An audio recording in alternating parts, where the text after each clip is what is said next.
Chapter 13. This period, the middle of the summer of 1916, has remained in the memory of all the members of our groups as a time of very great inner intensity in our work. We all felt that we had to hurry, that we were doing too little compared with the immensity of the task we had set ourselves. We realized that our chance of knowing more might go just as suddenly as it had come, and we tried to increase the pressure of work in ourselves and to do all that we could while conditions were favorable. I began a series of experiments or exercises, making use of a certain experience in this direction that I had acquired earlier. I carried out a series of short but very intensive fasts. I call them intensive because I did not take them at all from the hygienic point of view but tried, on the contrary, to give the strongest possible shocks to the organism. In addition to this, I began to breathe according to a definite system which, together with fasting, had given me interesting psychological results before. And also, repetition, on the method of the prayer of the mind, which had helped me very much before to concentrate my attention and to observe myself. And also a series of mental exercises of a rather complicated kind for the concentration of the attention. I do not describe these experiments and exercises in detail because they were, after all, attempts to feel my way, without having exact knowledge of possible results. But all these things taken together, as well as our talks and meetings, kept me in a state of unusual tension and to a great extent, of course, prepared me for the series of extraordinary experiences which I had to go through in August, 1916. Because G. kept his word and I saw facts and at the same time understood what G. meant when he said that many other things are necessary before facts. These other things consisted in preparation, in understanding certain ideas, and in being in a certain state. This state, which is emotional, is exactly what we do not understand, that is, we do not understand that it is indispensable and that facts are not possible without it. I now come to a most difficult thing because there is no possibility whatever of describing the facts themselves. Why? I have often put this question to myself. And I could only answer that there was far too much in them of what was personal for them to be made common property. And I think that it was so not only in my case but that it always is so. I remember that assertions of this kind always made me indignant when I came across them in the memoirs or the notes of people who had passed through any sort of extraordinary experiences and afterwards refused to describe them. They had sought the miraculous and, in one form or another, they thought they had found it. But when they had found what they sought they invariably said, "I have found it." But I cannot describe what I have found. It always seemed to me to be artificial and invented. And now I found myself in exactly the same position. I had found what I sought. I saw and observed facts that entirely transcended the sphere of what we consider possible, acknowledged, or admissible, and I can say nothing about them. The principal part of these experiences was in their inner content and in the new knowledge which came with them. But even the outer aspect could be described only very approximately. As I have already said, after all my fasts and other experiments I was in a rather excited and nervous state and physically less steady than usual. I arrived at the country house of E.N.M. in Finland, at whose house in St. Petersburg we had of late often had our meetings. G. and about 8 of our people were there. In the evening the talk went on our attempts to tell about our lives. G. was very harsh and sarcastic, as though he was trying to provoke now one, now another of us, and in particular he emphasized our cowardice and the laziness of our thought. I was particularly affected when he began to repeat in front of everyone something I had told him in absolute confidence, what I thought of Drive S. What he said was very unpleasant for me principally because I had always condemned such talk in others. I think it was at about 10 o'clock that he called me, Drive S. and Z. into a small separate room. We sat on the floor, Turkish fashion, and G. began to explain and to show us certain postures and physical movements. I could not help noticing that there was an astonishing assurance and precision in all his movements, although the movements and postures themselves did not present any particular problem and a good gymnast could have done them without exceptional difficulty. I had never had any pretensions to the role of an athlete but I could imitate them outwardly. G. Explained that although a gymnast could of course do these movements, the gymnast would do them in a different way from him, and that he did them in a special way with muscles relaxed. Afterwards G. again passed to the question why we could not tell the story of our lives. And with this the miracle began. I can say with complete assurance that G. did not use any kind of external methods, that is, he gave me no narcotics nor did he hypnotize me by any of the known methods. It all started with my beginning to hear his thoughts. We were sitting in a small room with a carpetless wooden floor, as it happens in country houses. I sat opposite G, and drive S and Z at either side.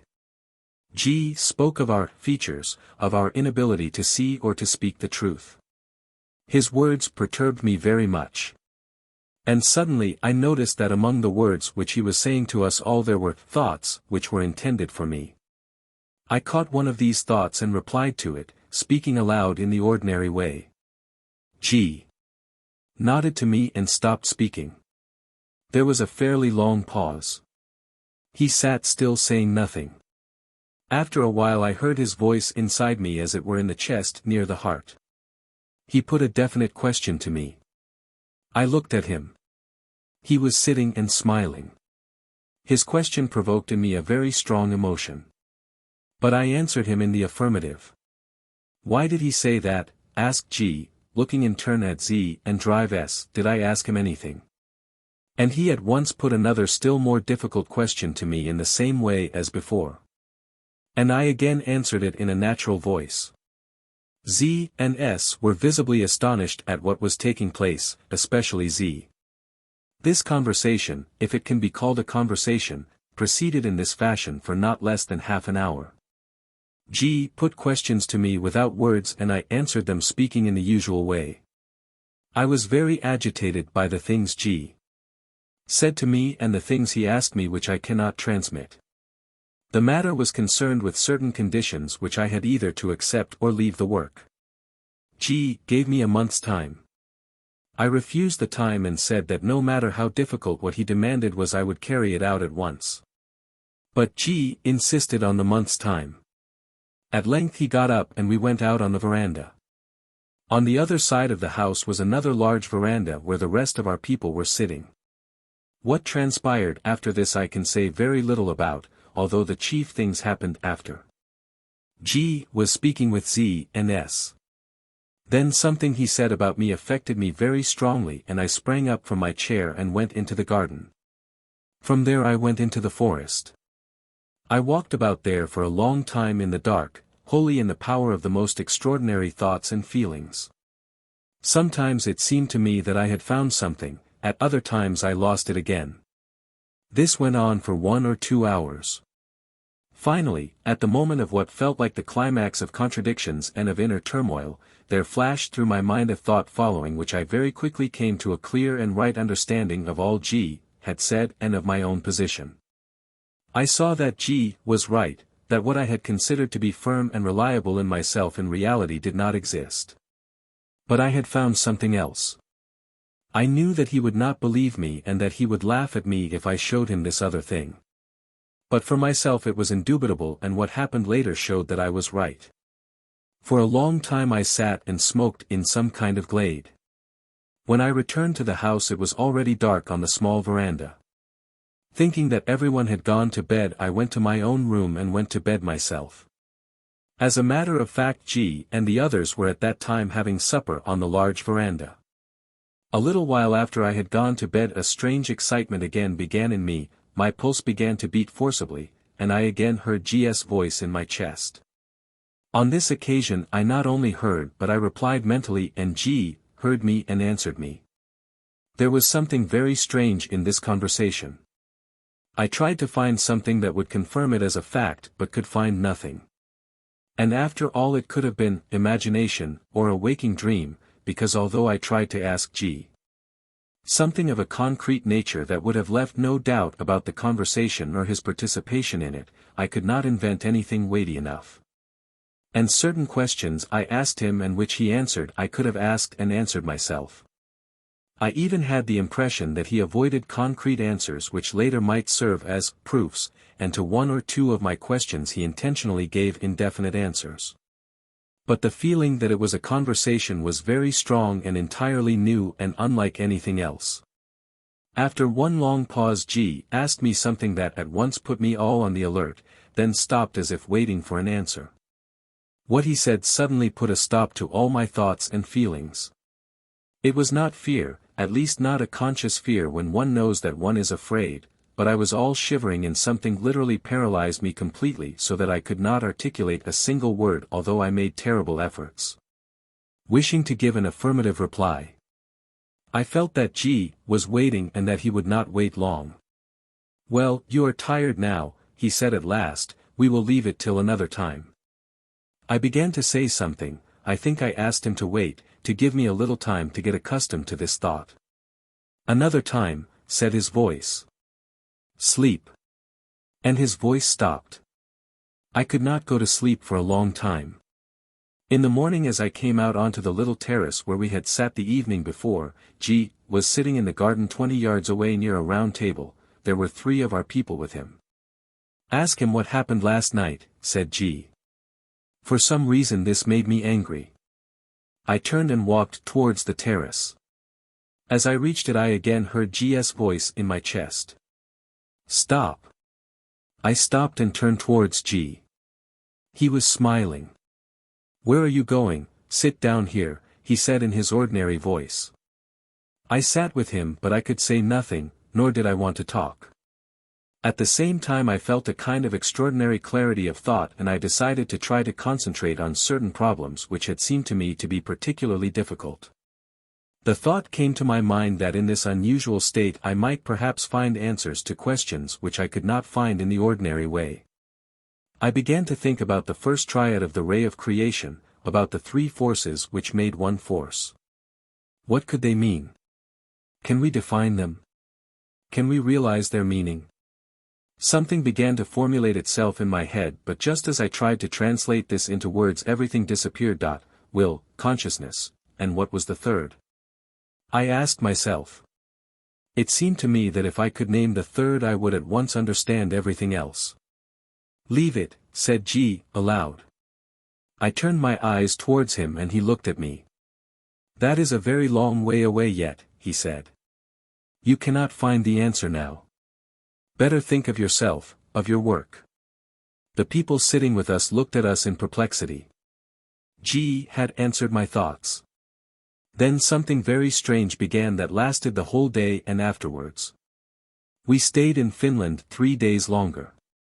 During these 3 days there were very many talks about the most varied subjects. And I was in an unusual emotional state all the time which sometimes began to be burdensome. How can this be got rid of? I cannot bear it any more, I asked G. "Do you want to go to sleep?" said G. "Certainly not," I said. "Then what are you asking about? This is what you wanted, make use of it. You are not asleep at this moment." I do not think that this was altogether true. I undoubtedly slept at some moments. Many things that I said at that time must have surprised my companions in this strange adventure very much. And I was surprised at many things myself. Many things were like sleep, many things had no relation whatever to reality. Undoubtedly I invented a lot. Afterwards it was very strange for me to remember the things I had said. At length we went to St. Petersburg. G. went to Moscow and we went to the Nikolaevsky station straight from the Finland station. A fairly large company had met together to see him off. He went. But the miraculous was still far from ended. There were new and very strange phenomena again late in the evening of that day and I conversed with him while seeing him in the compartment of the train going to Moscow. After this there followed a strange period of time. It lasted about 3 weeks. And during this period from time to time I saw sleeping people. This requires a particular explanation. 2 or 3 days after G.'s departure I was walking along the Troitsky Street and suddenly I saw that the man who was walking towards me was asleep. There could be no doubt whatever about this. Although his eyes were open, he was walking along obviously immersed in dreams which ran like clouds across his face. It entered my mind that if I could look at him long enough I should see his dreams, that is, I should understand what he was seeing in his dreams. But he passed on. After him came another also sleeping. A sleeping izvoshchik went by with 2 sleeping passengers. Suddenly I found myself in the position of the prince and the sleeping princess. Everyone around me was asleep. It was an indubitable and distinct sensation. I realized what it meant that many things could be seen with our eyes which we do not usually see. These sensations lasted for several minutes. Then they were repeated very weakly on the following day. But I at once made the discovery that by trying to remember myself I was able to intensify and prolong these sensations for so long as I had energy enough not to be diverted, that is, not to allow things and everything around me to attract my attention. When attention was diverted I ceased to see sleeping people, because I had obviously gone to sleep myself. I told only a few of our people of these experiments, and 2 of them when they tried to remember themselves had similar experiences. Afterwards everything became normal. I could not give myself a clear account of what exactly had taken place. But everything in me had been turned upside down. And there is no doubt that in the things I said and thought during these 3 weeks there was a good deal of fantasy. But I had seen myself, that is, I had seen things in myself that I had never seen before. There could be no doubt about it, and although I afterwards became the same as I had been before I could not help knowing that this had been and I could forget nothing.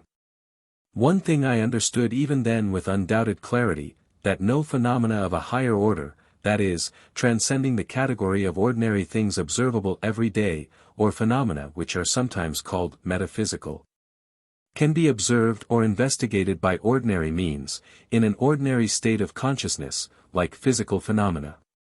It is a complete absurdity to think that it is possible to study phenomena of a higher order like telepathy, clairvoyance, foreseeing the future, mediumistic phenomena, and so on, in the same way as electrical, chemical, or meteorological phenomena are studied. There is something in phenomena of a higher order which requires a particular emotional state for their observation and study. And this excludes any possibility of properly conducted laboratory experiments and observations. I had previously arrived at the same conclusions after experiments of my own described in the new model of the universe in the chapter, Experimental Mysticism, but now I understood the reason why this was impossible. The second interesting conclusion that I came to is much more difficult to describe. It relates to a change which I noticed in certain of my views, in certain formulations of my aims, desires, and aspirations. Many aspects of this became clear to me only afterwards. And afterwards I saw clearly that it was at this time that certain very definite changes began in my views on myself, on those around me, and particularly on methods of action, if this can be said without more precise definition. To describe the changes themselves is very difficult. I can only say that they were not in any way connected with what was said in Finland, but that they had come as a result of the emotions which I had experienced there. The first thing I could record was the weakening in me of that extreme individualism which up to that time had been the fundamental feature in my attitude to life. I began to see people more, to feel my community with them more. And the second thing was that somewhere very deep down inside me I understood the esoteric principle of the impossibility of violence, that is, the uselessness of violent means to attain no matter what. I saw with undoubted clarity, and never afterwards did I wholly lose this feeling, that violent means and methods in anything whatever would unfailingly produce negative results, that is to say, results opposed to those aims for which they were applied. What I arrived at was like Tolstoy's non-resistance in appearance, but it was not at all non-resistance because I had reached it not from an ethical but from a practical point of view. Not from the standpoint of what is better or what is worse, but from the standpoint of what is more effective and expedient. The next time G came to St. Petersburg was in the beginning of September. I tried to question him about what had actually occurred in Finland. Was it true that he had said something that had frightened me, and why had I been frightened? If that was the case it means you were not ready, said G. He explained nothing further. On this visit the center of gravity of the talks was in the chief feature, or chief fault, of each one of us. G was very ingenious in the definition of features. I realized on this occasion that not everyone's chief feature could be defined. With some people this feature can be so hidden beneath different formal manifestations as to be almost impossible to find. And then a man can consider himself as his chief feature just as I could call my chief feature Ouspensky, or, as G always called it, Pyotr Demyanovich. Mistakes there cannot be because the Pyotr Demyanovich of each person forms, so to speak, round his chief feature. Whenever anyone disagreed with the definition of his chief feature given by G, he always said that the fact that the person disagreed with him showed that he was right. I disagree only with what you say is actually my chief feature, said one of our people. The chief feature which I know in myself is very much worse. But I do not dispute that people may see me as you describe. You know nothing in yourself, G told him, if you knew you would not have that feature. And people certainly see you in the way I told you. But you do not see how they see you. If you accept what I told you as your chief feature you will understand how people see you. And if you find a way to struggle with this feature and to destroy it, that is, to destroy its involuntary manifestation, G. Emphasize these words, you will produce on people not the impression that you do now but any impression you like. With this began long talks about the impressions that a man produces on other people and how he can produce a desirable or an undesirable impression. Those around him see a man's chief feature however hidden it may be. Of course they cannot always define it. But their definitions are often very good and very near. Take nicknames. Nicknames sometimes define chief features very well. The talk about impressions brought us once more to inner and outward considering. There cannot be proper outward considering while a man is seated in his chief feature, said G. For instance so and so, he named one of our party. His feature is that he is never at home. How can he consider anything or anybody? I was astonished at the artistic finish of the feature that was represented by G. It was not psychology even, it was art. And psychology ought to be art, G. replied, psychology can never be simply a science. To another of our party he said on the question of feature that his feature was that he did not exist at all. You understand, I do not see you, said G. It does not mean that you are always like that. But when you are like you are now, you do not exist at all.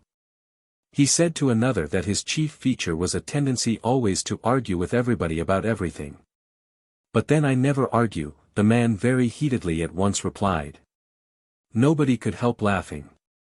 G. told another of our party, it was the middle-aged man on whom he had carried out the experiment of dividing personality from essence and who asked for raspberry jam, that his feature was that he had no conscience. The following day the man came and said that he had been in the public library and had looked through the encyclopedic dictionaries of 4 languages for the meaning of the word conscience. G. merely waved his hand. To the other man, his companion in the experiment, G. said that he had no shame, and he at once cracked a rather amusing joke against himself. On this occasion G. stopped in quarters on the Lytiny near the Nevsky. He had caught a severe chill and we met at his place in small groups. He said once that there was no sense in our going on any further in this way and that we ought to make a definite decision whether we wanted to go on with him, wanted to work, or whether it was better to abandon all attempts in this direction. Because a half-serious attitude could give no results whatever. He added that he would continue the work only with those who would make a definite and serious decision to struggle with mechanicalness in themselves and with sleep. You already know by this time, he said, that nothing terrible is demanded of you. But there is no sense in sitting between 2 stools. Whoever does not want to wake up, at any rate let him sleep well. He said that he would talk to each of us separately and that each of us must show him sufficient reason why he, that is, G, should trouble about him. You think perhaps that this affords me a great deal of satisfaction, he said. Or perhaps you think that there is nothing else that I could do. If so you are very gravely mistaken in both cases. There are very many other things that I could do. And if I give my time to this, it is only because I have a definite aim. By now you ought better to understand in what my aim consists, and by now you ought to see whether you are on the same road as I am or not. I will say nothing more. But in the future I shall work only with those who can be useful to me in attaining my aim. And only those people can be useful to me who have firmly decided to struggle with themselves, that is, to struggle with mechanicalness. With this the talk ended. G.'s talks with members of the group lasted about a week. With some he spoke for a very long time, with others not so long. Finally almost everybody stayed on. P. The middle-aged man whom I have mentioned in connection with experiments in dividing personality from essence, came out of the situation with honor and quickly became a very active member of our group. Only on occasions going astray into a formal attitude or in literal understanding. Only 2 people dropped off who, exactly as though through some kind of magic as it seemed to us, suddenly ceased to understand anything and saw in everything that G. said misunderstanding on his part, and, on the part of the rest, a lack of sympathy in feeling. This attitude, at first mistrustful and suspicious and then openly hostile to almost all of us, coming from nobody knew where and full of strange and quite unexpected accusations, astonished us very much. We made everything a secret.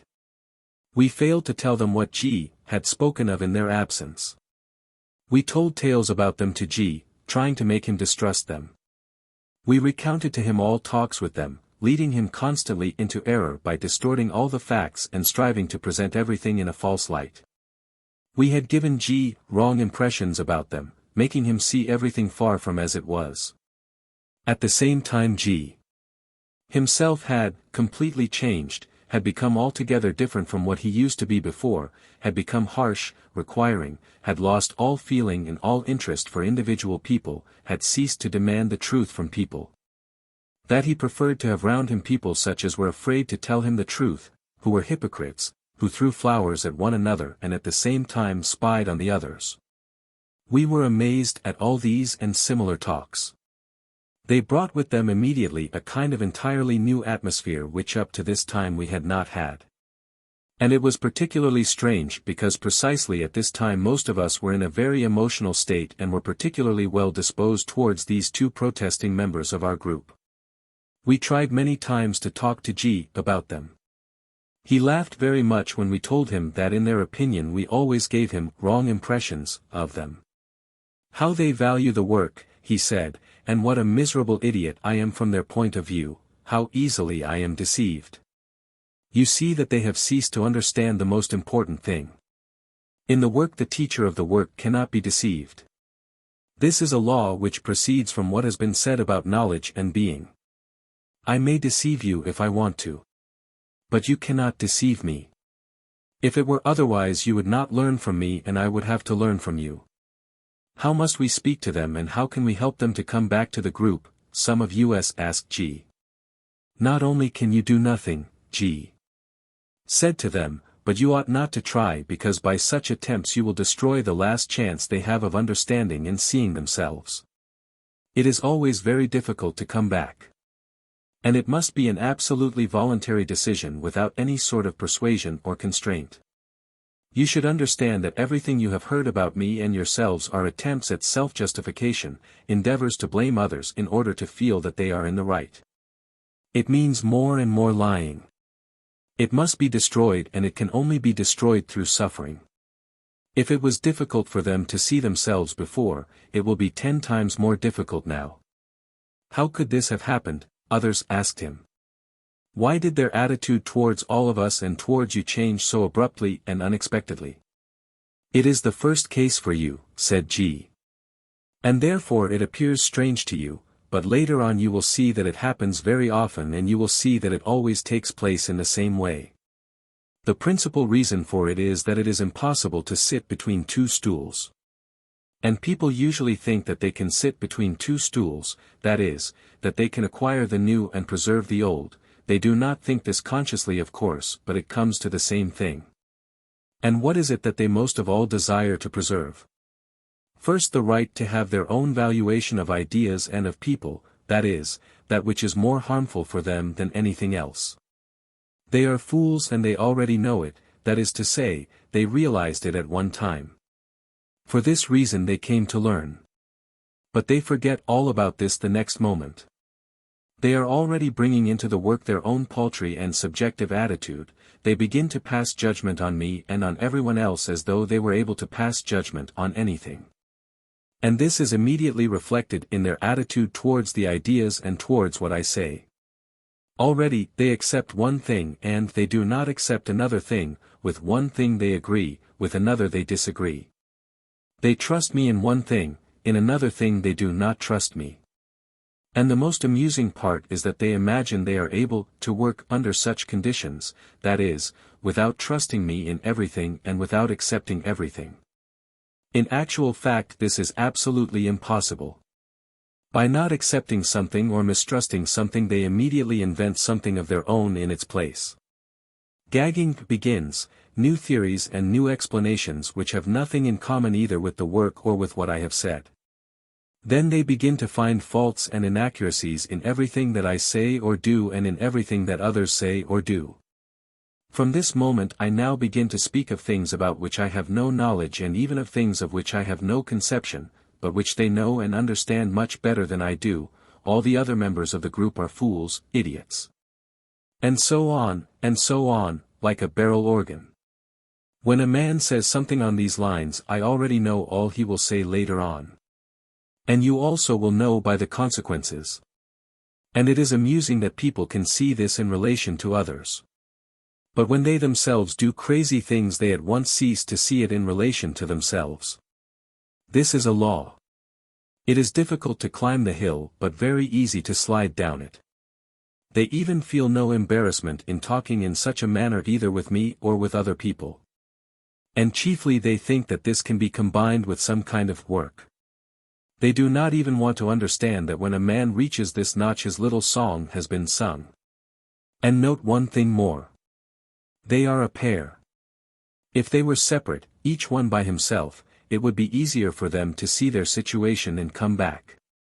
But they are a pair, they are friends, and one supports the other precisely in his weaknesses. Now one cannot return without the other. And even if they wanted to come back, I would just take one of them and not take the other.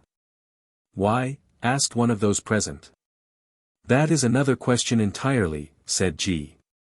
In the present case simply in order to enable the other to ask himself who is the most important for him, I, or his friend. If he is the most important, then there is nothing to talk about, but if I am the most important, then he must leave his friend and come back alone. And then, afterwards, the other may come back. But I tell you that they cling to one another and hinder one another. This is an exact example of how people do the very worst thing they possibly can for themselves when they depart from what is good in them. In October I was with G. in Moscow.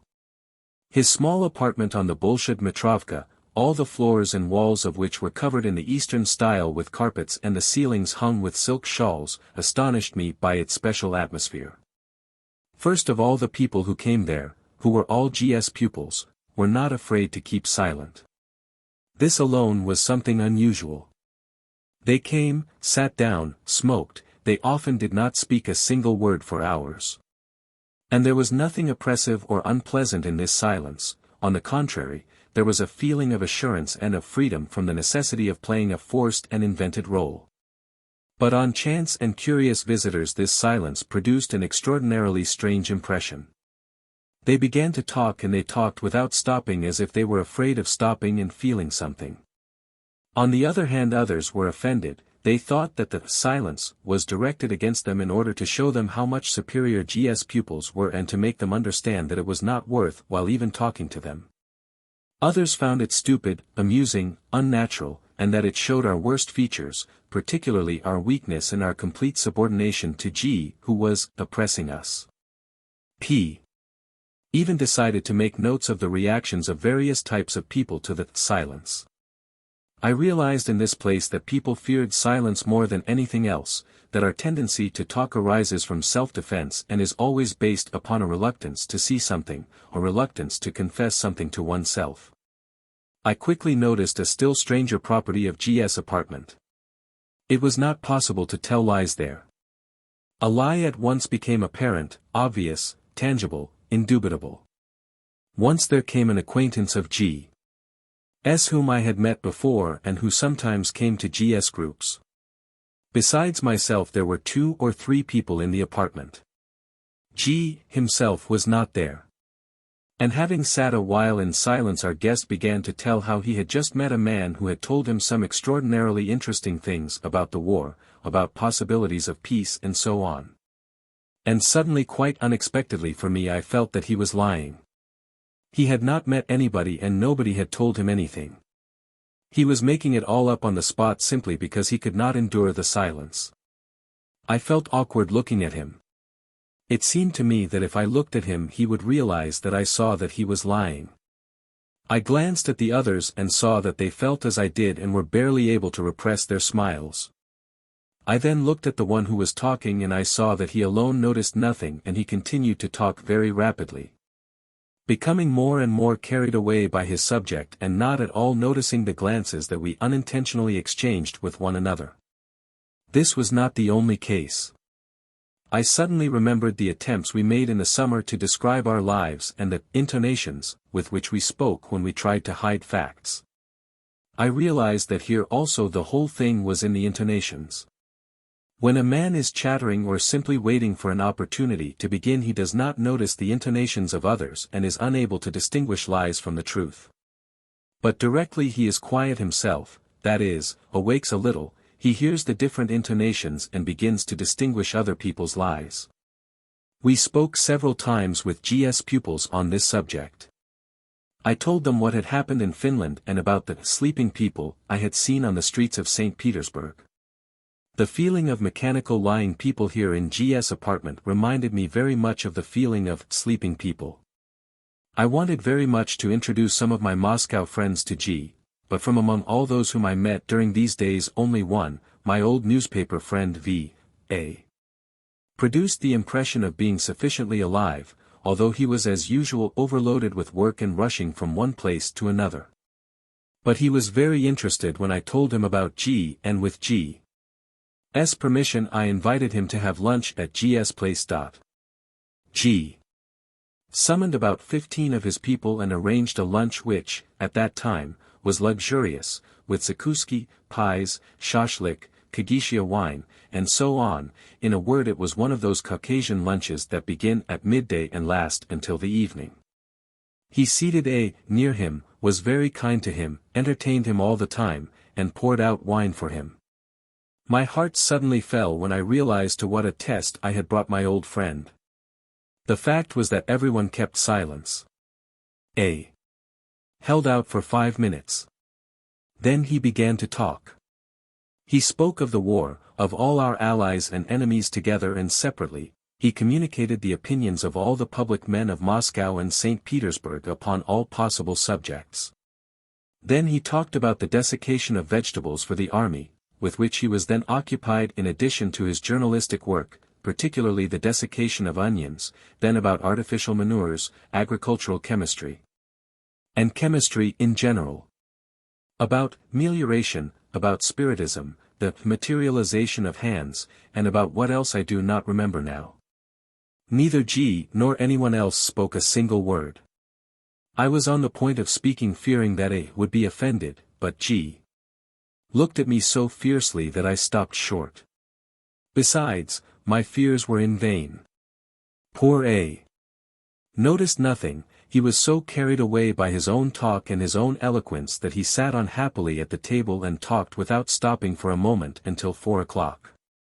Then with great feeling he shook hands with G. and thanked him for his very interesting conversation.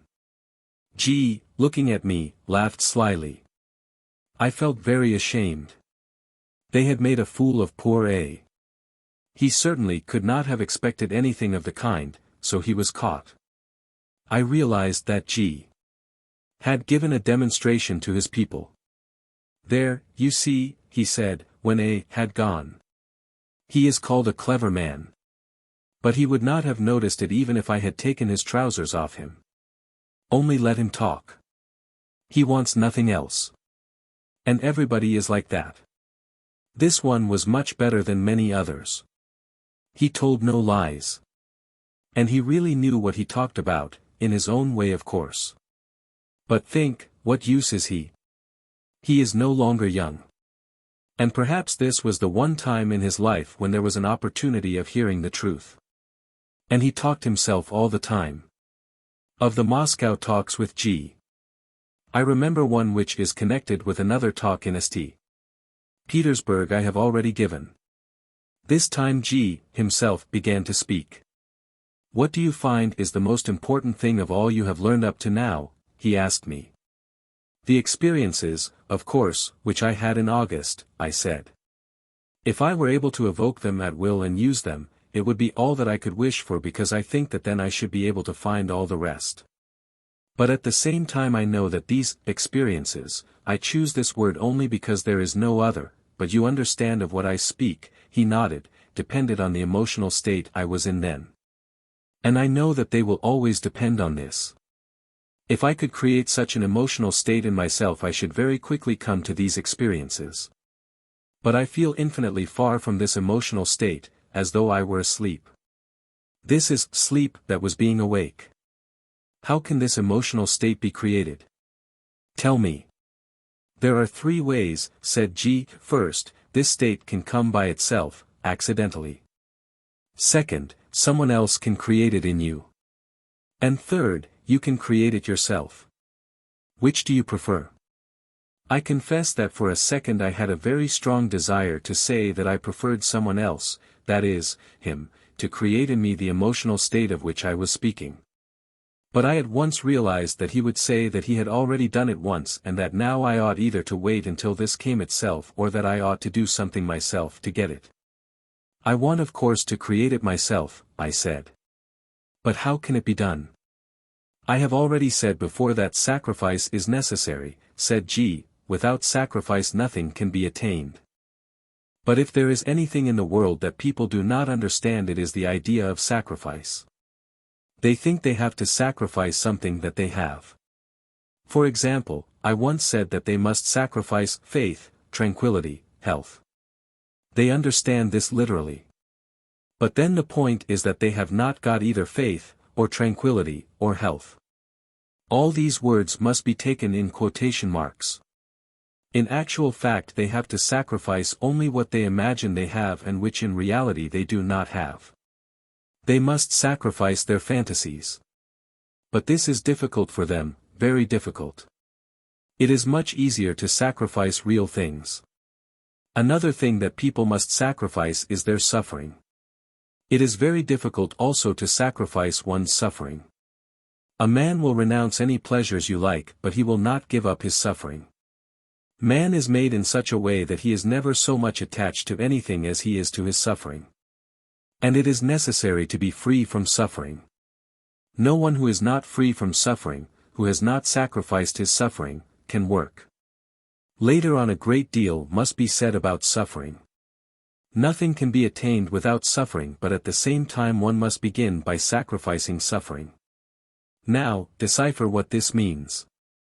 I stayed in Moscow about a week and returned to St. Petersburg with a fresh store of ideas and impressions. Here a very interesting occurrence took place which explained many things to me in the system and in G.'s methods of instruction. During the period of my stay in Moscow, G.'s pupils had explained to me various laws relating to man and the world. Among others they showed me again the table of hydrogens, as we called it in St. Petersburg, but in a considerably expanded form. Namely, besides the 3 scales of hydrogens, which G. had worked out for us before, they had taken the reduction further and had made in all 12 scales. See table. Table. H6H1. H12 H6H1. H24 H12 H6H1. H48 H24 H12 H6H1. H96 H48 H24 H12 H6H1. H192 H96 H48 H24 H12 H6H1. H384 H192 H96. H48 H24 H12 H6H1. H768, H384, H192, H96, H48, H24, H12, H6, H1. H1536, H768, H384, H192, H96, H48, H24, H12, H6, H1. H3072, H1536, H768, H384, H192, H96, H48, H24, H12, H6, H1. H6144, H3072, H1536, H768, H384, H192. H96, H48, H24, H12, H6, H1.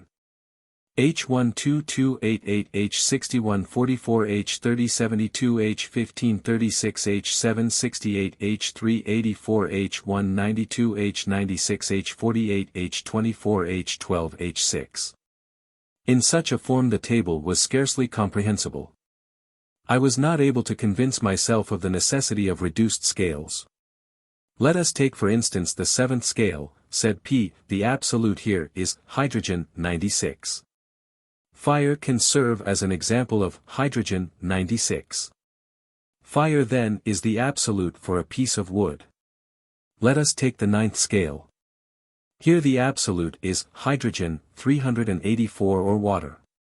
Water will be the absolute for a piece of sugar. But I was unable to grasp the principle on the basis of which it would be possible to determine exactly when to make use of such a scale. P. showed me a table made up to the fifth scale and relating to parallel levels in different worlds. But I got nothing from it. I began to think whether it was not possible to unite all these various scales with the various cosmoses. And having dwelt on this thought I went in an absolutely wrong direction because the cosmoses of course had no relation whatever to the division of the scale. It seemed to me at the same time that I had in general ceased to understand anything in the 3 octaves of radiations, from which the first scale of hydrogens was deduced. The principal stumbling block here was the relation of the 3 forces 1, 2, 3 and 1, 3, 2 and the relations between carbon, oxygen, and nitrogen. At the same time I realized that this contained something important. And I left Moscow with the unpleasant feeling that not only had I not acquired anything new but that I seemed to have lost the old, that is, what I thought I had already understood. We had an agreement in our group that whoever went to Moscow and heard any new explanations or lectures must, on his arrival in St. Petersburg, communicate it all to the others. But on the way to St. Petersburg, while going carefully in my head through the Moscow talks, I felt that I would not be able to communicate the principal thing because I did not understand it myself. This irritated me and I did not know what I was to do. In this state I arrived at St. Petersburg and on the following day I went to our meeting.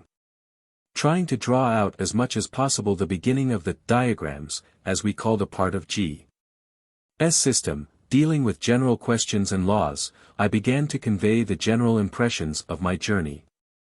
And all the time I was saying one thing, in my head another thing was running. How shall I begin? What does the transition 1, 2, 3 into 1, 3, 2 mean? Can an example of such a transition be found in the phenomena we know? I felt that I must find something now, immediately, because unless I found something myself first I could say nothing to the others. I began to draw the diagram on the board. It was the diagram of radiations in 3 octaves, absolute Sun Earth Moon. We were already accustomed to this terminology and to G.'s form of exposition. But I did not know at all what I would say beyond what they knew already. And suddenly a single word, which came into my head and which no one had pronounced in Moscow, connected and explained everything, a moving diagram. I realized that it was necessary to imagine this diagram as a moving one, all the links in the chain changing places as in some mystical dance. I felt so much in this word that for some time I did not hear myself what I was saying. But after I had collected my thoughts I saw that they were listening to me and that I had explained everything I had not understood myself on the way to the meeting. This gave me an extraordinarily strong and clear sensation as though I had discovered for myself new possibilities, a new method of perception and understanding by giving explanations to other people. And under the impetus of this sensation, as soon as I had said that examples or analogies of the transition of the forces 1, 2, 3 and 1, 3, 2 must be found in the real world. I at once saw these examples both in the human organism and in the astronomical world and in mechanics in the movements of waves. I afterwards had a talk with G about various scales, the purpose of which I did not understand. We waste time on guessing riddles, I said. Would it not be simpler to help us to solve these more quickly? You know that before us there are many other difficulties, we shall never even reach them going at this pace. You yourself have said, and very often, that we have very little time. It is precisely because there is little time and because there are many difficulties ahead that it is necessary to do as I am doing, said G. If you are afraid of these difficulties, what will it be like later on? Do you think that anything is given in a completed form in schools? You look at this very naively. You must be cunning, you must pretend, lead up to things in conversation. Sometimes things are learned from jokes, from stories. And you want everything to be very simple. This never happens. You must know how to take when it is not given, to steal if necessary, but not to wait for somebody to come and give it to you. Chapter 14. There were certain points to which G invariably used to return in all his talks with us after the formal lectures, to which outside people were admitted, were over. The first was the question of self-remembering and the necessity of constant work on oneself in order to attain this. And the second was the question of the imperfection of our language and of the difficulty of conveying objective truths in our words. As I have already mentioned before, G used the expressions objective and subjective in a special sense, taking as a basis the divisions of subjective and objective states of consciousness. All our ordinary knowledge which is based on ordinary methods of observation and verification of observations, all scientific theories deduced from the observation of facts accessible to us in subjective states of consciousness. He called subjective knowledge based upon ancient methods and principles of observation, knowledge of things in themselves, knowledge accompanying an objective state of consciousness, knowledge of the all, was for him objective knowledge. I will try to convey what followed as far as I remember it, making use partly of notes made by some of G.S. Moscow pupils and partly of notes of my own on the Petersburg talks. One of the most central of the ideas of objective knowledge, said G, is the idea of the unity of everything, of unity in diversity. From ancient times people who have understood the content and the meaning of this idea, and have seen in it the basis of objective knowledge, have endeavored to find a way of transmitting this idea in a form comprehensible to others. The successive transmission of the ideas of objective knowledge has always been a part of the task of those possessing this knowledge. In such cases the idea of the unity of everything, as the fundamental and central idea of this knowledge, had to be transmitted first and transmitted with adequate completeness and exactitude. And to do this the idea had to be put into such forms as would ensure its proper perception by others and avoid in its transmission the possibility of distortion and corruption.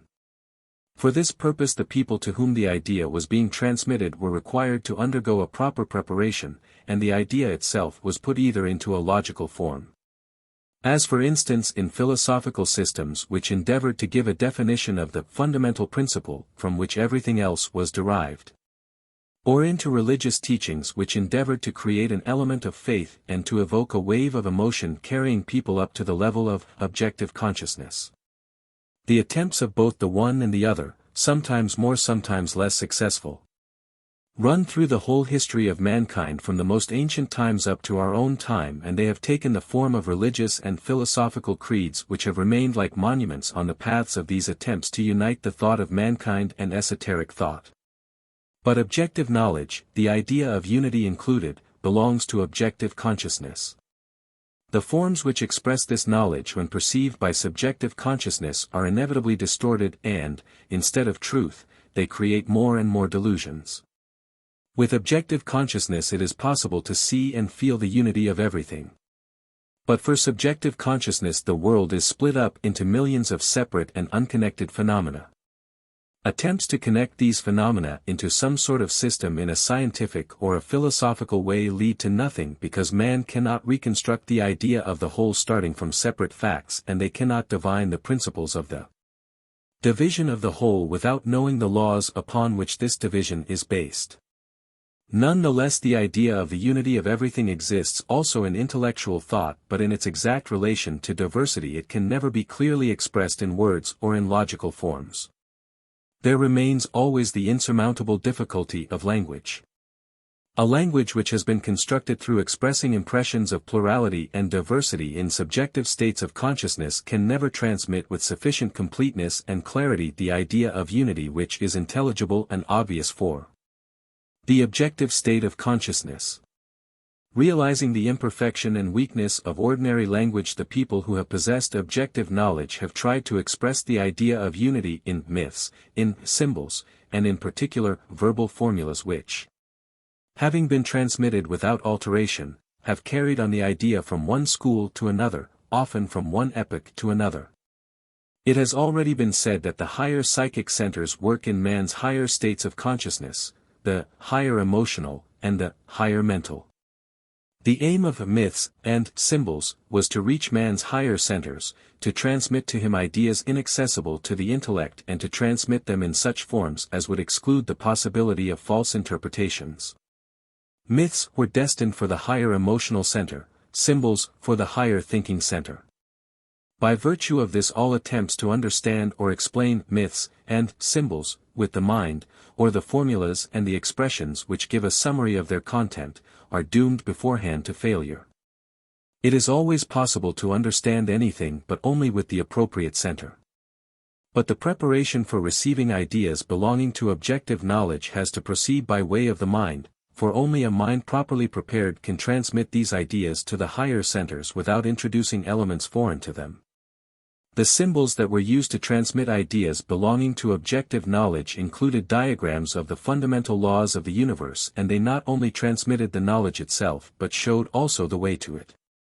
The study of symbols, their construction and meaning, formed a very important part of the preparation for receiving objective knowledge, and it was in itself a test because a literal or formal understanding of symbols at once made it impossible to receive any further knowledge. Symbols were divided into the fundamental and the subordinate. The first included the principles of separate domains of knowledge, the second expressed the essential nature of phenomena in their relation to unity. Among the formulas giving a summary of the content of many symbols there was one which had a particular significance, namely the formula, as above, so below, from the Emerald Tablets of Hermes Trismegistus. This formula stated that all the laws of the cosmos could be found in the atom or in any other phenomenon which exists as something completed according to certain laws. This same meaning was contained in the analogy drawn between the microcosm, man, and the macrocosm, the universe. The fundamental laws of triads and octaves penetrate everything and should be studied simultaneously both in the world and in man. But in relation to himself, man is a nearer and a more accessible object of study and knowledge than the world of phenomena outside him. Therefore, in striving towards a knowledge of the universe, man should begin with the study of himself and with the realization of the fundamental laws within him. From this point of view, another formula, "Know thyself," is full of particularly deep meaning and is one of the symbols leading to the knowledge of truth. The study of the world and the study of man will assist one another. In studying the world and its laws a man studies himself, and in studying himself he studies the world. In this sense every symbol teaches us something about ourselves. The understanding of symbols can be approached in the following way. In studying the world of phenomena a man first of all sees in everything the manifestation of two principles, one opposed to the other, which, in conjunction or in opposition, give one result or another, that is, reflect the essential nature of the principles which have created them. This manifestation of the great laws of duality and trinity man sees simultaneously in the cosmos and in himself. But in relation to the cosmos he is merely a spectator and moreover one who sees only the surface of phenomena which are moving in various directions though seeming to him to move in one direction. But in relation to himself his understanding of the laws of duality and trinity can express itself in a practical form, namely, having understood these laws in himself, he can, so to speak, confine the manifestation of the laws of duality and trinity to the permanent line of struggle with himself on the way to self-knowledge. In this way he will introduce the line of will first into the circle of time and afterwards into the cycle of eternity, the accomplishing of which will create in him the great symbol known by the name of the Seal of Solomon. The transmission of the meaning of symbols to a man who has not reached an understanding of them in himself is impossible. This sounds like a paradox, but the meaning of a symbol and the disclosure of its essence can only be given to, and can only be understood by, one who, so to speak, already knows what is comprised in this symbol. And then a symbol becomes for him a synthesis of his knowledge and serves him for the expression and transmission of his knowledge just as it served the man who constructed it. The more simple symbols. Triangle, square, 5-point star, 6-point star. Or the numbers 2, 3, 4, 5, 6, which express them, possess a definite meaning in relation to the inner development of man. They show different stages on the path of man's self-perfection and of the growth of his being. Man, in the normal state natural to him, is taken as a duality. He consists entirely of dualities or pairs of opposites. All man's sensations, impressions, feelings, thoughts, are divided into positive and negative, useful and harmful, necessary and unnecessary, good and bad, pleasant and unpleasant. The work of centers proceeds under the sign of this division. Thoughts oppose feelings. Moving impulses oppose instinctive craving for quiet. This is the duality in which proceed all the perceptions, all the reactions, the whole life of man. Any man who observes himself, however little, can see this duality in himself. But this duality would seem to alternate. What is victor today is the vanquished tomorrow, what guides us today becomes secondary and subordinate tomorrow.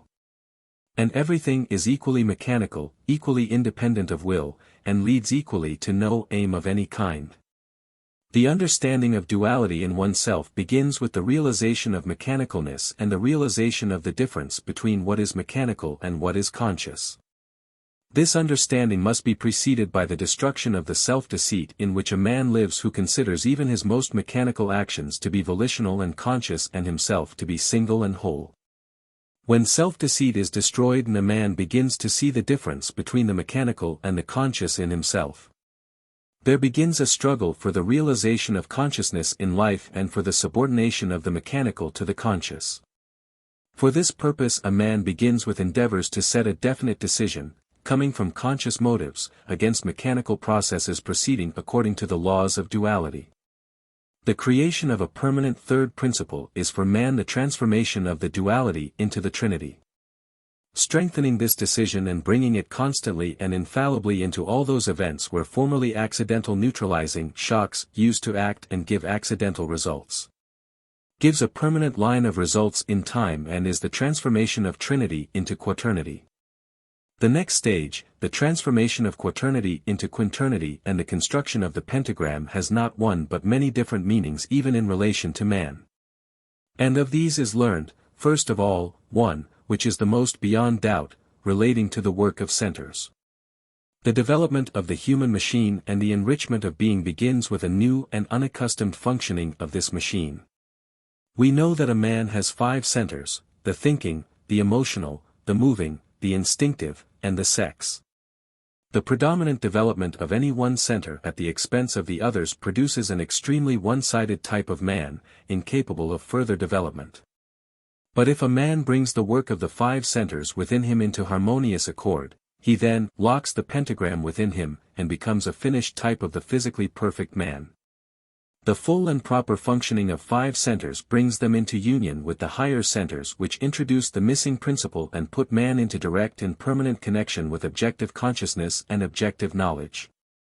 And then man becomes the 6-pointed star, that is, by becoming locked within a circle of life independent and complete in itself, he becomes isolated from foreign influences or accidental shocks, he embodies in himself the Seal of Solomon.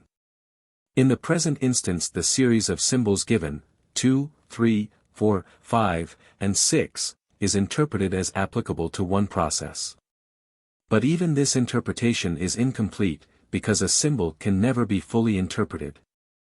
It can only be experienced, in the same way, for instance, as the idea of self-knowledge must be experienced. This same process of the harmonious development of man can be examined from the point of view of the law of octaves. The law of octaves gives another system of symbols. In the sense of the law of octaves, every completed process is a transition of the note do through a series of successive tones to the do of the next octave. The 7 fundamental tones of the octave express the law of 7. The addition to it of the do of the next octave, that is to say, the crowning of the process, gives the 8th step. The 7 fundamental tones together with the 2 intervals and additional shocks give 9 steps. By incorporating in it the do of the next octave we have 10 steps. The last, the 10th, step is the end of the preceding and the beginning of the next cycle. In this way the law of octaves and the process of development it expresses, include the numbers 1 to 10. At this point we come to what may be termed the symbolism of numbers. The symbolism of numbers cannot be understood without the law of octaves or without a clear conception of how octaves are expressed in the decimal system and vice versa. In Western systems of occultism there is a method known by the name of theosophical addition, that is, the definition of numbers consisting of 2 or more digits by the sum of those digits. To people who do not understand the symbolism of numbers, this method of synthesizing numbers seems to be absolutely arbitrary and to lead nowhere. But for a man who understands the unity of everything existing and who has the key to this unity, the method of theosophical addition has a profound meaning. For it resolves all diversity into the fundamental laws which govern it and which are expressed in the numbers 1 to 10. As was mentioned earlier, in symbology, as represented, numbers are connected with definite geometrical figures, and are mutually complementary one to another. In the Kabbalah a symbology of letters is also used, and in combination with the symbology of letters a symbology of words. A combination of the 4 methods of symbolism by numbers, geometrical figures, letters, and words, gives a complicated but more perfect method. Then there exists also a symbology of magic, a symbology of alchemy, and a symbology of astrology, as well as the system of the symbols of the tarot which unites them into one whole. Each one of these systems can serve as a means for transmitting the idea of unity. But in the hands of the incompetent and the ignorant, however full of good intentions, the same symbol becomes an instrument of delusion. The reason for this consists in the fact that a symbol can never be taken in a final and definite meaning. In expressing the laws of the unity of endless diversity, a symbol itself possesses an endless number of aspects from which it can be examined, and it demands from a man approaching it the ability to see it simultaneously from different points of view. Symbols which are transposed into the words of ordinary language become rigid in them, they grow dim and very easily become their own opposites, confining the meaning within narrow dogmatic frames. Without giving it even the very relative freedom of a logical examination of a subject. The cause of this is in the literal understanding of symbols, in attributing to a symbol a single meaning. The truth is again veiled by an outer covering of lies, and to discover it requires immense efforts of negation in which the idea of the symbol itself is lost. It is well known what delusions have arisen from the symbols of religion, of alchemy, and particularly of magic, in those who have taken them literally and only in one meaning. At the same time, the right understanding of symbols cannot lead to dispute. It deepens knowledge, and it cannot remain theoretical because it intensifies the striving towards real results, towards the union of knowledge and being, that is, to great doing. Pure knowledge cannot be transmitted, but by being expressed in symbols it is covered by them as by a veil, although at the same time for those who desire and who know how to look this veil becomes transparent. And in this sense it is possible to speak of the symbolism of speech, although this symbolism is not understood by everyone. To understand the inner meaning of what is said is possible only on a certain level of development and when accompanied by the corresponding efforts and state of the listener. But on hearing things which are new for him, instead of making efforts to understand them, a man begins to dispute them, or refute them, maintaining against them an opinion which he considers to be right and which as a rule has no relation whatever to them. In this way he loses all chance of acquiring anything new. To be able to understand speech when it becomes symbolical, it is essential to have learned before and to know already how to listen. Any attempt to understand literally, where speech deals with objective knowledge and with the union of diversity and unity, is doomed to failure beforehand and leads in most cases to further delusions. It is necessary to dwell upon this because the intellectualism of contemporary education imbues people with a propensity and a tendency to look for logical definitions and for logical arguments against everything they hear and, without noticing it, people unconsciously fetter themselves with their desire, as it were, for exactitude in those spheres where exact definitions, by their very nature, imply inexactitude in meaning. Therefore, because of the tendency referred to in our thinking, it often happens that exact knowledge concerning details, communicated to a man before he has acquired an understanding of the essential nature of a thing, makes it difficult for him to understand this essential nature. This does not mean that exact definitions do not exist on the way of true knowledge, on the contrary, only there do they exist, but they differ very greatly from what we usually think them to be. And if anyone supposes that he can go along the way of self-knowledge guided by an exact knowledge of all details, and if he expects to have such knowledge without first having given himself the trouble to assimilate the indications he has received concerning his own work, then he should first of all understand that he will not attain knowledge until he makes the necessary efforts and that only of himself and only by his own efforts can he attain what he seeks. No one can ever give him what he did not possess before. No one can do for him the work he should do for himself.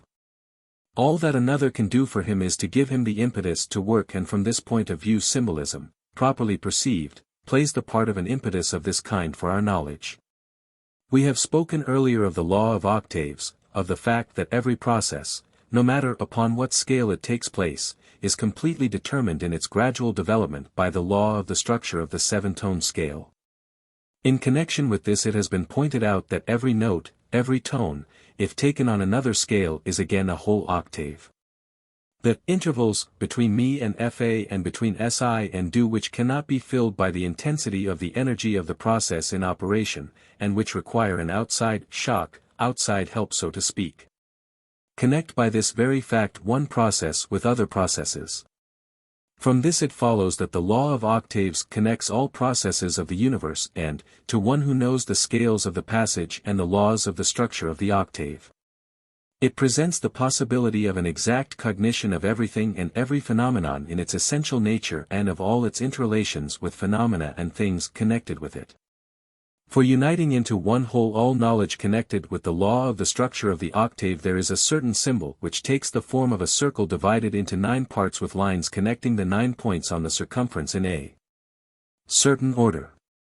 Before passing on to the study of the symbol itself, it is essential to understand certain aspects of the teaching which makes use of this symbol, as well as the relation of this teaching to other systems which make use of symbolical methods for the transmission of knowledge. In order to understand the interrelation of these teachings, it must always be remembered that the ways which lead to the cognition of unity approach it like the radii of a circle moving towards the center. The closer they come to the center, the closer they approach one another. As a result of this, the theoretical statements which form the basis of one line can sometimes be explained from the point of view of statements of another line and vice versa.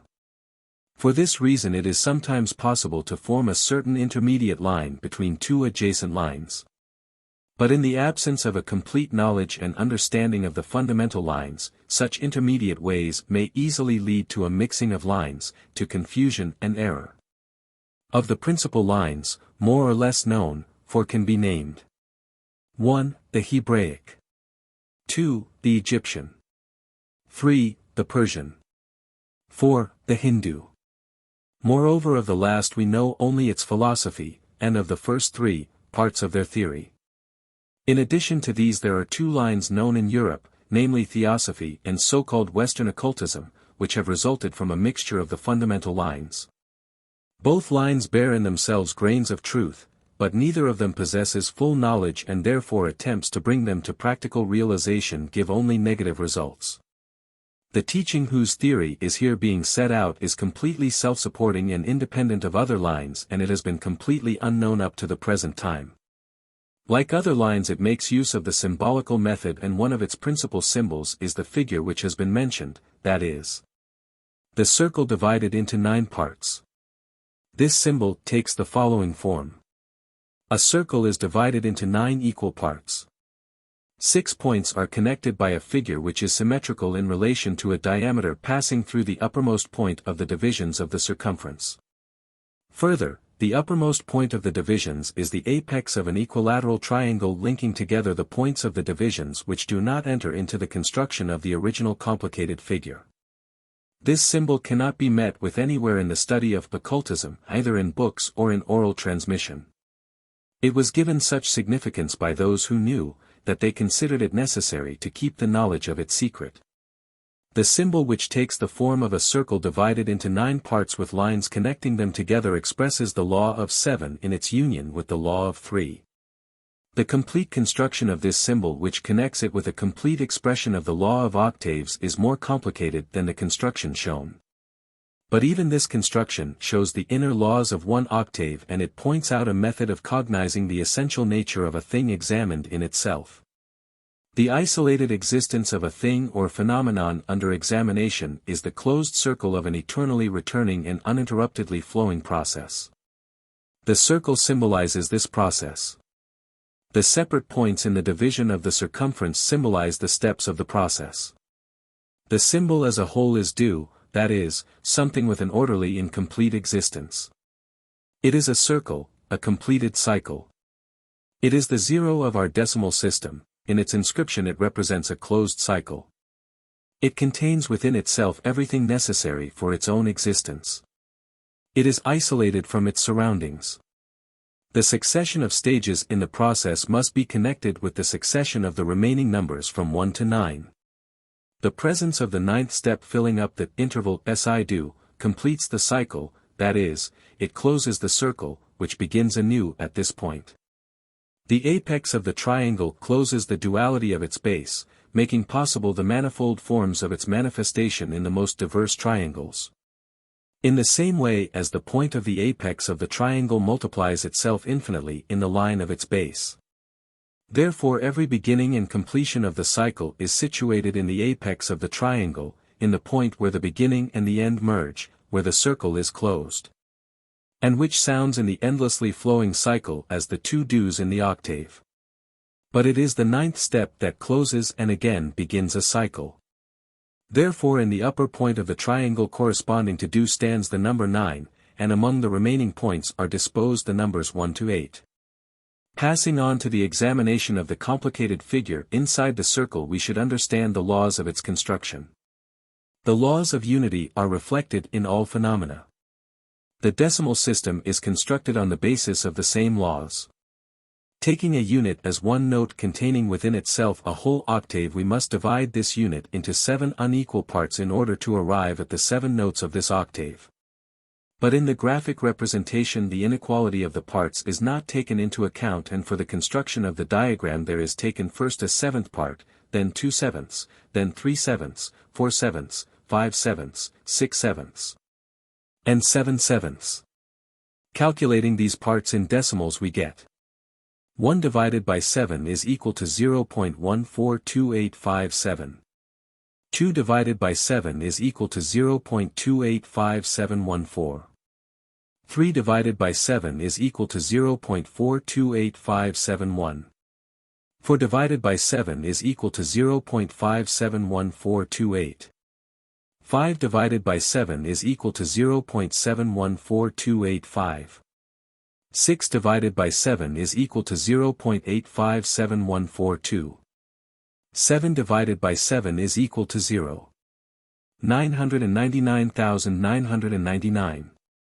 In examining the series of periodic decimals obtained, we at once see that in all except the last the periods consist of exactly the same 6 digits which run in a definite sequence, so that, knowing the first digit of the period, it is possible to reconstruct the whole period in full. If we now place on the circumference all the 9 numbers from 1 to 9 and connect those numbers which are included in the period by straight lines in the same sequence in which the numbers stand in the period, according to which number we start from, we shall obtain the figure found inside the circle. The numbers 3, 6, and 9 are not included in the period. They form the separate triangle, the free trinity of the symbol. Making use of theosophical addition and taking the sum of the numbers of the period, we obtain 9, that is, a whole octave. Again, in each separate note there will be included a whole octave subject to the same laws as the first. The positions of the notes will correspond to the numbers of the period. The triangle 9-3-6, which unites into one whole the 3 points on the circumference not included in the period, connects together the law of 7 and the law of 3. The numbers 3, 6, 9 are not included in the period. 2 of them, 3 and 6, correspond to the 2 intervals in the octave, the third is, so to speak, superfluous, and at the same time it replaces the fundamental note which does not enter the period. Moreover, any phenomenon which is able to act reciprocally with a phenomenon similar to it sounds as the note do in a corresponding octave. Therefore do can emerge from its circle and enter into orderly correlation with another circle, that is, play that role in another cycle which, in the cycle under consideration, is played by the shocks filling the intervals in the octave. Therefore, here also, by having this possibility do is connected by the triangle 3-6-9 with those places in the octave where the shocks from outside sources occur, where the octave can be penetrated to make connection with what exists outside it. The law of 3 stands out, so to speak, from the law of 7, the triangle penetrates through the period and these two figures in combination give the inner structure of the octave and its notes. At this point in our reasoning it would be entirely right to raise the question, why is one of the intervals, which is designated by the number 3 found in its right place between the notes mi and fa, and the other, which is designated by the number 6, found between sol and la, when its right place is between si and do? If the conditions had been observed as to the appearance of the second interval, 6, in its own place, the 9 elements of the closed cycle would have been grouped symmetrically together in the following way. Do re mi. La si x x fa sol. The distribution we do get can only give the following grouping. Si do re. Sol x la mi x fa. That is, in one case x between mi and fa, and in the other between sol and la, where it is not necessary. The apparent placing of the interval in its wrong place itself shows to those who are able to read the symbol what kind of shock is required for the passage of si to do. In order to understand this, it is essential to recollect what was said about the role of shocks in the processes proceeding in man and in the universe. When we examined the application of the law of octaves to the cosmos, then the step Sun-Earth was represented in this way. In relation to the 3 octaves of radiation it was pointed out that the passage of do to si, the filling of the interval, takes place within the organism of the Sun. It was pointed out in the cosmic octave in relation to the interval do si that this passage is accomplished by the will of the Absolute. The passage fa mi in the cosmic octave is accomplished mechanically with the help of a special machine which makes it possible for fa, which enters it, to acquire by a series of inner processes the characteristics of sol standing above it, without changing its note, that is, to accumulate, as it were, the inner energy for passing independently into the next note, into mi. Exactly the same relationship is repeated in all completed processes. In examining the processes of nutrition in the human organism and the transformation of the substances taken into the organism, we find in these processes exactly the same intervals and shocks. As we pointed out before, man takes in 3 kinds of food. Each one of them is the beginning of a new octave. The second octave, that is, the air octave, joins up with the first, that is, the octave of food and drink, at the point where the first octave comes to a stop in its development at the note mi. And the third octave joins up with the second at the point where the second octave comes to a stop in its development at the note mi. But it must be understood that, just as in many chemical processes, only definite quantities of substances, exactly determined by nature, give compounds of the required quality. So in the human organism the 3 kinds of food must be mixed in definite proportions. The final substance in the process of the food octave is the substance Si, hydrogen, 12 in the 3rd scale, which needs an additional shock in order to pass into a new do. But as 3 octaves have taken part in the production of this substance, their influence is also reflected in the final result by determining its quality. The quality and quantity can be regulated by regulating the 3 kinds of food received by the organism. Only in the presence of a full and harmonious conformity between all 3 kinds of food, by a strengthening or weakening of the different parts of the process, is the required result obtained. But it is essential to remember that no arbitrary attempts to regulate food, in the literal sense of the word, or breathing can lead to the desired end unless one knows exactly what one is doing and why, and what kind of result it will give. And furthermore, even if a man were to succeed in regulating 2 components of the process, food and breathing, again this would not be enough, because it is still more important to know how to regulate the food of the 3rd story, impressions. Therefore, before even thinking of influencing practically the inner processes, it is essential to understand the exact mutual relationship of the substances entering the organism, the nature of the possible shocks, and the laws governing the transition of notes. These laws are everywhere the same. In studying man we study the cosmos, in studying the cosmos we study man. The cosmic octave, absolute moon, has, according to the law of 3, been broken into 3 subordinate octaves. In these 3 octaves the cosmos is like man, the same 3 stories, the same 3 shocks. Where, in the cosmic octaves of radiation, the place of the interval XVIII appears, in the diagram are marked the machines, which are found there in the same way as in the human body. The process of the transition XVIII can be represented in the most schematic way thus. The cosmic FA enters this machine like the food of the lower story and begins its cycle of changes. Therefore in the beginning it sounds in the machine as do. The substance soul of the cosmic octave serves as the substance which enters the middle story like the air in breathing, which helps the note FA inside the machine to pass into the note Mi. This soul on entering the machine also sounds as do. The matter which has now been obtained is joined in the upper story by the substance of the cosmic law, which enters the upper story of the machine, also as do. As we see from this, the following notes law, soul, Fa serve as food for the machine. In the order of their succession, according to the law of 3, law will be the active element, soul the neutralizing, and Fa the passive. The active principle reacting with the passive, that is, becoming connected with it by the help of the neutralizing principle, gives a certain definite result. This is represented symbolically thus. A triangle with soul equals at the top point, La plus at the bottom left point, and Fa at the bottom right. This symbol points out that the substance Fa in being mixed with the substance La gives as a result the substance soul. And as this process proceeds in the octave, developing as it were inside the note Fa, it is therefore possible to say that Fa without changing its pitch acquires the properties of soul. All that has been said about the octaves of radiation and about the food octaves in the human organism has a direct connection with the symbol consisting of a circle divided into 9 parts. This symbol, as the expression of a perfect synthesis, contains within itself all the elements of the laws it represents, and from it can be extracted, and by its help transmitted, everything that is connected with these octaves and much else besides. G. Return to the enneagram many times and in various connections. Each completed whole, each cosmos, each organism, each plant, is an enneagram, he said. But not each of these enneagrams has an inner triangle. The inner triangle stands for the presence of higher elements, according to the scale of hydrogens, in a given organism.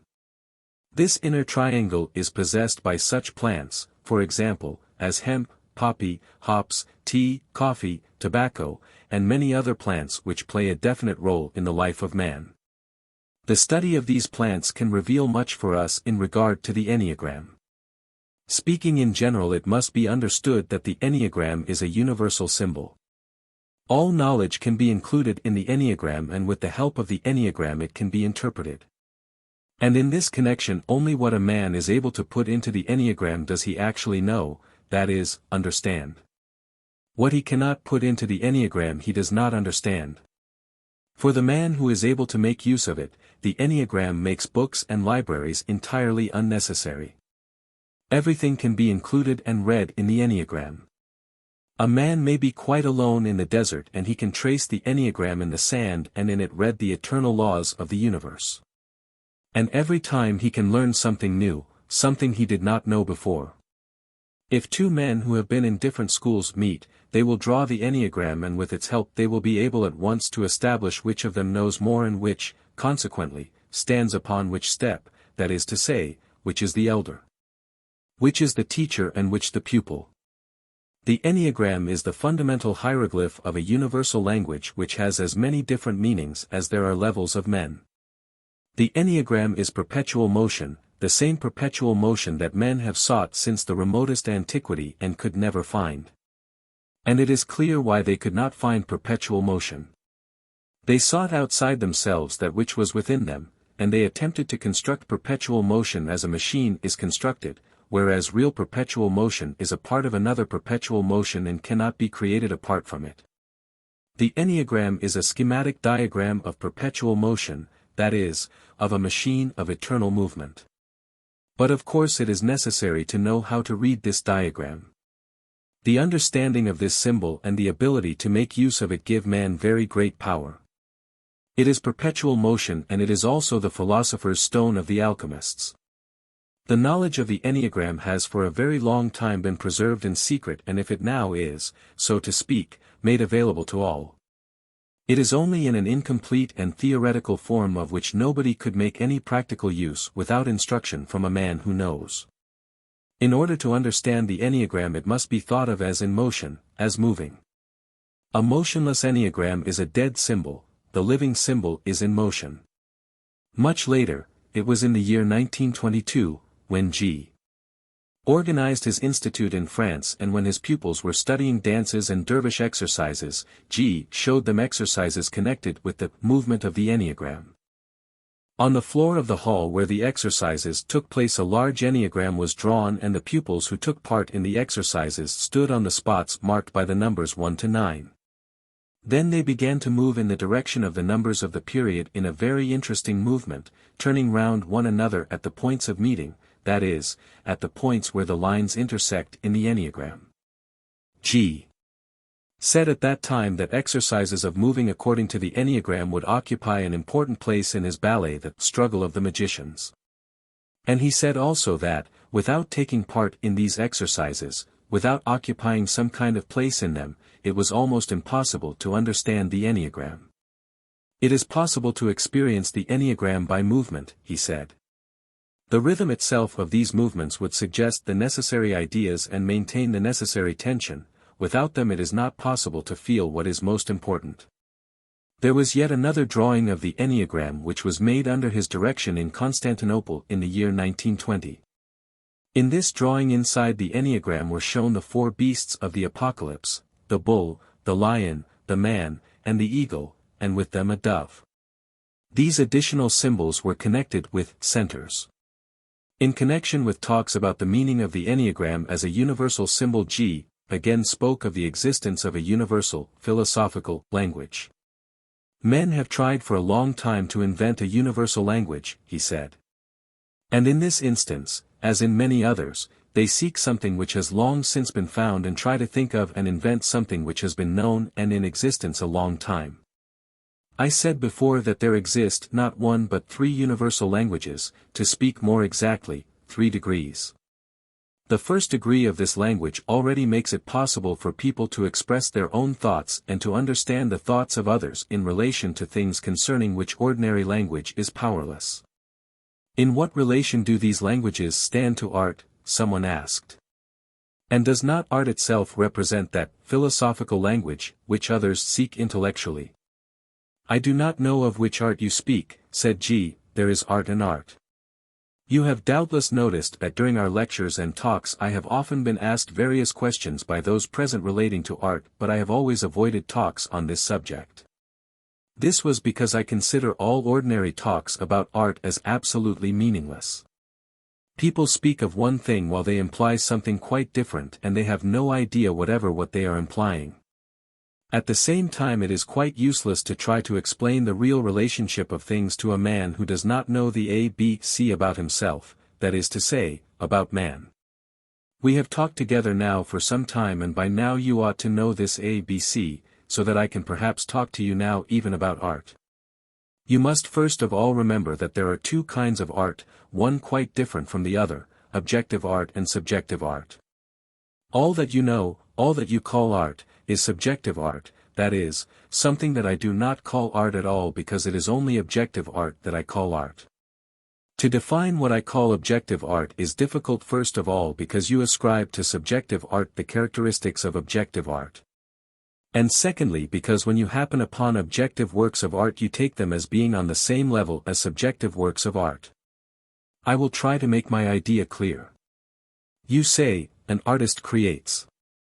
I say this only in connection with objective art.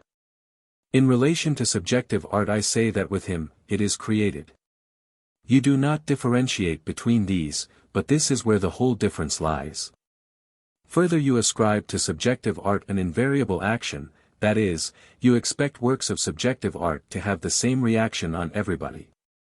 You think, for instance, that a funeral march should provoke in everyone sad and solemn thoughts, and that any dance music, a Komarinsky for instance, will provoke happy thoughts. But in actual fact this is not so at all.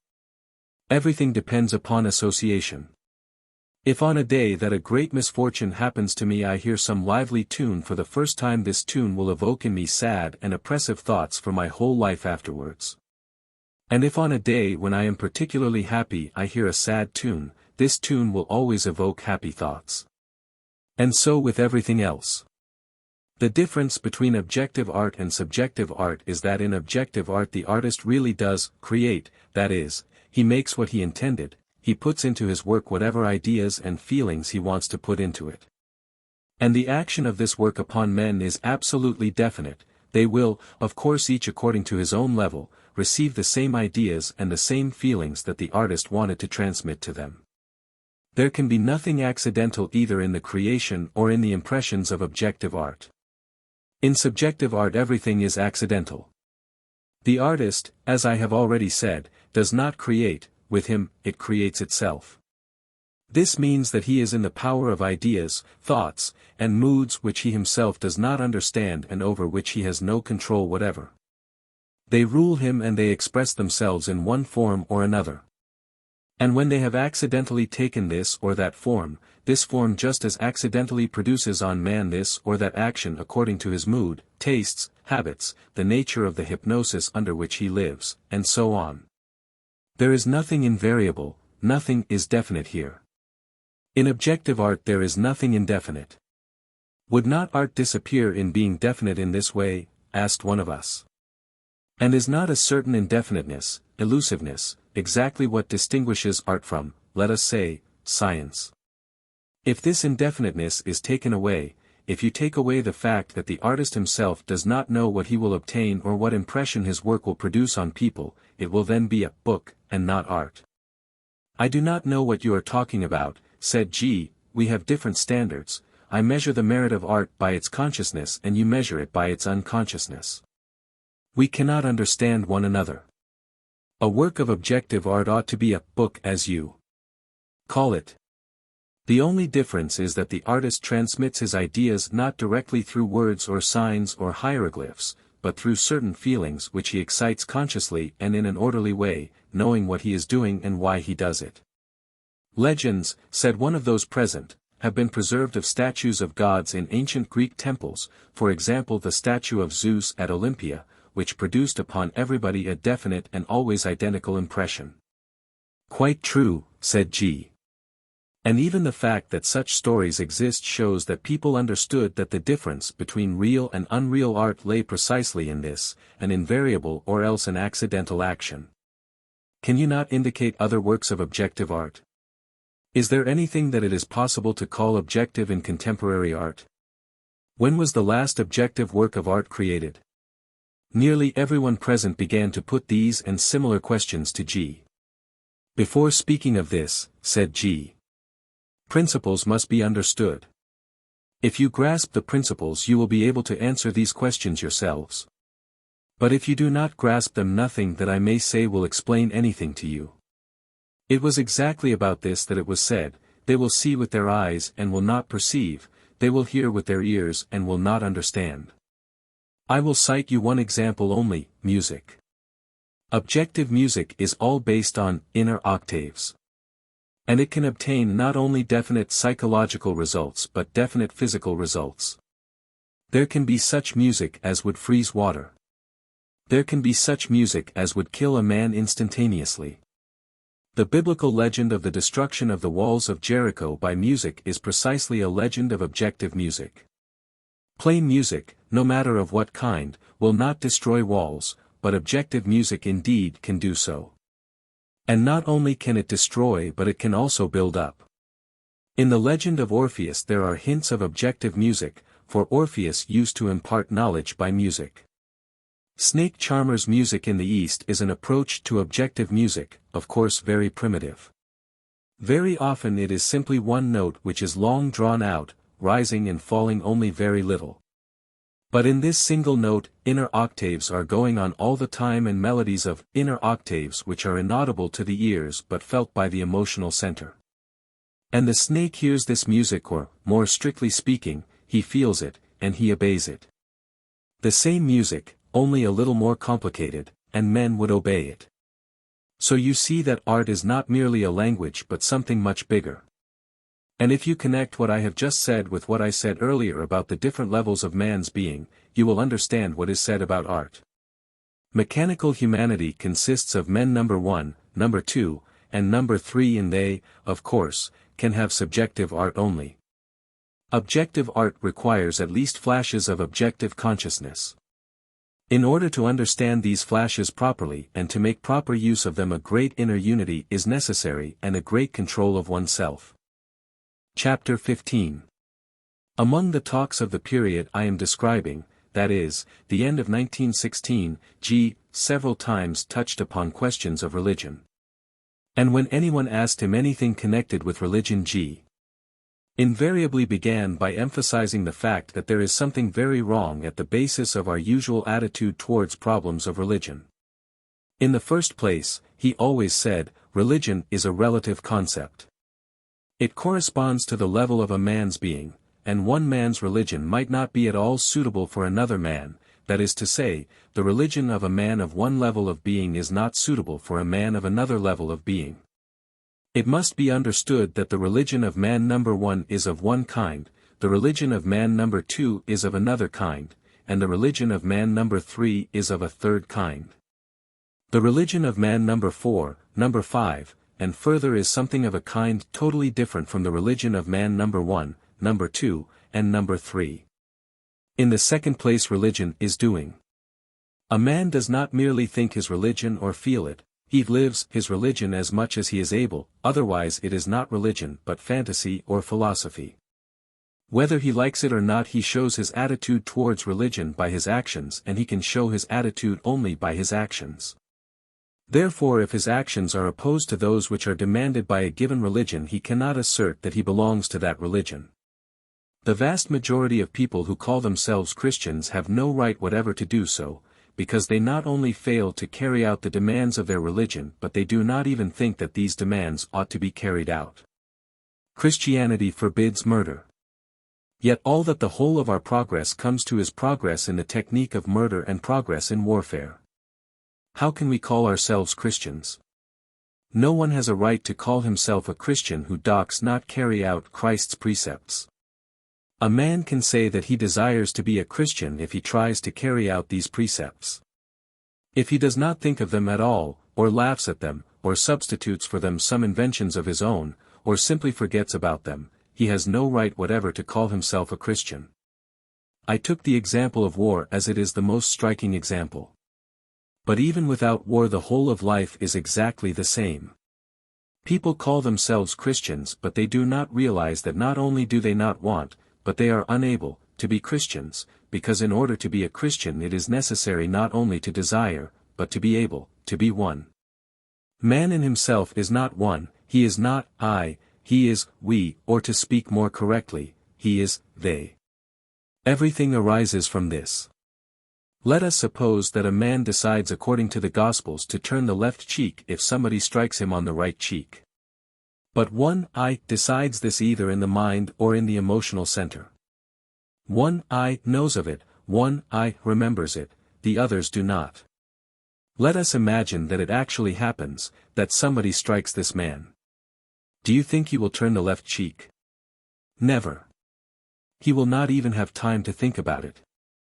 He will either strike the face of the man who struck him, or he will begin to call a policeman, or he will simply take to flight.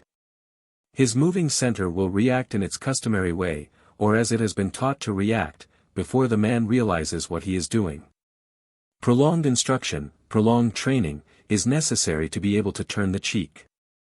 And if this training is mechanical, it is again worth nothing because in this case it means that a man will turn his cheek because he cannot do anything else. Cannot prayer help a man to live like a Christian? Asked someone. It depends upon whose prayer, said G. The prayer of subjective man, that is, of man number 1, number 2, and number 3, can give only subjective results, namely, self-consolation, self-suggestion, self-hypnosis. It cannot give objective results. But cannot prayer in general give objective results? Asked one of those present. I have already said, it depends upon whose prayer, G. replied. One must learn to pray, just as one must learn everything else. Whoever knows how to pray and is able to concentrate in the proper way, his prayer can give results. But it must be understood that there are different prayers and that their results are different. This is known even from ordinary divine service. But when we speak of prayer or of the results of prayer we always imply only one kind of prayer, petition, or we think that petition can be united with all other kinds of prayers. This of course is not true. Most prayers have nothing in common with petitions. I speak of ancient prayers, many of them are much older than Christianity. These prayers are, so to speak, recapitulations. By repeating them aloud or to himself a man endeavors to experience what is in them, their whole content, with his mind and his feeling. And a man can always make new prayers for himself. For example, a man says, I want to be serious. But the whole point is in how he says it. If he repeats it even 10,000 times a day and is thinking of how soon he will finish and what will there be for dinner and the like, then it is not prayer but simply self-deceit. But it can become a prayer if a man recites the prayer in this way, he says, I, and tries at the same time to think of everything he knows about I. It does not exist, there is no single I, there is a multitude of petty, clamorous, quarrelsome I's. But he wants to be one I, the master, he recalls the carriage, the horse, the driver, and the master. I is master. Want, he thinks of the meaning of I want. Is he able to want? With him, it wants or it does not want all the time. But to this, it wants and it does not want, he strives to oppose his own, I want, which is connected with the aims of work on himself, that is, to introduce the third force into the customary combination of the two forces. It wants and it does not want. To be, the man thinks of what to be, what being means. The being of a mechanical man with whom everything happens. The being of a man who can do. It is possible to be in different ways. He wants to be not merely in the sense of existence but in the sense of greatness of power.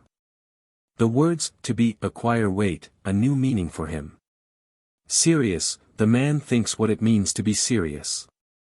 How he answers himself is very important. If he understands what this means, if he defines correctly for himself what it means to be serious, and feels that he truly desires it, then his prayer can give a result in the sense that strength can be added to him. That he will more often notice when he is not serious, that he will overcome himself more easily, make himself be serious. In exactly the same way a man can pray, I want to remember myself. To remember, what does to remember mean? The man must think about memory. How little he remembers. How often he forgets what he has decided, what he has seen, what he knows. His whole life would be different if he could remember. All ills come because he does not remember. Myself, again he returns to himself. Which self does he want to remember? Is it worth while remembering the whole of himself? How can he distinguish what he wants to remember? The idea of work. How can he connect himself with the idea of the work, and so on, and so on. In Christian worship there are very many prayers exactly like this, where it is necessary to reflect upon each word. But they lose all sense and all meaning when they are repeated or sung mechanically. Take the ordinary "God have mercy upon me." What does it mean? A man is appealing to God. He should think a little, he should make a comparison and ask himself what God is and what he is.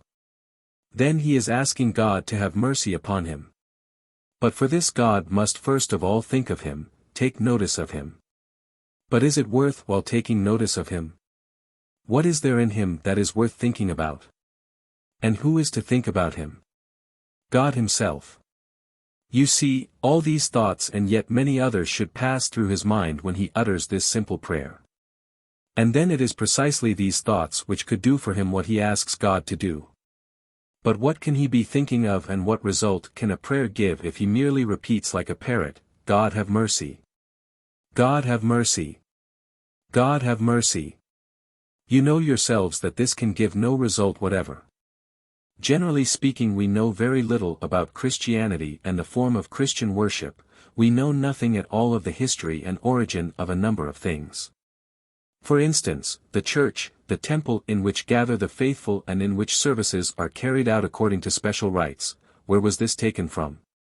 Many people do not think about this at all. Many people think that the outward form of worship, the rites, the singing of canticles, and so on, were invented by the fathers of the church. Others think that this outward form has been taken partly from pagan religions and partly from the Hebrews. But all of it is untrue.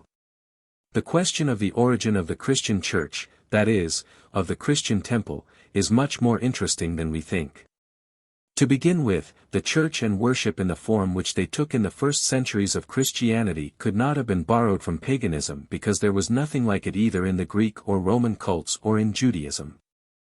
The Jewish synagogue, the Jewish temple, Greek and Roman temples of various gods, were something quite different from the Christian church which made its appearance in the 1st and 2nd centuries. The Christian church is a school concerning which people have forgotten that it is a school. Imagine a school where the teachers give lectures and perform explanatory demonstrations without knowing that these are lectures and demonstrations. And where the pupils or simply the people who come to the school take these lectures and demonstrations for ceremonies, or rites, or sacraments, i.e., magic. This would approximate to the Christian church of our times. The Christian church, the Christian form of worship, was not invented by the fathers of the church. It was all taken in a ready-made form from Egypt, only not from the Egypt that we know but from one which we do not know. This Egypt was in the same place as the other, but it existed much earlier. Only small bits of it survived in historical times, and these bits have been preserved in secret and so well that we do not even know where they have been preserved. It will seem strange to many people when I say that this prehistoric Egypt was Christian many thousands of years before the birth of Christ, that is to say, that its religion was composed of the same principles and ideas that constitute true Christianity. Special schools existed in this prehistoric Egypt which were called schools of repetition. In these schools a public repetition was given on definite days, and in some schools perhaps even every day, of the entire course in a condensed form of the sciences that could be learned at these schools. Sometimes this repetition lasted a week or a month. Thanks to these repetitions, people who had passed through this course did not lose their connection with the school and retained in their memory all they had learned. Sometimes they came from very far away simply in order to listen to the repetition and went away feeling their connection with the school. There were special days of the year when the repetitions were particularly complete, when they were carried out with particular solemnity, and these days themselves possessed a symbolical meaning. These schools of repetition were taken as a model for Christian churches. The form of worship in Christian churches almost entirely represents the course of repetition of the science dealing with the universe and man. Individual prayers, hymns, responses, all had their own meaning in this repetition, as well as holidays and all religious symbols, though their meaning has been forgotten long ago. Continuing, G. quoted some very interesting examples of the explanations of various parts of Orthodox liturgy. Unfortunately, no notes were made at the time, and I will not undertake to reconstruct them from memory. The idea was that, beginning with the first words, the liturgy, so to speak, goes through the process of creation, recording all its stages and transitions. What particularly astonished me in G.'s explanations was the extent to which so much has been preserved in its pure form and how little we understand of all this. His explanations differed very greatly from the usual theological and even from mystical interpretations. And the principal difference was that he did away with a great many allegories. I mean to say that it became obvious from his explanations that we take many things for allegories in which there is no allegory whatever and which ought to be understood much more simply and psychologically. What he said before about the Last Supper serves as a good example of this. Every ceremony or rite has a value if it is performed without alteration, he said. A ceremony is a book in which a great deal is written.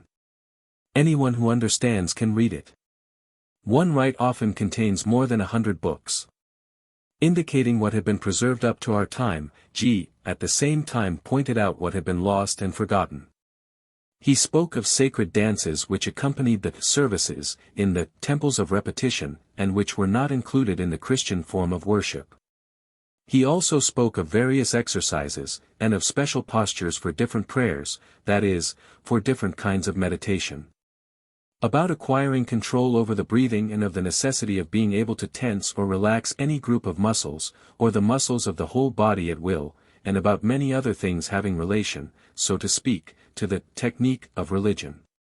On one occasion, in connection with the description of exercises in concentration and bringing the attention from one part of the body to another, G. asked, "When you pronounce the word I aloud, have you noticed where this word sounds in you?"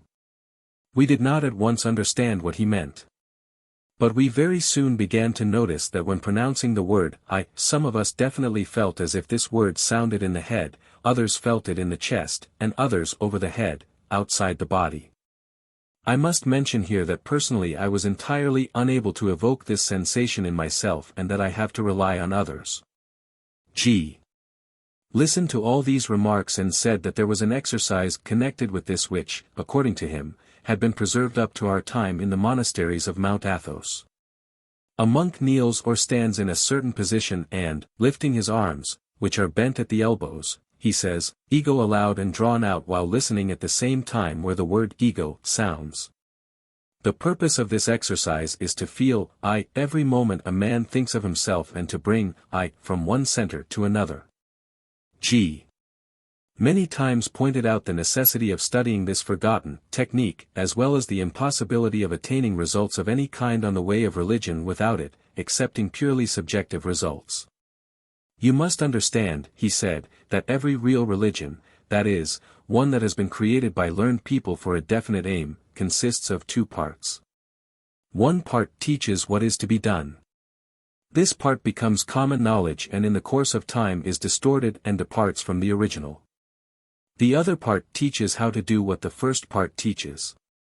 This part is preserved in secret in special schools and with its help it is always possible to rectify what has been distorted in the first part or to restore what has been forgotten. Without this second part there can be no knowledge of religion or in any case such knowledge would be incomplete and very subjective. This secret part exists in Christianity also as well as in other religions and it teaches how to carry out the precepts of Christ and what they really mean.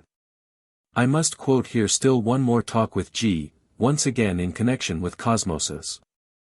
This is connected with Kant's ideas of phenomena and noumena, I said.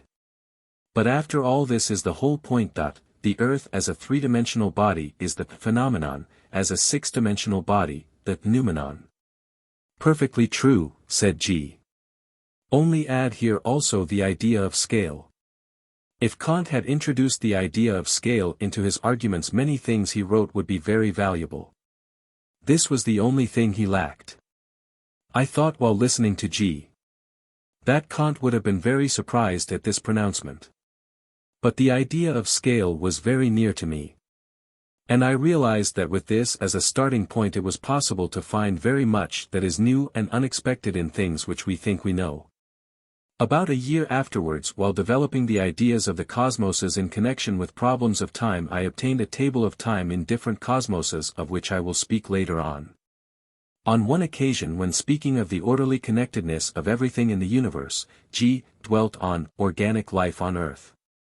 To ordinary knowledge, he said, organic life is a kind of accidental appendage violating the integrity of a mechanical system. Ordinary knowledge does not connect it with anything and draws no conclusions from the fact of its existence. But you should already understand that there is nothing accidental or unnecessary in nature, and that there can be nothing. Everything has a definite function, everything serves a definite purpose. Thus organic life is an indispensable link in the chain of the worlds which cannot exist without it, just as it cannot exist without them.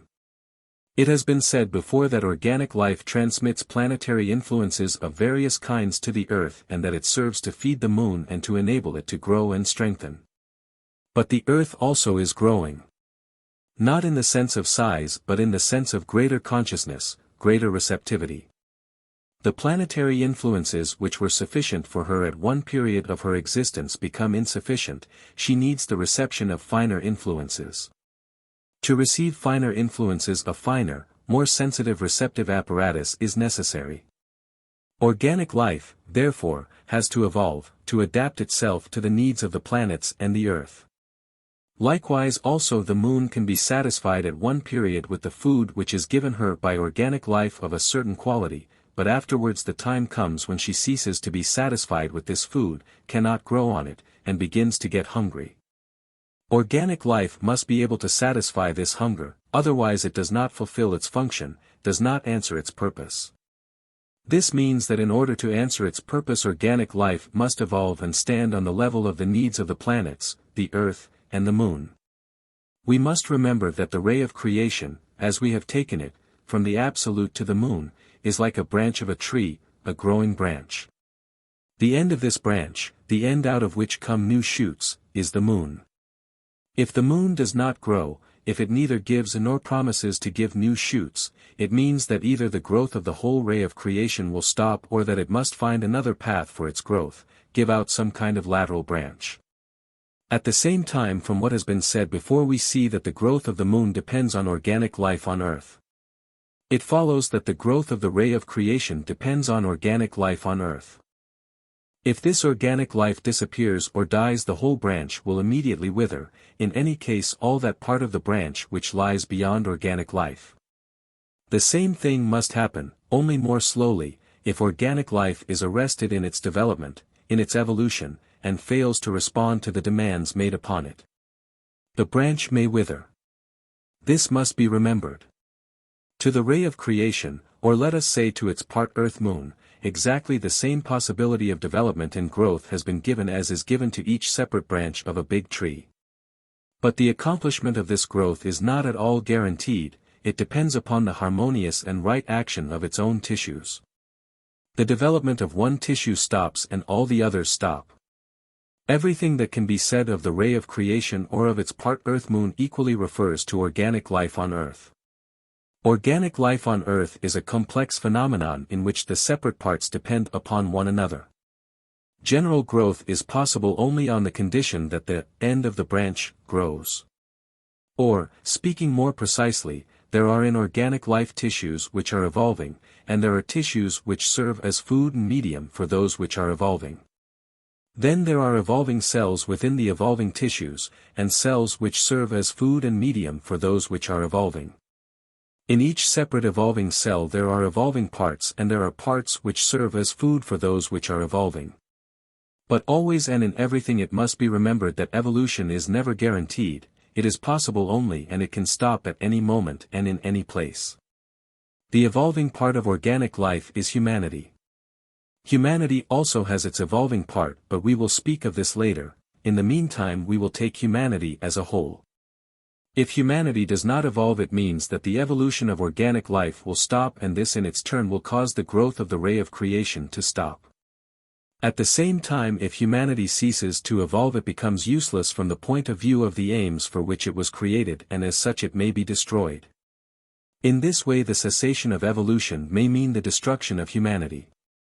We have no clues from which we are able to tell in what period of planetary evolution we exist and whether the Moon and the Earth have time to await the corresponding evolution of organic life or not.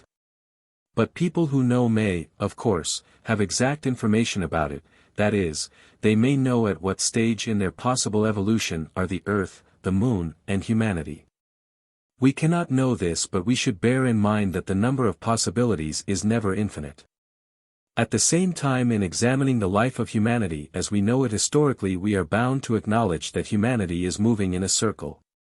In one century it destroys everything it creates in another, and the progress in mechanical things of the past 100 years has proceeded at the cost of losing many other things which perhaps were much more important for it.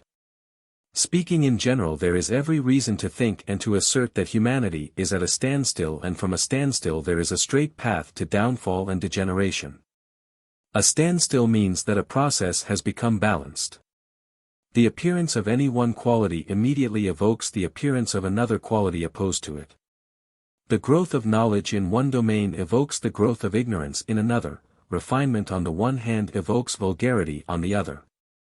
Freedom in one connection evokes slavery in another, the disappearance of some superstitions evokes the appearance and the growth of others, and so on.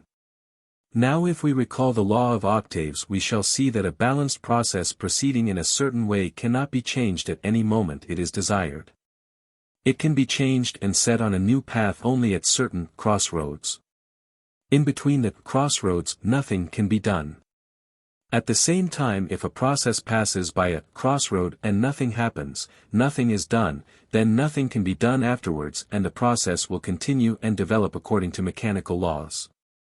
And even if people taking part in this process foresee the inevitable destruction of everything, they will be unable to do anything.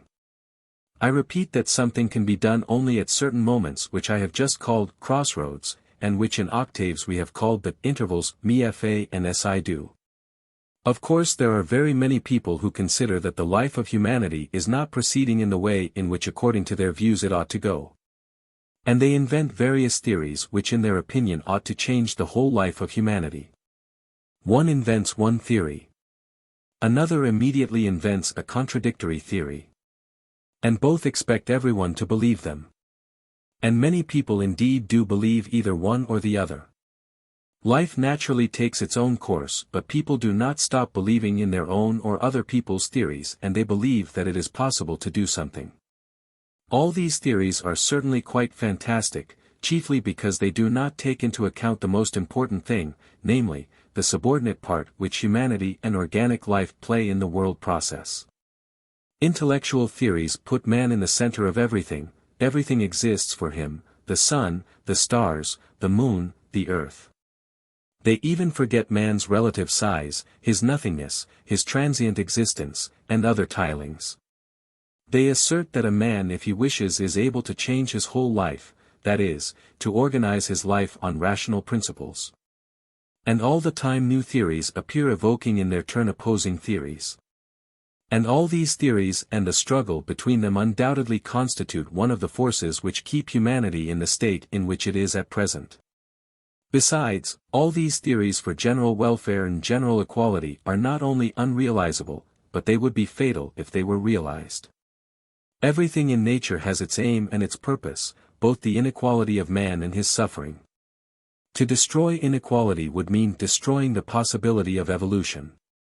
To destroy suffering would mean, first, destroying a whole series of perceptions for which man exists, and second, the destruction of the shock, that is to say, the force which alone can change the situation.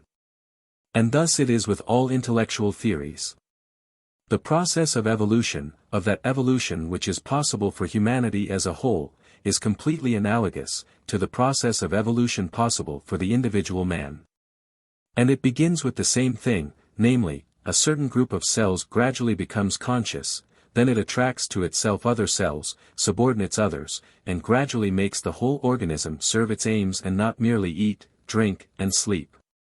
This is evolution, and there can be no other kind of evolution. In humanity as in individual man, everything begins with the formation of a conscious nucleus. All the mechanical forces of life fight against the formation of this conscious nucleus in humanity, in just the same way as all mechanical habits, tastes, and weaknesses fight against conscious self-remembering in man. Can it be said that there is a conscious force which fights against the evolution of humanity? I asked. From a certain point of view it can be said, said G.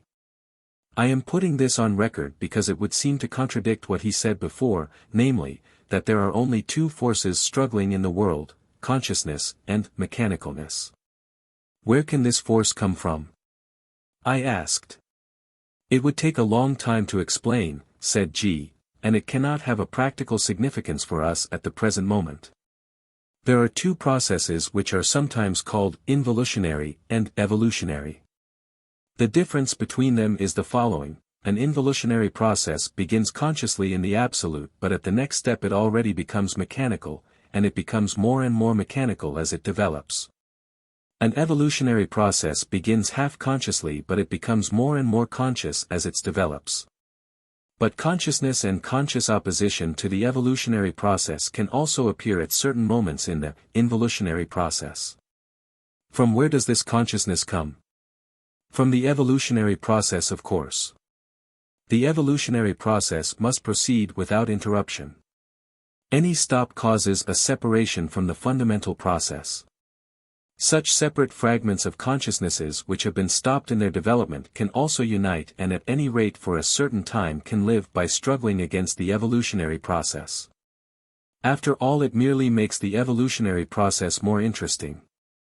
Instead of struggling against mechanical forces, there may, at certain moments, be a struggle against the intentional opposition of fairly powerful forces, though they are not of course comparable with those which direct the evolutionary process. These opposing forces may sometimes even conquer. The reason for this consists in the fact that the forces guiding evolution have a more limited choice of means, in other words, they can only make use of certain means and certain methods. The opposing forces are not limited in their choice of means, and they are able to make use of every means, even those which only give rise to a temporary success. And in the final result they destroy both evolution and involution at the point in question. But as I have said already, this question has no practical significance for us. It is only important for us to establish the indications of evolution beginning and the indications of evolution proceeding. And if we remember the full analogy between humanity and man, it will not be difficult to establish whether humanity can be regarded as evolving. Are we able to say, for instance, that life is governed by a group of conscious people? Where are they? Who are they? We see exactly the opposite, that life is governed by those who are the least conscious, by those who are most asleep. Are we able to say that we observe in life a preponderance of the best, the strongest, and the most courageous elements? Nothing of the sort. On the contrary, we see a preponderance of vulgarity and stupidity of all kinds. Are we able to say that aspirations towards unity, towards unification, can be observed in life? Nothing of the kind, of course. We only see new divisions, new hostility, new misunderstandings. So that in the actual situation of humanity there is nothing that points to evolution proceeding. On the contrary, when we compare humanity with a man, we quite clearly see a growth of personality at the cost of essence, that is, a growth of the artificial, the unreal, and what is foreign, at the cost of the natural, the real. And what is one's own? Together with this we see a growth of automatism. Contemporary culture requires automatons.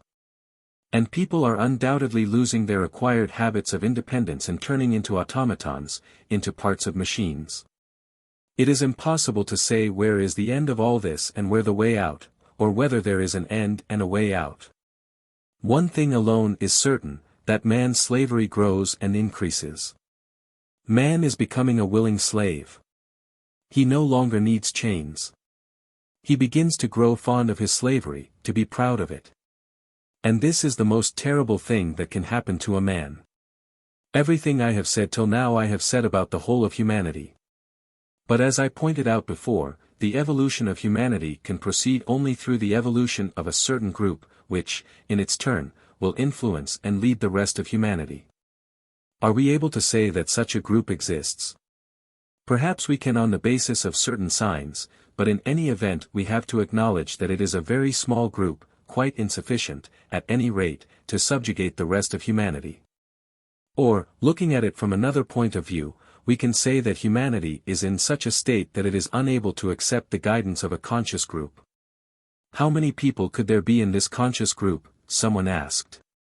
Only they themselves know this, said G. Does it mean that they all know each other? Asked the same person again. How could it be otherwise? Asked G. Imagine that there are 2 or 3 people who are awake in the midst of a multitude of sleeping people.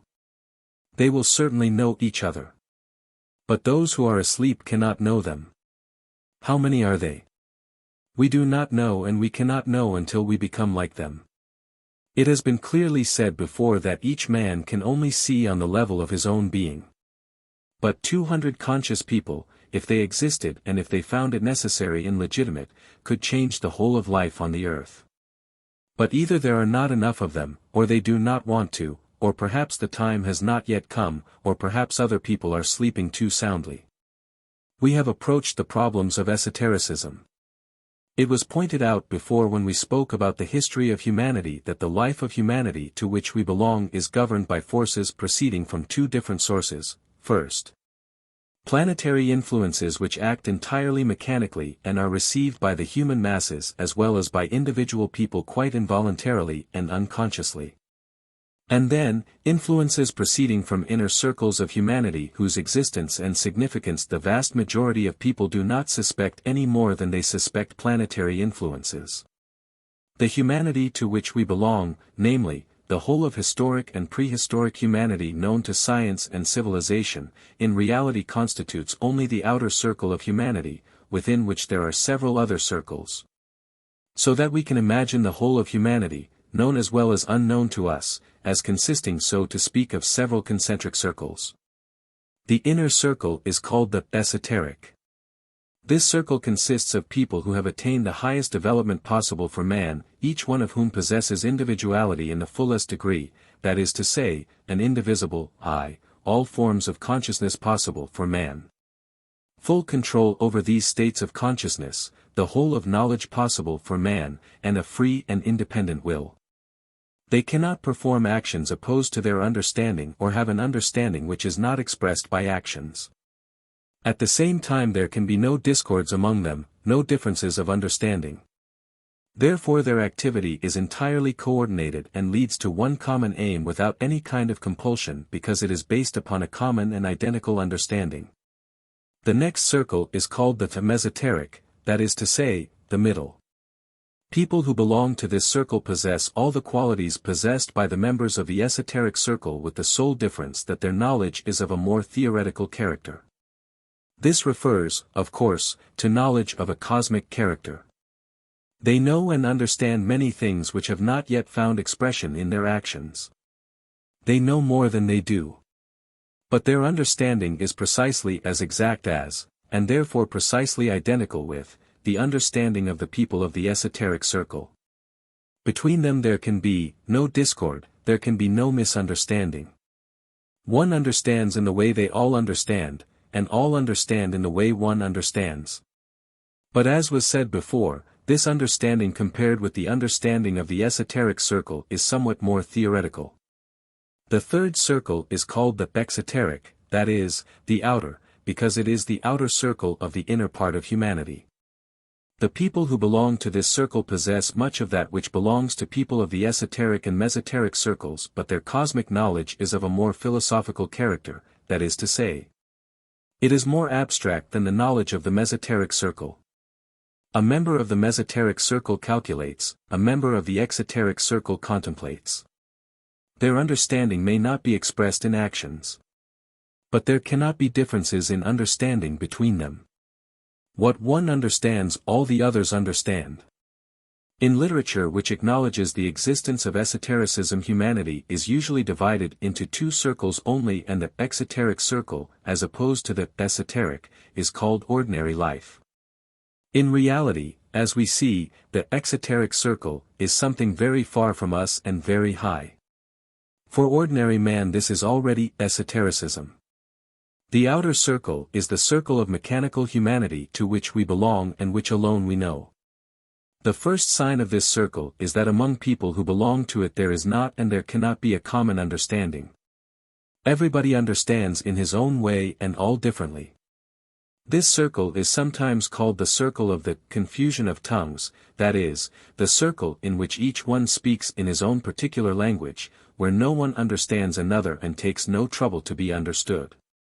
In this circle mutual understanding between people is impossible excepting in rare exceptional moments or in matters having no great significance, and which are confined to the limits of the given being. If people belonging to this circle become conscious of this general lack of understanding and acquire a desire to understand and to be understood, then it means they have an unconscious tendency towards the inner circle because mutual understanding begins only in the exoteric circle and is possible only there. But the consciousness of the lack of understanding usually comes to people in an altogether different form. So that the possibility for people to understand depends on the possibility of penetrating into the exoteric circle where understanding begins. If we imagine humanity in the form of 4 concentric circles, we can imagine 4 gates on the circumference of the third inner circle, that is, the exoteric circle, through which people of the mechanical circle can penetrate. These 4 gates correspond to the 4 ways described before. The first way is the way of the fakir, the way of people number 1, of people of the physical body, instinctive moving sensory people without much mind and without much heart. The second way is the way of the monk, the religious way, the way of people number 2, that is, of emotional people. The mind and the body should not be too strong. The third way is the way of the yogi. This is the way of the mind, the way of people number 3. The heart and the body must not be particularly strong, otherwise they may be a hindrance on this way. Besides these 3 ways, yet a 4th way exists by which can go those who cannot go by any of the first 3 ways. The fundamental difference between the first 3 ways, that is, the way of the fakir, the way of the monk, and the way of the yogi, and the 4th way consists in the fact that they are tied to permanent forms which have existed throughout long periods of history almost without change. At the basis of these institutions is religion. Where schools of yogis exist, they differ little outwardly from religious schools. And in different periods of history various societies or orders of fakirs have existed in different countries and they still exist. These 3 traditional ways are permanent ways within the limits of our historical period. 2 or 3,000 years ago there were yet other ways which no longer exist, and the ways now in existence were not so divided, they stood much closer to one another. The 4th way differs from the old and the new ways by the fact that it is never a permanent way. It has no definite forms and there are no institutions connected with it. It appears and disappears governed by some particular laws of its own. The 4th way is never without some work of a definite significance, is never without some undertaking around which and in connection with which it can alone exist. When this work is finished, that is to say, when the aim set before it has been accomplished, the 4th way disappears, that is, it disappears from the given place, disappears in its given form, continuing perhaps in another place in another form. Schools of the 4th way exist for the needs of the work which is being carried out in connection with the proposed undertaking. They never exist by themselves as schools for the purpose of education and instruction. Mechanical help cannot be required in any work of the 4th way. Only conscious work can be useful in all the undertakings of the 4th way. Mechanical man cannot give conscious work, so that the first task of the people who begin such a work is to create conscious assistance. The work itself of schools of the 4th way can have very many forms and many meanings. In the midst of the ordinary conditions of life, the only chance a man has of finding a way is in the possibility of meeting with the beginning of work of this kind. But the chance of meeting with such work as well as the possibility of profiting by this chance depends upon many circumstances and conditions. The quicker a man grasps the aim of the work which is being executed, the quicker can he become useful to it and the more will he be able to get from it for himself. But no matter what the fundamental aim of the work is, the schools continue to exist only while this work is going on. When the work is done, the schools close. The people who began the work leave the stage. Those who have learned from them what was possible to learn and have reached the possibility of continuing on the way independently begin in one form or another their own personal work. But it happens sometimes that when the school closes a number of people are left who were round about the work, who saw the outward aspect of it, and saw the whole of the work in this outward aspect. Having no doubts whatever of themselves or in the correctness of their conclusions and understanding they decide to continue the work. To continue this work they form new schools, teach people what they have themselves learned, and give them the same promises that they themselves received. All this naturally can only be outward imitation. But when we look back on history it is almost impossible for us to distinguish where the real ends and where the imitation begins. Strictly speaking, almost everything we know about various kinds of occult, Masonic, and alchemical schools refers to such imitation. We know practically nothing about real schools excepting the results of their work, and even that only if we are able to distinguish the results of real work from counterfeits and imitations. But such pseudo-esoteric systems also play their part in the work and activities of esoteric circles. Namely, they are the intermediaries between humanity which is entirely immersed in the materialistic life and schools which are interested in the education of a certain number of people. As much for the purposes of their own existences as for the purposes of the work of a cosmic character which they may be carrying out. The very idea of esotericism, the idea of initiation, reaches people in most cases through pseudo-esoteric systems and schools. And if there were not these pseudo-esoteric schools, the vast majority of humanity would have no possibility whatever of hearing and learning of the existence of anything greater than life, because the truth in its pure form would be inaccessible for them. By reason of the many characteristics of man's being, particularly of the contemporary being, truth can only come to people in the form of a lie. Only in this form are they able to accept it. Only in this form are they able to digest and assimilate it. Truth undefiled would be, for them, indigestible food. Besides, a grain of truth in an unaltered form is sometimes found in pseudo-esoteric movements, in church religions, in occult and theosophical schools. It may be preserved in their writings, their rituals, their traditions, their conceptions of the hierarchy, their dogmas, and their rules. Esoteric schools, that is, not pseudo-esoteric schools, which perhaps exist in some countries of the East, are difficult to find because they exist there in the guise of ordinary monasteries and temples. Tibetan monasteries are usually built in the form of 4 concentric circles or 4 concentric courts divided by high walls. Indian temples, especially those in southern India, are built on the same plan but in the form of squares, one contained within the other.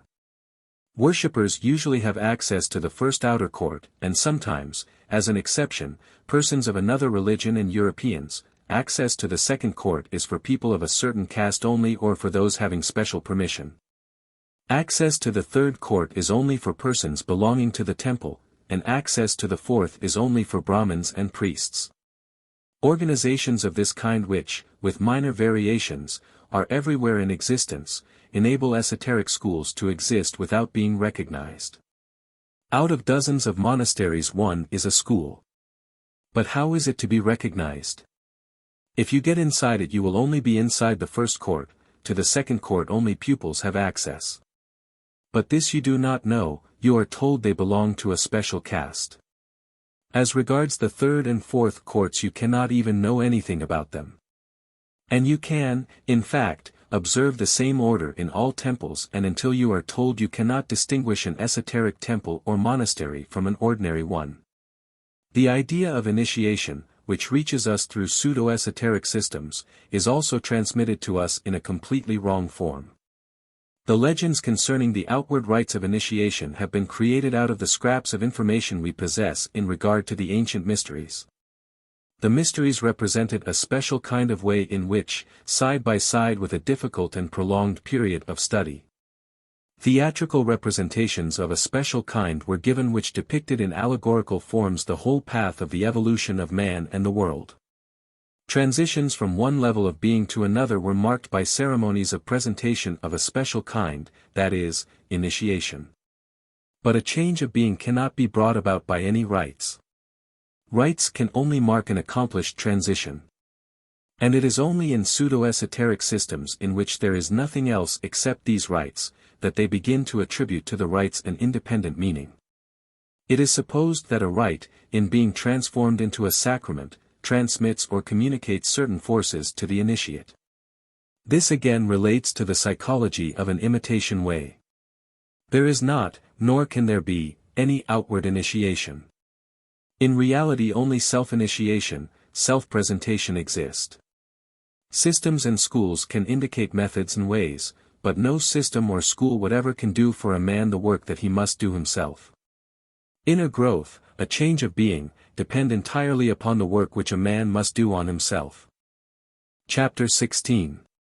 By this time, that is, by November, 1916, the position of affairs in Russia had begun to assume a very gloomy aspect. Up to this time we, at any rate most of us, had by some miracle kept clear of events. Now, events were drawing nearer to us, that is to say, they were drawing nearer to each one of us personally, and we could no longer fail to notice them. It in no way enters into my task either to describe or to analyze what was taking place. At the same time it was such an exceptional period that I cannot altogether avoid all mention of what was going on around us, otherwise I should have to admit that I had been both blind and deaf. Besides, nothing could have given such material for the study of the mechanicalness of events, that is, of the entire and complete absence of any element of will, as the observation of events at this period. Some things appeared or might have appeared to be dependent on somebody's will, but even this was illusion, and in reality it had never been so clear that everything happens, that no one does anything. In the first place it was clear to everyone who was able and who wanted to see it that the war was coming to an end, and that it was coming to an end by itself through some deep inner weariness and from the realization, though dull and obscure yet firmly rooted, of the senselessness of all this horror. No one believed now in words of any kind. No attempts of any kind to galvanize the war were able to lead to anything. At the same time it was impossible to stop anything, and all talk about the necessity of continuing the war or of the necessity of stopping the war merely showed the helplessness of the human mind, which was even incapable of realizing its own helplessness.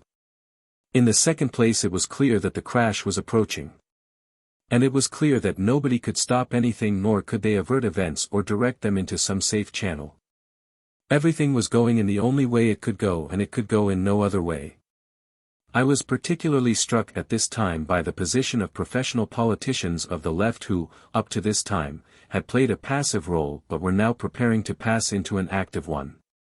To be precise, they showed themselves to be the blindest, the most unprepared, and the most incapable of understanding what they were really doing, where they were going to, what they were preparing, even for themselves. I remember Petersburg so well during the last winter of its life. Who could have known then, even assuming the very worst, that this was its last winter?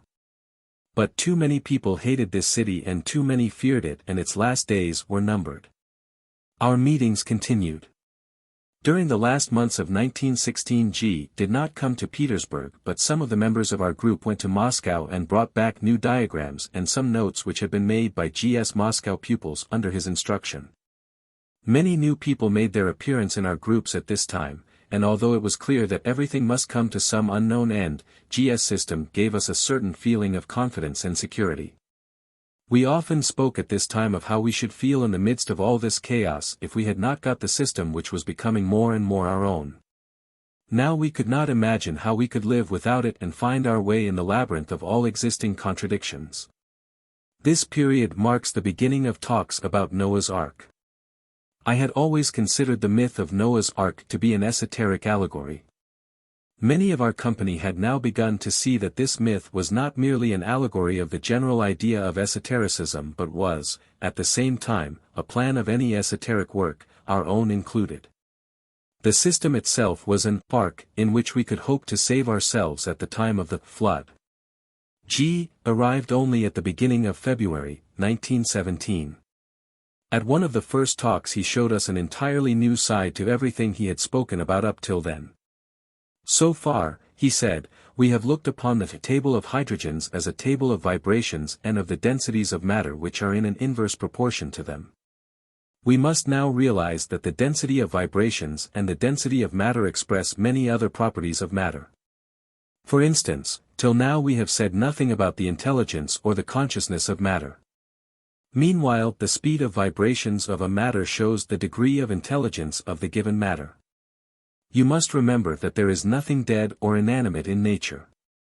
Everything in its own way is alive, everything in its own way is intelligent and conscious. Only this consciousness and intelligence is expressed in a different way on different levels of being, that is, on different scales.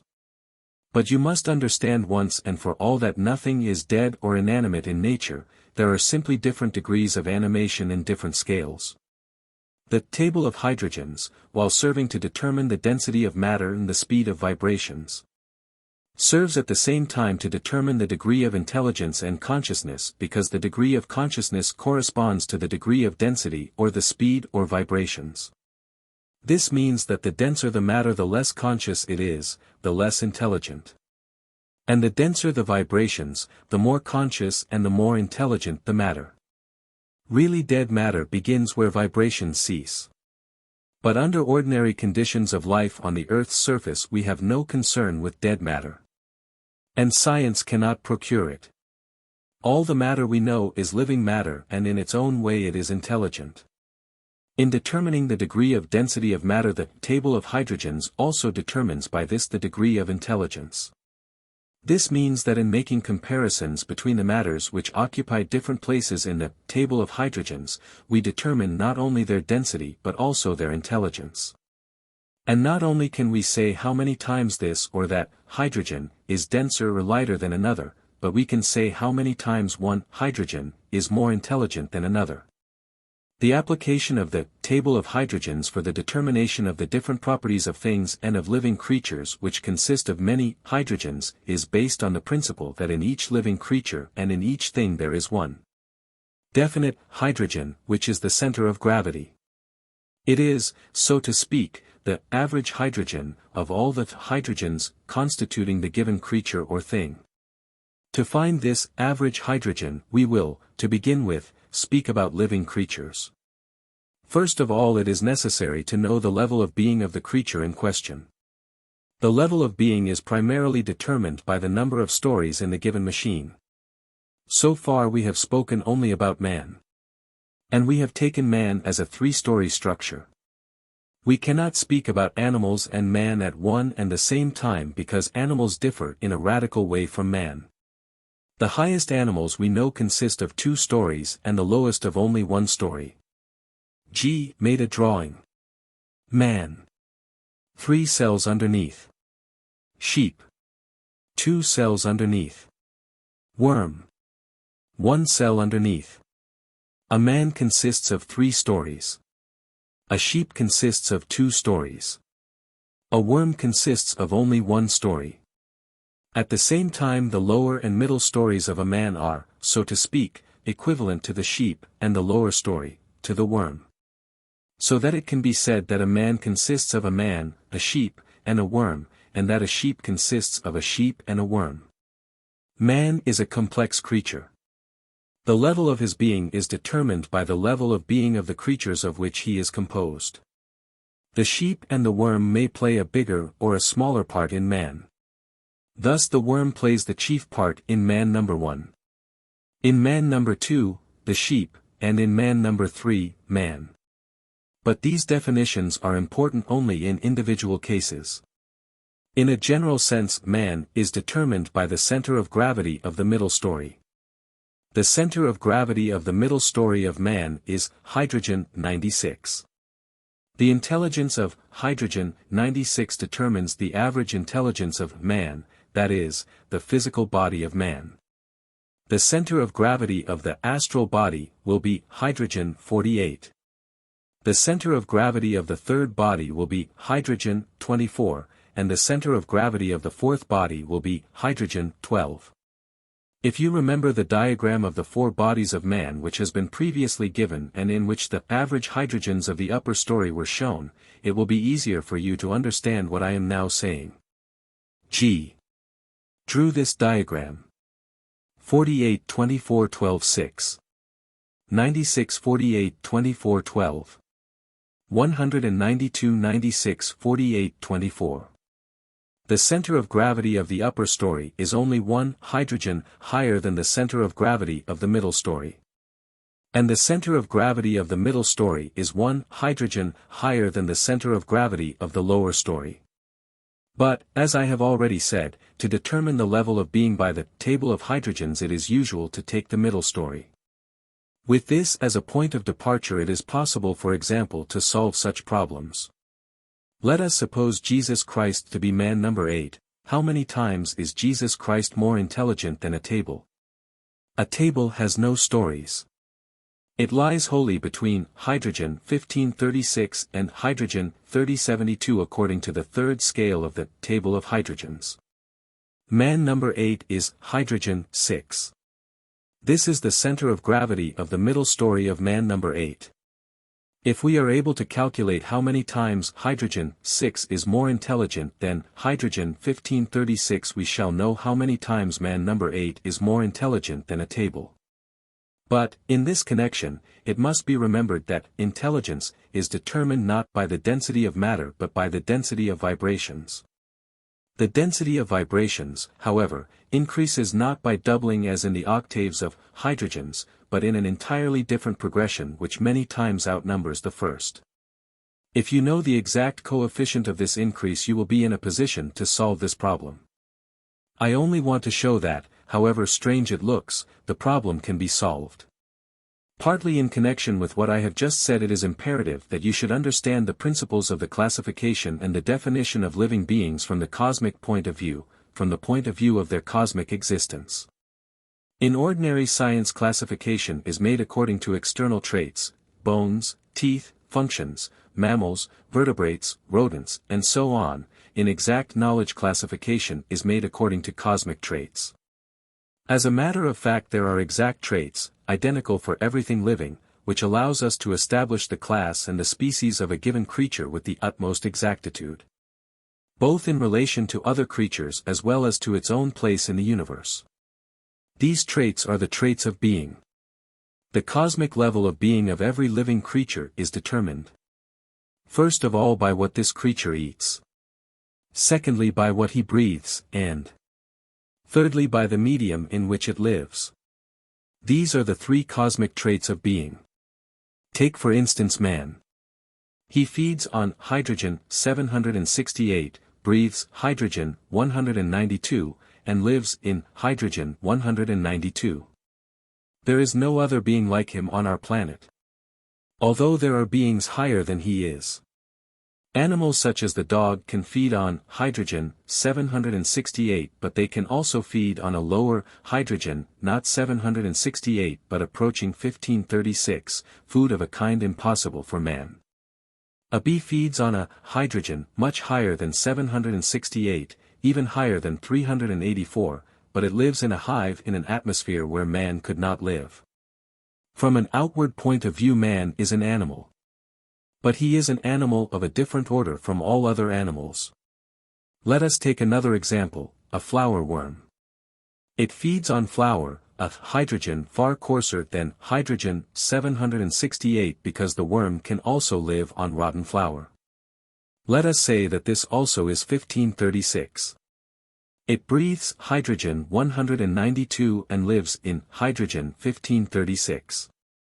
A fish feeds on hydrogen 1536, lives in hydrogen 384, and breathes hydrogen 192.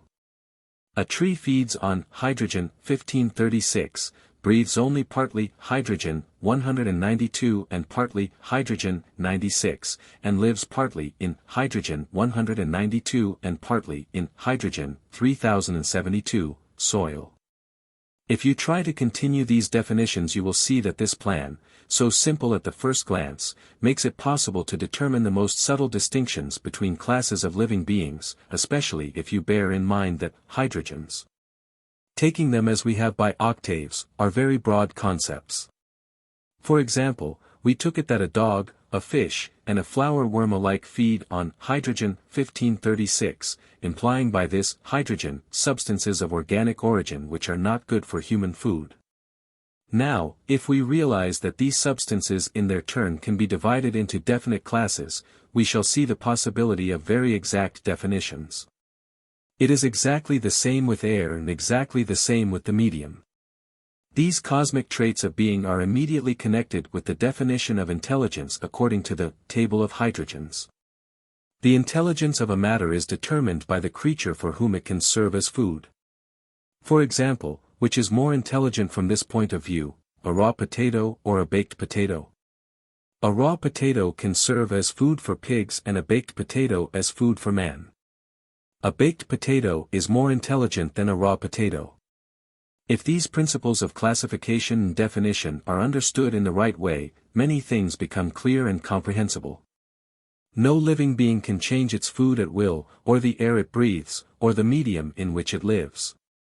The cosmic order of each being determines its food as well as the air it breathes and the medium in which it lives.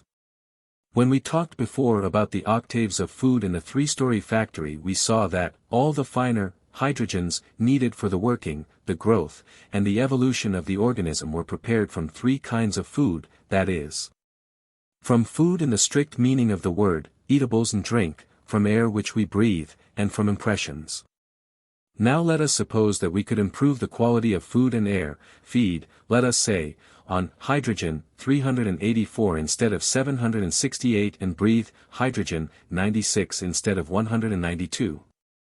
How much simpler and easier the preparation of fine matters in the organism would be then. But the whole point is that this is impossible. The organism is adapted to transform precisely these coarse matters into fine matters, and if you give it fine matters instead of coarse matters, it will not be in a position to transform them and it will very soon die. Neither air nor food can be changed. But impressions, that is, the quality of the impressions possible to man, are not subject to any cosmic law. Man cannot improve his food, he cannot improve the air. Improvement in this case would be actually making things worse. For instance, hydrogen 96 instead of 192 would be either very rarefied air or very hot incandescent gases which man cannot possibly breathe. Fire is hydrogen 96. It is exactly the same with food. Hydrogen 384 is water. If man could improve his food, that is, make it finer, he would have to feed on water and breathe fire. It is clear that this is impossible. But while it is not possible for him to improve his food and air, he can improve his impressions to a very high degree and in this way introduce fine hydrogens into the organism. It is precisely on this that the possibility of evolution is based. A man is not at all obliged to feed on the dull impressions of H48, he can have both H24, H12, and H6, and even H3. This changes the whole picture, and a man who makes higher hydrogens the food for the upper story of his machine will certainly differ from one who feeds on the lower hydrogens. In one of the following conversations G. again returned to the subject of classification according to cosmic traits. There is still another system of classification, he said, which you also ought to understand. This is a classification in an altogether different ratio of octaves. The first classification by food, air, and medium definitely refers to living beings as we know them, including plants, that is to say, to individuals. The other classification of which I shall now speak leads us far beyond the limits of what we call living beings, both upwards, higher than living beings, as well as downwards, lower than living beings. And it deals not with individuals but with classes in a very wide sense. Above all, this classification shows that there are no jumps whatever in nature. In nature everything is connected and everything is alive. The diagram of this classification is called the diagram of everything living. According to this diagram, every kind of creature, every degree of being, is defined by what serves as food for this kind of creature or being of a given level and for what they themselves serve as food. Because in the cosmic order each class of creature feeds on a definite class of lower creature and is food for a definite class of higher creatures. G drew a diagram in the form of a ladder with 11 squares. And in each square excepting the two higher he put 3 circles with numbers. Each square denotes a level of being, he said.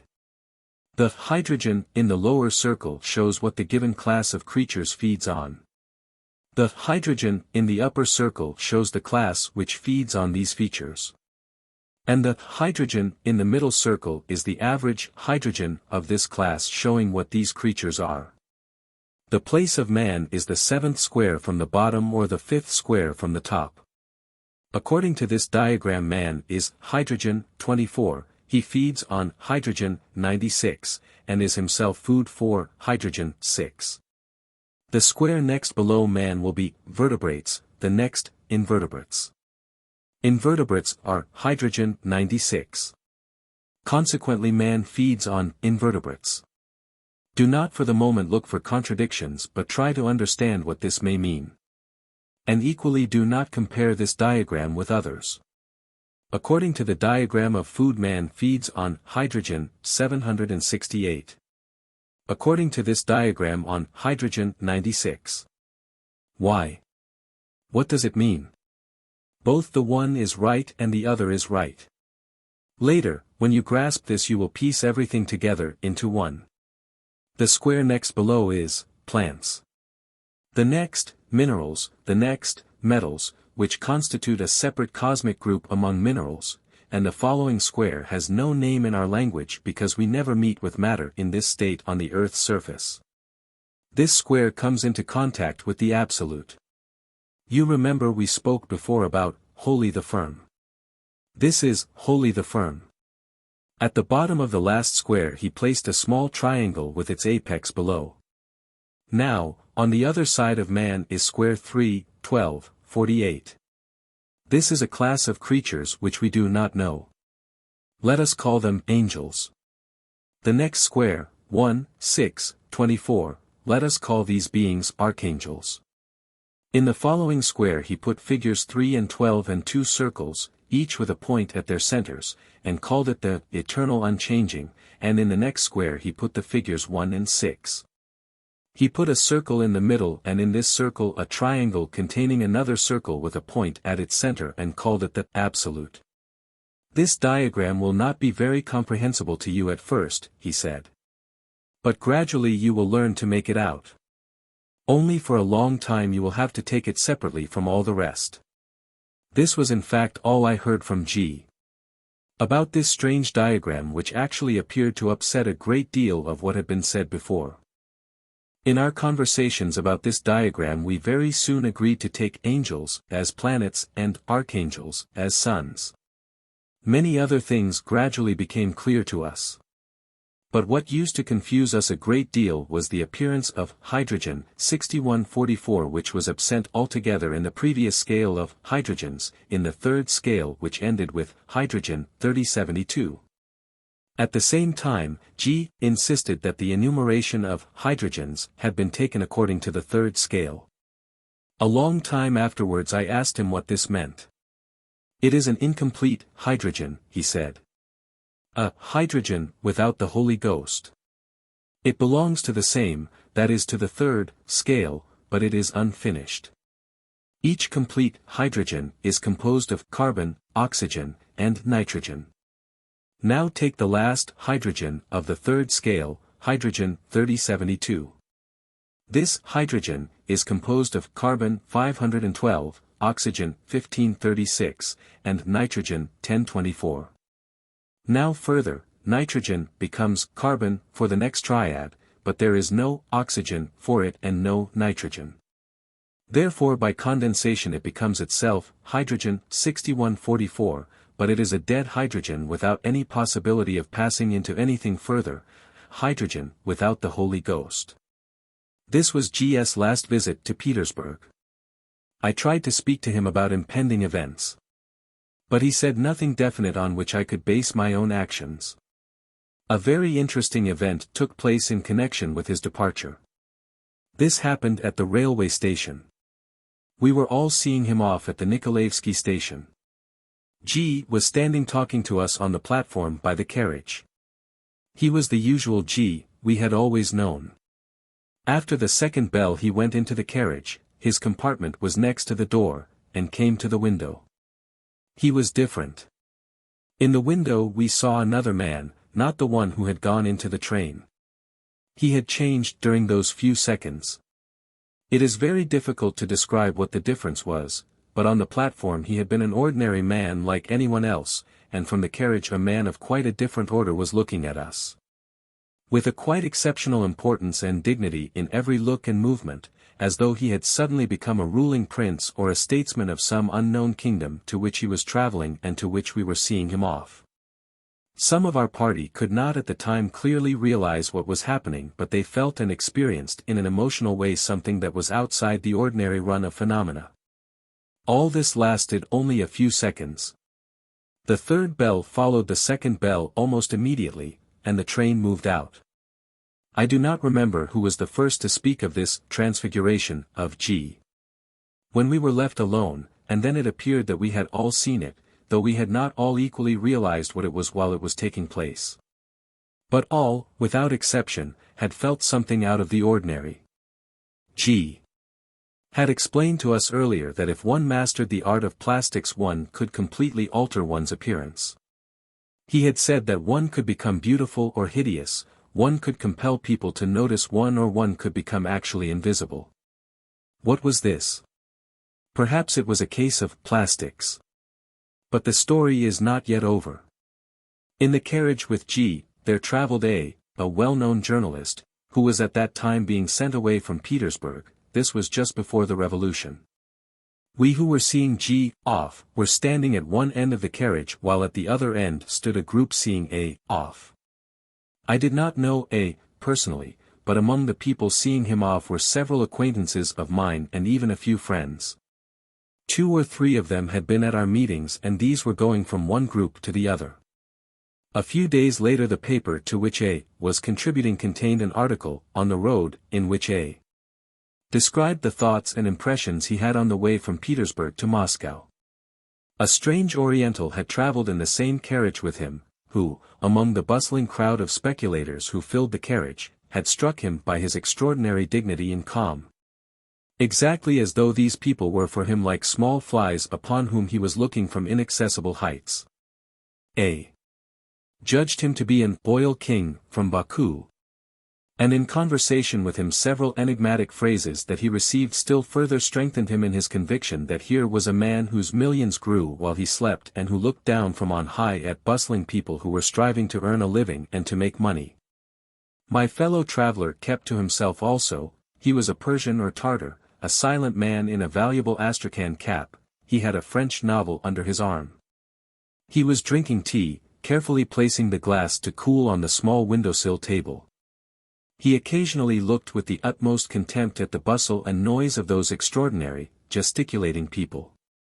And they on their part glanced at him, so it seemed to me, with great attention, if not with respectful awe. What interested me most was that he seemed to be of the same southern Oriental type as the rest of the group of speculators, a flock of vultures flying somewhere into Agrionian space in order to tear some carrion or other. He was swarthy, with jet-black eyes, and a mustache like Zaim Khan. Why does he so avoid and despise his own flesh and blood? But to my good fortune he began to speak to me. They worry themselves a great deal, he said, his face motionless and sallow, in which the black eyes, polite as in the Oriental, were faintly smiling. He was silent and then continued. Yes, in Russia at present there is a great deal of business out of which a clever man could make a lot of money. And after another silence he explained. After all it is the war. Everyone wants to be a millionaire. In his tone, which was cold and calm, I seemed to detect a kind of fatalistic and ruthless boasting which verged on cynicism, and I asked him somewhat bluntly. And you? What? He asked me back. Do not you also want this? He answered with an indefinite and slightly ironical gesture. It seemed to me that he had not heard or had not understood, and I repeated. Don't you make profits too? He smiled particularly quietly and said with gravity. We always make a profit. It does not refer to us. War or no war, it is all the same to us.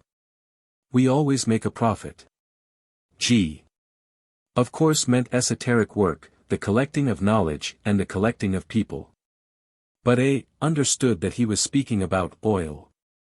It would be curious to talk and become more closely acquainted with the psychology of a man whose capital depends entirely upon order in the solar system, which is hardly likely to be upset, and whose interests for that reason prove to be higher than war and peace. In this way A. concluded the episode of the Oil King. We were particularly surprised by G.'s French novel. Either A. invented it, adding it to his own impressions, or G.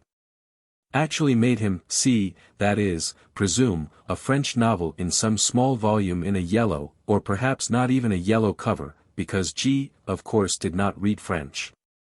After G.'s departure up to the time of the revolution, we only got news of him from Moscow once or twice.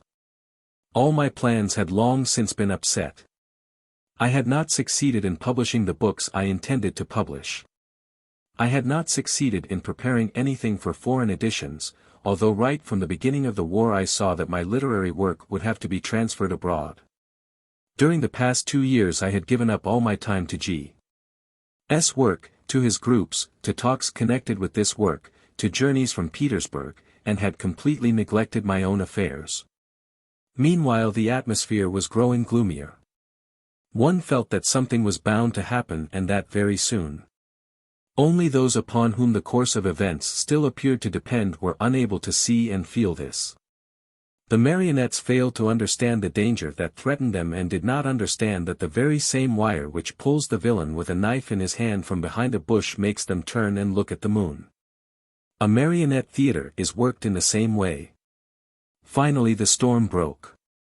The great bloodless revolution took place, the most absurd and the most blatant lie that could have been thought of.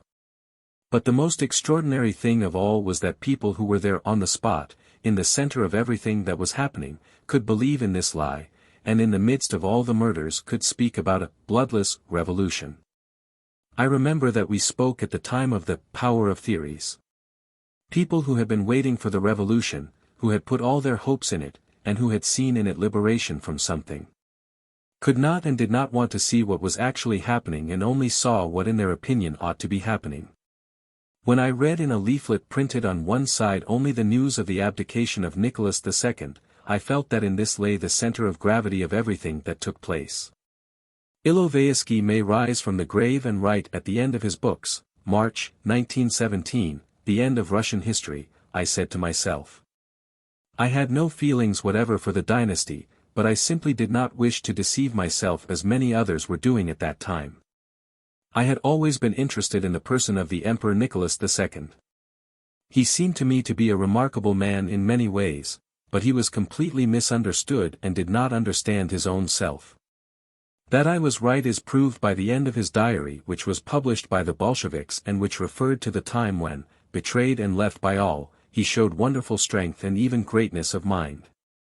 But after all, the matter had nothing to do with him as a person but with the principle of the unity of power and the responsibility to this power which he represented in himself. It is true that this principle was denied by a considerable part of the Russian intelligentsia.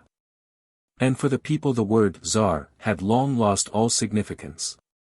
But this word still had a very great significance for the army and for the bureaucratic machine which, though very imperfect, nevertheless worked and held everything together. The Tsar was the indispensable central part of this machine. The abdication of the Tsar at such a moment was bound to destroy the whole machine. And we had nothing else. The celebrated public cooperation, for the creation of which so many sacrifices had been made, proved, as was to be expected, to be bluff. To create anything on the move was impossible. Events were moving at a breathless speed. The army broke up in a few days. The war in reality had stopped earlier. But the new government did not wish to recognize this fact. A fresh lie was started. But what was most surprising in all this was that people should find something to be glad about. I do not speak of the soldiers who broke out of barracks or out of the trains which were ready to carry them to the slaughter. But I was surprised at our intelligentsia, who from patriots immediately became revolutionaries and socialists. Even the Novo Vremya suddenly became a socialist paper. The famous Menshikov wrote one article about freedom, but he evidently could not swallow it himself and gave it up. I think it was about a week after the revolution that I collected the principal members of our group in the quarters of Drive S. and put before them my views on the position of affairs. I said that in my opinion there was no sense whatever in staying in Russia and that we must go abroad. That in all probability there would be only a short period of comparative calm before everything began to break up and collapse. We could do nothing to help and our own work would be impossible. I cannot say that my idea met with much approval. Most of them did not realize the gravity of the situation, and to them it seemed possible that everything might yet calm down and become normal. Others were in the grip of the customary illusion that everything that happens is for the best. To them my words seemed to be exaggeration. At all events they saw no need for haste. For others the main difficulty was that we had heard nothing from G and had had no news of him for a long time. Since the revolution there had only been one letter from Moscow, and from this it was possible to gather that G had gone away, but no one knew where. Finally we decided to wait. At that time there were two groups numbering about 40 persons in all, and there were also some separate groups which met at irregular intervals. Soon after the meeting at Dr. S.'s house I received a postcard from G.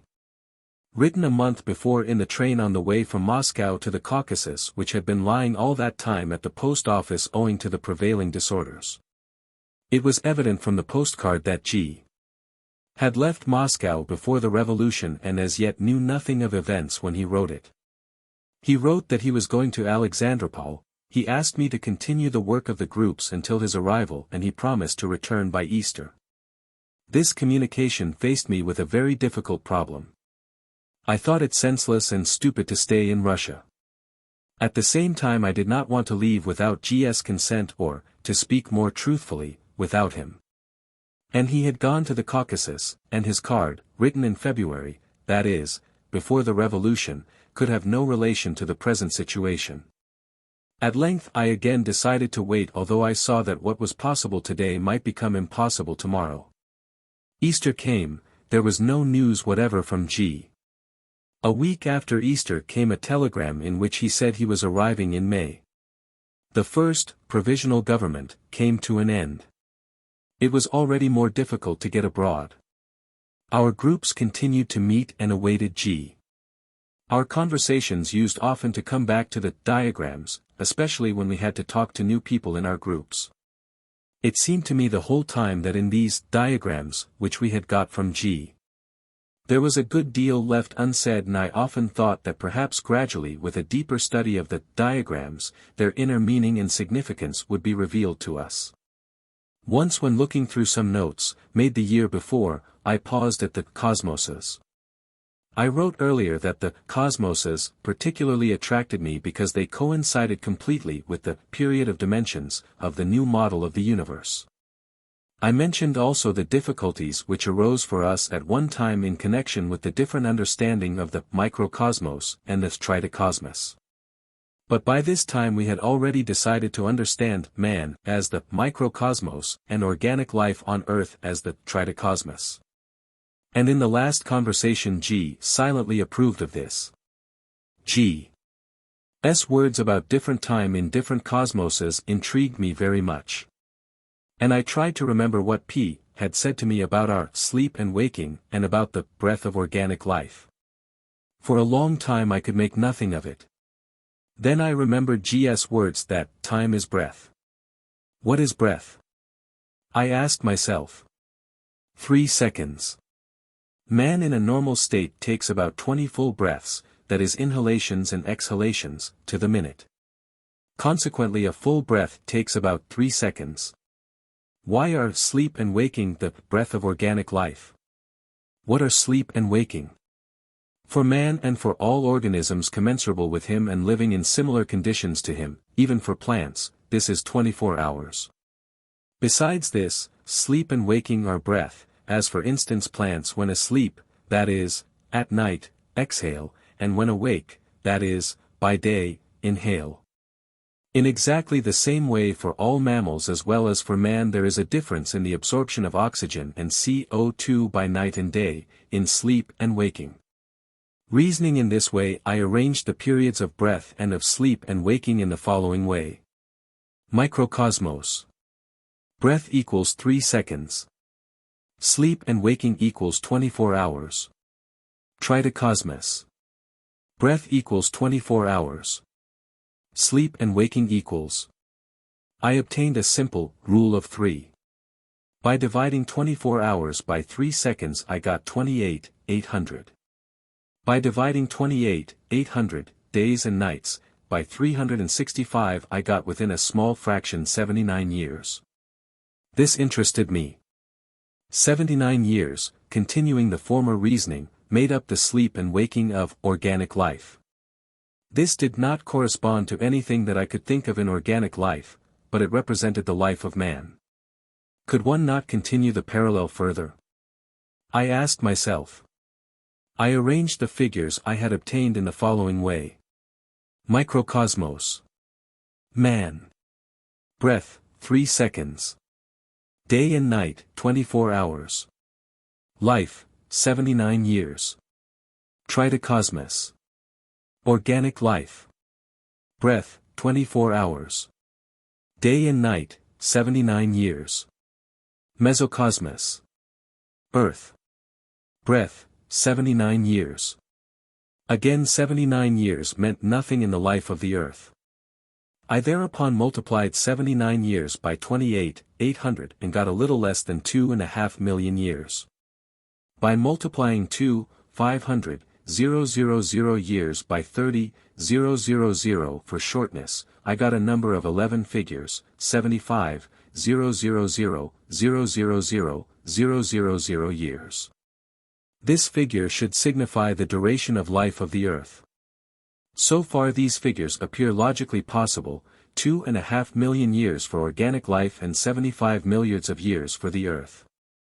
But then there are cosmoses lower than man, I said to myself. Let us try to see in what relation they will stand to this. I decided to take 2 cosmoses on the left, on the diagram, from the microcosmos, understanding by them first, comparatively large microscopic cells, and then the smallest, admissible, almost invisible cells. Such a division of cells into 2 categories cannot be said to have been definitely accepted by science. But if we think of dimensions within the micro-world, then it is impossible not to admit that this world consists of 2 worlds as distinct in themselves as is the world of people and the world of comparatively large microorganisms and cells. I got the following picture. Small cells. Breath. Day and night. Life, 3 seconds. Large cells. Breath. Day and night, 3 seconds. Life, 24 hours. Microcosmos, man. Breath, 3 seconds. Day and night, 24 hours. Life, 79 years. Organic life. Breath, 24 hours. Day and night, 79 years. Life, 5 million years. Earth. Breath, 79 years. Day and night, 2.5 million years. Life, 75 million years. This was coming out very interestingly. 24 hours made up the period of life of the cell. And although the period of life of individual cells can in no way be considered as established, many investigators have arrived at the fact that for a specialized cell such as a cell of the human organism the period of life appears to be precisely 24 hours. The breath of the cell equals 3 seconds. This told me nothing. But the 3 seconds of life of the small cell told me a great deal, and it indicated above all why it is so difficult to see these cells, although from their size they should be accessible to vision in a good microscope. I tried further to see what would be obtained if breath, that is, 3 seconds, were divided by 30,000. 1/10,000th part of a second was obtained. The period of duration of an electric spark and at the same time the period of the shortest visual impression. For convenience in calculating and for clarity I took 30,000 instead of 28,800. 4 periods appeared to be connected with, or separated from, one another by one and the same coefficient of 30, 000, the shortest visual impression, breath, or the period of inhalation and exhalation, the period of sleep and waking, and the average maximum of life. At the same time, each of these periods denoted a corresponding but lower period in a higher cosmos and a corresponding higher period in a lower cosmos. Without as yet drawing any conclusions, I tried to make a fuller table, that is, to bring into it all the cosmoses and to add 2 more of the lower ones, the first of which I called the molecule, and the second the electron. Then, again for clarity, when multiplying by 30, 000, I took only round numbers and only 2 coefficients, 3 and 9, thus 2, 400, 000 I took as 3, 000, 000, 72, 000, 000, 000 I took as 90, 000, 000, 000, and 79 as 80, and so on. G. said that every cosmos was 3-dimensional for itself. This meant that the next cosmos above it was 4-dimensional for it and the next cosmos below it, 2-dimensional. The next one above that, 5-dimensional, and the next one lower, 1-dimensional. One cosmos in relation to another is a magnitude of a greater or smaller number of dimensions. But there could only be 6 dimensions or, with 0, 7, and by this table 11 cosmoses were obtained. At the first glance this seemed strange, but only at the first glance, because as soon as I took into account the period of existence of any cosmos in relation to higher cosmoses, the lower cosmoses disappeared long before reaching the 7th dimension. Take for example man in relation to the sun. The sun appeared as the 4th cosmos in relation to man, taking man as the first cosmos, but man's long life, 80 years, was equal in time to 1 electric spark for the sun, 1 shortest possible visual impression. I tried to remember everything that G. had said about cosmoses. Each cosmos is an animate and intelligent being. Each cosmos is born, lives, and dies.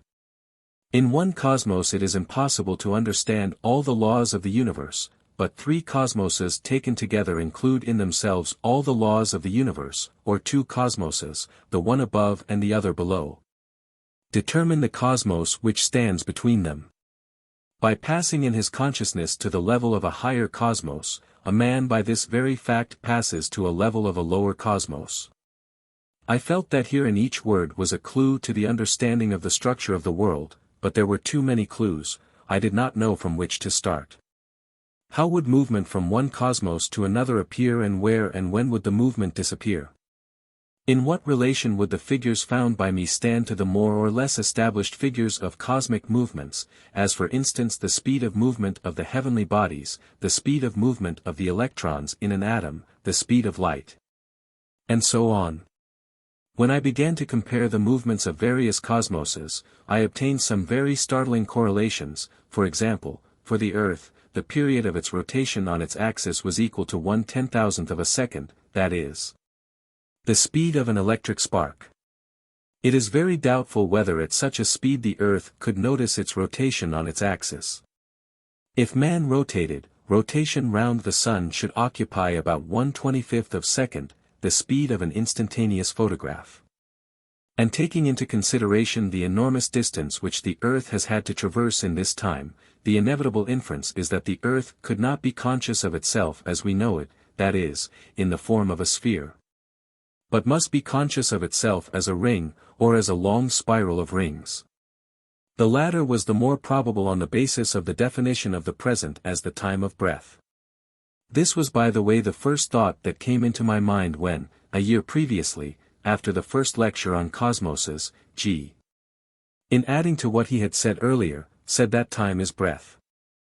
I thought at the time that perhaps he meant that breath was the unit of time, that is to say, that for direct sensation the period of breath is felt as the present. Starting from this and supposing that the sensation of self, that is, of one's body, is connected with the sensation of the present, I came to the conclusion that for the Earth, with one breath in 80 years, the sensation of itself should be connected with 80 rings of a spiral. I had obtained a completely unexpected confirmation of all the conclusions and inferences of the new model of the universe. Passing to the lower cosmoses, that is, to the cosmoses in my table which stood to the left of man. I found already in the first of them the explanation of what had always appeared to me the most enigmatic and most inexplicable in the work of our organism, namely, the astonishing speed, which was almost instantaneous, of many inner processes. It had always seemed to me to be almost charlatanism on the part of physiologists that no due significance had been attributed to this fact. Science, of course, explains only what it can explain. But in this case it ought not, in my opinion, to conceal the fact and avoid it as if it did not exist, but should constantly draw attention to it, put it on record on every suitable occasion. A man who gives no thought to questions of physiology may not be astonished at the fact that the drinking of a cup of strong coffee or a glass of brandy, or inhaling the smoke of a cigarette is immediately felt in the whole body. Changes all the inner correlation of forces and the form and character of the reactions, but it ought to be clear to a physiologist that in this quite imperceptible interval of time, approximately equal to one breath, a long series of complicated chemical and other processes are accomplished in the organism. The substance which has entered the organism is carefully analyzed, the smallest divergence from the usual is immediately noticed, in the process of analysis it passes through a series of laboratories. It is resolved into its component parts and mixed with other substances, and in the form of these mixtures it is added to the fuel which nourishes the various nerve centers. All this must occupy a great deal of time. The seconds in our time in which this is accomplished make all this entirely fantastic and miraculous. But the fantastic side falls away when we realize that for the large cells which obviously govern the life of the organism, our one breath continues for over 24 hours. In 24 hours, even in half that time, even in a third, that is, in 8 hours, which is equal to 1 second, it is possible to imagine all the processes which have been indicated being completed in an orderly way. Exactly as they would be completed in a large and well-arranged chemical factory with various laboratories at its service. Passing further to the cosmos of small cells, which stand on the border or beyond the border of microscopic vision, I again saw an explanation of the inexplicable. For example, cases of almost instantaneous infection by epidemic and infectious diseases in general, particularly those where the causes responsible for the infection have not yet been found. If 3 seconds is the limit of life for a small cell of this kind, and is equal to the long life of man, then what would be the speed at which these cells multiply when for them 15 seconds would be equal to 4 centuries? Further, passing to the world of molecules, I first of all came face to face with the fact that the brevity of the existence of a molecule is an almost unexpected idea. It is usually supposed that a molecule, although structurally very complicated, taken as the basic, so to speak, living interior of the bricks from which matter is built up, exists as long as the matter exists. We are obliged to part from this pleasant and soothing thought. The molecule, which is alive inside, cannot be dead outside, and in remaining alive it must, like everything living, be born, live, and die, the term of its life, equal to an electric spark or to 1/10,000th part of a second, is too small for it to act directly on our imagination. Some comparison, some analogy, is necessary in order to understand what this means. The dying cells of our organism and their replacement by others bring us near to this idea. Dead matter, iron, copper, granite, must be renewed from within more quickly than our organism. In reality it changes under our eyes. If you look at a stone, shut your eyes, and immediately open them again, it will now not be the stone which you saw. In it not a single one of the molecules which you saw the first time now remain. But even then you did not see the molecules themselves, but only their traces. I came again to the new model of the universe. This explained also why we cannot see molecules, about which I have written in Chapter 2 of the new model of the universe. Further, in the last cosmos, that is, in the world of the electron, I felt myself from the very beginning in the world of 6 dimensions. The question arose for me as to whether the relation of dimensions could not be worked out. The electron as a 3-dimensional body is too unsatisfactory. To begin with, it exists for 1/300 millionth part of a second. This is a quantity far beyond the limits of our possible imagination. It is considered that an electron within an atom moves in its orbit with the speed of 1 divided by a 15-figure number. And since the whole life of an electron in seconds is equal to 1 divided by a 9-figure number, it follows that during its lifetime an electron makes a number of revolutions round its sun equal to a 6-figure. Or taking into account the coefficient, a 7-figure number. If we take the Earth in its revolution round the Sun, then according to my table it makes in the course of its lifetime a number of revolutions round the Sun equal to an 11-figure number. It looks as though there was an enormous difference between a 7-figure and an 11-figure number, but if we compare with the electron, not the Earth, but Neptune, then the difference will be considerably less. Namely, the difference between a 7-figure and a 9-figure number, that is, 2 figures in all instead of 4. And besides, the speed of revolution of an electron within the atom is a very approximate quantity. It should be remembered that the difference in the periods of revolution of the planets round the Sun in our system represents a 3-figure number because Mercury revolves 460 times faster than Neptune. The relation of the life of an electron to our perception appears thus. Our quickest visual perception is equal to 1/10, 000 second. The existence of an electron is equal to 1/30th, 000 of 1/10, 000 second, that is, 1/300 millionth part of a second, and in that time it makes 7 million revolutions round the proton. Consequently, if we were to see an electron as a flash in 1/10, 000 second, we should not see the electron in the strict sense of the word, but the trace of the electron, consisting of 7 million revolutions multiplied by 30,000. That is, a spiral with a 13-figure number of rings, or, expressed in the language of the new model of the universe, 30,000 recurrences of the electron in eternity. Time, according to the table which I had obtained, undoubtedly went beyond 4 dimensions. And I was interested by the thought whether it was not possible to apply to this table the Minkowski formula √1 ct, denoting time as the 4th world coordinate. The world of Minkowski, in my opinion, corresponded precisely to each of the cosmoses separately. I decided to begin with the world of electrons, and to take as t the duration of the life of an electron. This coincided with one of the propositions in the new model of the universe, that time is life. The result should show the distance, in kilometers, that light travels during the life of an electron. In the next cosmos this should be the distance that light travels during the life of a molecule, in the next, during the life of a small cell, then during the life of a large cell, then during the life of a man, and so on. The results for all cosmoses should be obtained in lineal measurements, that is, they should be expressed in fractions of a kilometer or in kilometers.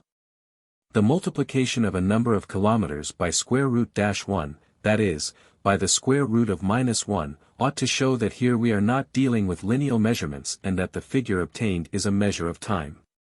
The introduction of the square root of -1 into the formula, while it does not change the formula quantitatively, shows that the whole formula relates to another dimension. In this way, in relation to the cosmos of electrons, the Minkowski formula takes the following form. √-1. 300,000, 3. 10⁻1. That is, the square root of -1, which has to be multiplied by the product of 300, 000, that is c, or the speed of light, 300, 000 kilometers per second, and 1/300, 000 second, that is, the duration of the life of an electron. Multiplying 300, 000 by 1/300, 000 will give 1/1000 kilometer, which is 1 meter. 1 meter shows the distance which light traverses during the life of an electron, traveling at the speed of 300, 000 kilometers a second.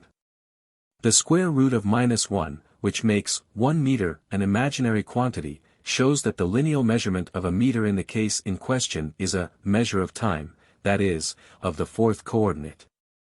Passing to the world of the molecule, we obtain the Minkowski formula in the following form. square root dash 1. 300,000, 1/10,000. 1/10,000th part of a second, according to the table, is the duration of the life of a molecule. Multiplying 300,000 kilometers by 1/10,000 will give 30 kilometers. Time in the world of molecules is obtained in the form of the formula square root dash 1. 30. 30 kilometers represents the distance which light travels during the life of a molecule, or in 1/10,000 second. Further, in the world of small cells, the Minkowski formula takes the following form. Square root dash 1/300,000. 3 or square root dash 1. 900,000. That is, 900,000 kilometers multiplied by the square root of -1. 900,000 kilometers represents the distance which light travels during the life of a small cell, that is in 3 seconds. Continuing similar calculations for the further cosmoses, I obtained 4 large cells, an 11-figure number, showing the distance which light travels in 24 hours. For the microcosmos, a 16-figure number, showing the distance in kilometers which light travels in 80 years, for the tritocosmos, a 20-figure number, for the mesocosmos, a 25-figure number. For the deuterocosmos, a 29-figure number, for the macrocosmos, a 34-figure number, for the iacosmos, a 38-figure number, for the protocosmos, a 42-figure number or square root dash 1. 9, 1041. In other words, it means that during the life of the protocosmos, a ray of light travels 900,000, 000, 000, 000, 000, 000, 000, 000, 000, 000, dash 000, 000, 000, 000, 000, 000,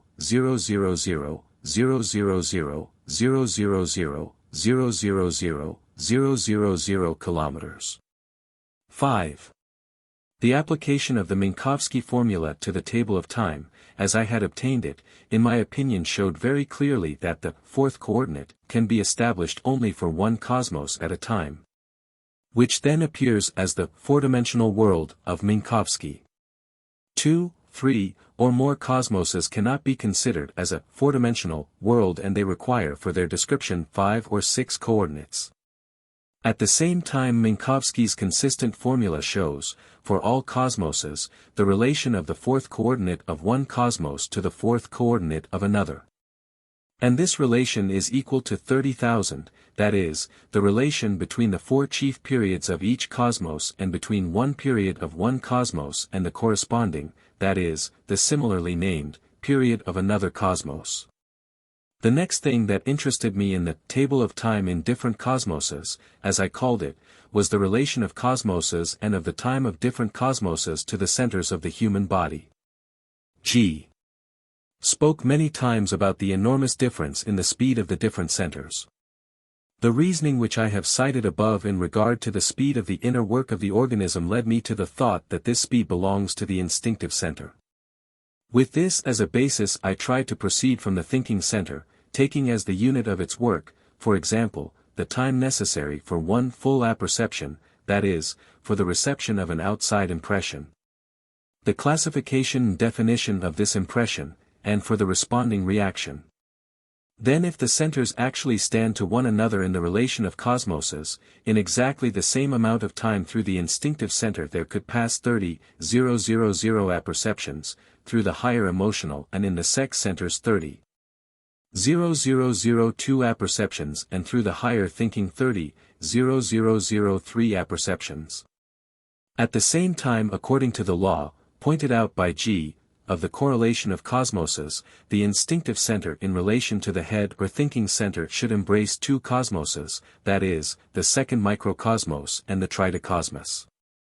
Further, the higher emotional and the sex centers taken separately, should embrace the third microcosmos and the mesocosmos. And finally the higher thinking center should embrace the fourth microcosmos and the deuterocosmos. But the latter refers to higher development, to that development of man which cannot be obtained accidentally or in a natural way. In man's normal state, an enormous advantage, in the sense of speed, over all the other centers should be possessed by the sex center, working 30,000 times faster than the instinctive or the moving and 30,002 times faster than the intellectual. In the relation of centers to cosmoses in general, very many possibilities of study, from my point of view, had been opened up. The next thing that caught my attention was the fact that my table coincided with some of the ideas and even the figures of cosmic calculations of time, if it can be so expressed, which existed with the Gnostics and in India.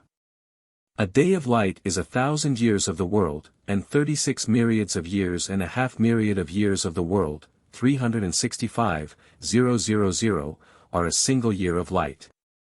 6.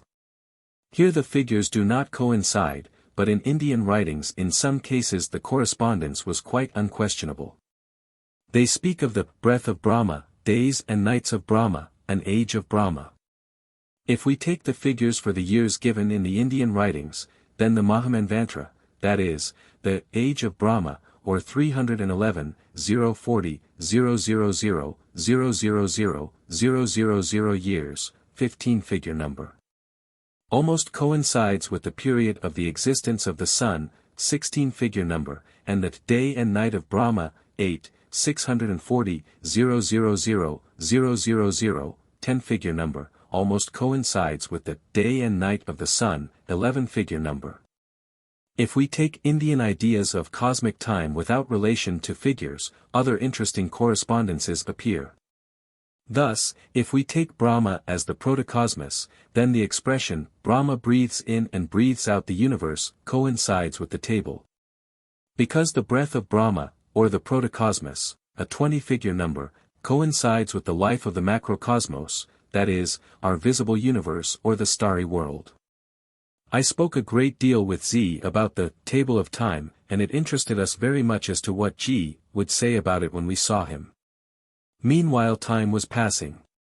At last, it was already early in June, I received a telegram from Alexandropol, "If you want to rest, come here to me." That was G. In 2 days I left Petersburg. Russia with no authorities presented a very curious spectacle. It felt as though everything was existing and holding together simply by momentum. But the trains still ran regularly, and at the stations the sentries turned a deeply indignant crowd of ticketless travelers out of the carriages. I was traveling for 5 days to Tiflis instead of the normal 3. The train arrived at Tiflis at night. It was not possible to walk about the town. I was obliged to await the morning in the station buffet. The whole station was crammed with soldiers who had returned from the Caucasian front on their own account. Many of them were drunk. Meetings were held throughout the night on the platform facing the windows of the buffet, and resolutions of some sort were carried. During the meetings there were 3 courts-martial, and 3 men were shot there on the platform. A drunken comrade who appeared in the buffet explained to everyone that the first man had been shot for theft. The second was shot by mistake because he had been mistaken for the first. And the third was also shot by mistake because he had been mistaken for the second. I was obliged to spend the day in Tiflis. The train to Alexandropol went in the evening only. The following morning I was there. I found G. setting up a dynamo for his brother. And again I observed, as before, his remarkable capacity for adapting himself to any kind of work, to any kind of business. I met his family, his father, and his mother. They were people of a very old and very peculiar culture. G's father was an amateur of local tales, legends, and traditions, something in the nature of a bard, and he knew by heart thousands and thousands of verses in the local idioms. They were Greeks from Asia Minor, but the language of the house, as of all the others in Alexandropol, was Armenian. For the first few days after my arrival G. was so busy that I had no opportunity to ask him what he thought of the general situation or what he thought of doing. But when at length I spoke to him about it G. told me that he disagreed with me, that in his opinion everything would soon quiet down and that we would be able to work in Russia. He then added that in any case he wanted to go to Petersburg to see the Nevsky with hawkers selling sunflower seeds that I had told him about and to decide on the spot what had best be done. I could not take what he said seriously because I knew by now his manner of speaking, and I waited for something further. Indeed, while saying this with apparent seriousness, G. along with it said something altogether different, that it would be good to go to Persia or even further, that he knew a place in the Transcaucasian mountains where one could live for several years without anyone knowing, and so on. On the whole there remained with me a feeling of uncertainty, but all the same I hoped on the way to Petersburg to persuade him to go abroad if this were still possible. G. was evidently waiting for something. The dynamo was working faultlessly, but we made no move. In the house there was an interesting portrait of G. which told me very many things about him. It was a big enlarged portrait of G. when he was quite young, dressed in a black frock coat with his curly hair brushed straight back. G.'s portrait determined for me with undoubted accuracy what his profession was at the time the portrait was made, though G. never spoke of it. This discovery gave me many interesting ideas. But since this was my own personal discovery, I shall keep it to myself. Several times I tried to speak to G. about my table of time in different cosmoses, but he dismissed all theoretical conversations. I liked Alexandropol very much.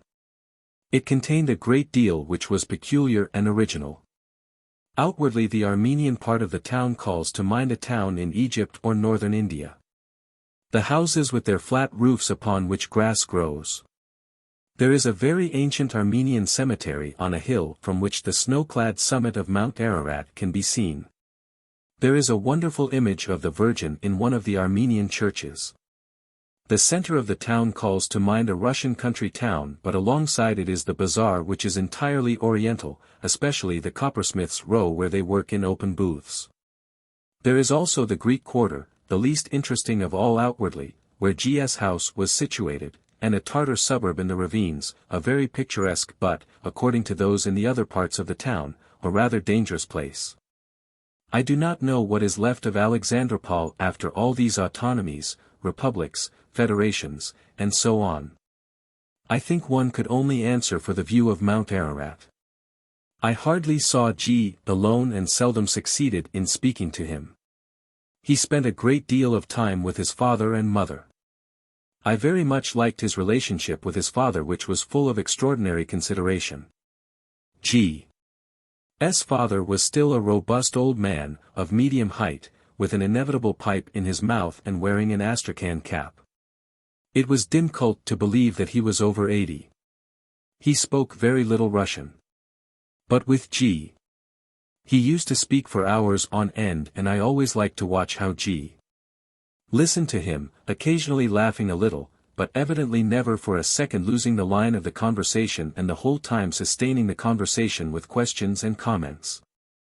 The old man evidently enjoyed these conversations, and G. devoted to him all his spare time, and not only did not evince the least impatience, but on the contrary the whole time showed a very great deal of interest in what the old man was saying. Even if this was partly acting, it could not in any case have been all acting, otherwise there would have been no sense in it. I was very interested and attracted by this display of feeling on the part of G. I spent in all about 2 weeks in Alexandropol. At length on one fine morning G. said that we would be going to Petersburg in 2 days, and we set off. In Tiflis we saw General S. who at one time used to come to our Petersburg group, and it looked as though the talk with him gave G. a fresh view on the general situation and made him somewhat change his plans. On the journey from Tiflis I remember an interesting talk with G. at one of the small stations between Baku and Derbent. Our train stood there a long time, letting through trains with comrades from the Caucasian front. It was very hot. A quarter of a mile away the surface of the Caspian Sea was glittering, and all around us was nothing but fine shining flint with the outlines of 2 camels in the distance. I tried to lead G.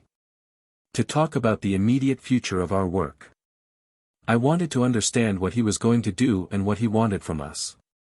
Events are against us, I said. It is by now clear that it is not possible to do anything in the midst of this mass madness. It is only now that it is possible, G replied, and events are not against us at all. They are merely moving too quickly. This is the whole trouble. But wait 5 years and you will see for yourself how what hinders today will prove useful to us. I did not understand what G meant by this. Neither after 5 years nor after 15 years did this become any clearer. Looked at from the point of view of facts, it was difficult to imagine in what way we could be helped by events in the nature of civil war, murder, epidemics, hunger, the whole of Russia becoming savage. And then the endless lying of European politics and the general crisis which was undoubtedly the result of this lying. But if looked at, not from the point of view of facts, but from the point of view of esoteric principles, then what G meant becomes more comprehensible. Why were there not these ideas earlier? Why did we not have them when Russia existed and when Europe was a comfortable and pleasant place abroad? It was here probably that lay the solution to G.'s enigmatic remark. Why were there not these ideas? Probably precisely because these ideas could come only in such a time when the attention of the majority is distracted in some other direction and when these ideas can reach only those who look for them. I was right from the point of view of facts. Nothing could have hindered us more than events.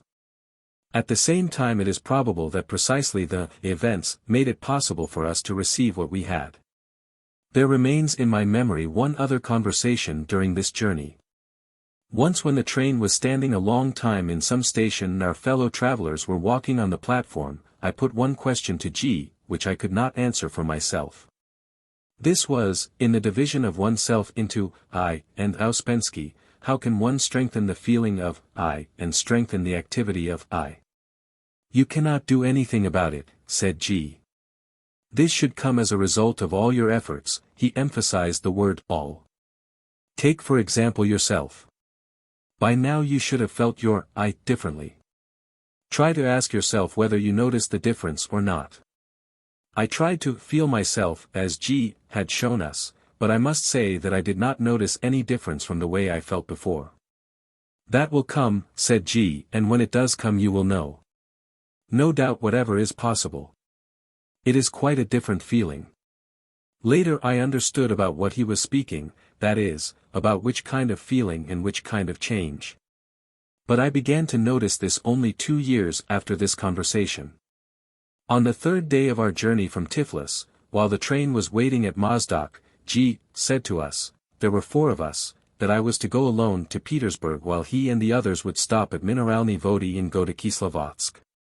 You will stop at Moscow and go to Petersburg afterwards, he said to me, and tell them in Moscow and Petersburg that I am beginning new work here. Those who want to work with me can come. And I advise you not to stay there long. I said goodbye to G and his companions at Mineralny Vody and traveled on alone. It was clear that nothing remained of my plans for going abroad. But now this no longer troubled me. I did not doubt that we should have to live through a very difficult time, but now it hardly mattered to me. I realized what I had been afraid of. I was not afraid of actual dangers, I was afraid of acting stupidly, that is, of not going away in time when I knew perfectly well what must be expected. Now all responsibility towards myself seemed to have been taken from me. I had not altered my opinions, I could say as before, that to stay in Russia was madness. But my attitude towards this was quite indifferent. It was not my decision. I traveled still in the old way, alone in a first-class compartment, and near Moscow they charged me excess fare on my ticket because the reservation was issued for one direction and the ticket for another. In other words, everything was as it ought to be. But the papers which I got on the way were full of news about shooting in the streets of Petersburg. Moreover, it was now the Bolsheviks who were shooting into the crowd. They were trying their strength. The situation at this time was beginning to become defined. On the one side were the Bolsheviks, as yet not fully realizing the incredible success which was awaiting them, but already beginning to feel the absence of resistance and to act more and more insolently. On the other side was the Second Provisional Government, with many serious people who understood the situation in the minor posts and with altogether insignificant babblers and theorists in the major posts. Then there was the intelligentsia greatly decimated by the war, then the remains of former parties and the military circles. All these taken together were divided in their turn into two groups, one who, in the face of all the facts and common sense, accepted the possibility of peace parleys with the Bolsheviks, who very cleverly made use of this while gradually occupying one position after another. And the other who, while realizing the impossibility of any negotiations whatever with the Bolsheviks, were at the same time not united and did not come out actively into the open. The people were silent, although never perhaps in history has the will of the people been so clearly expressed, and that will was to stop the war. Who could stop the war? This was the chief question of the moment. The provisional government did not dare.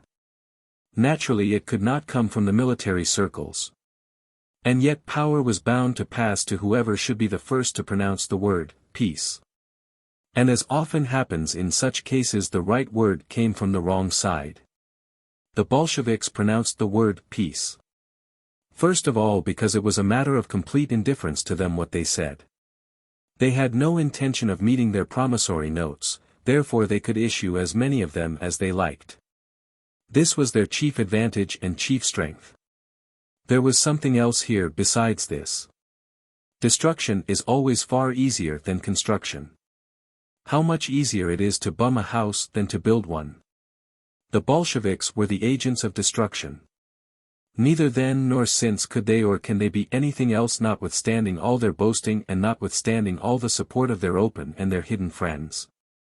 But they could and they can destroy very well, not so much by their own activity as by their very existence, which corrupts and disintegrates everything around them. This special property of theirs explained their approaching victory and all that happened much later. We who were looking at things from the point of view of the system could see not only the fact that everything happens but even how it happens, that is, how easily everything goes downhill and breaks up once a single impulse is given to it. I did not stay in Moscow, but I managed to see a few people while waiting for the evening train to Petersburg, and I passed on to them what G. had said. Then I went to Petersburg and passed on the same message to the members of our groups. In 12 days' time I was again in the Caucasus. In Pyatigorsk I learned that G. was not living at Kislovodsk but at Essentuki, and in 2 hours' time I was with him in a small country villa in Pantalaimon Street. G. asked me in detail about everyone I had seen, what each had said, who was going to come and who not, and so on. Next day 3 more people followed me from Petersburg, then 2 more, and so on. In all, excluding G. and myself, therefore gathered 12 people. Chapter 17.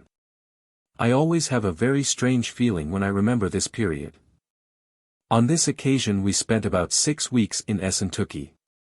But this now seems to be altogether incredible. Whenever I chance to speak with any one of those who were there, they can hardly believe that it lasted only 6 weeks. It would be difficult even in 6 years to find room for everything that was connected with this time, to such an extent was it filled. Half of our number, myself among them, lived throughout this period with G. in a small house on the outskirts of the village. The others came in the morning and stayed late into the night. We went to bed very late and got up very early. We slept for 4 hours, at the most, 5. We did all the housework. And the rest of the time was occupied with exercises of which I will speak later.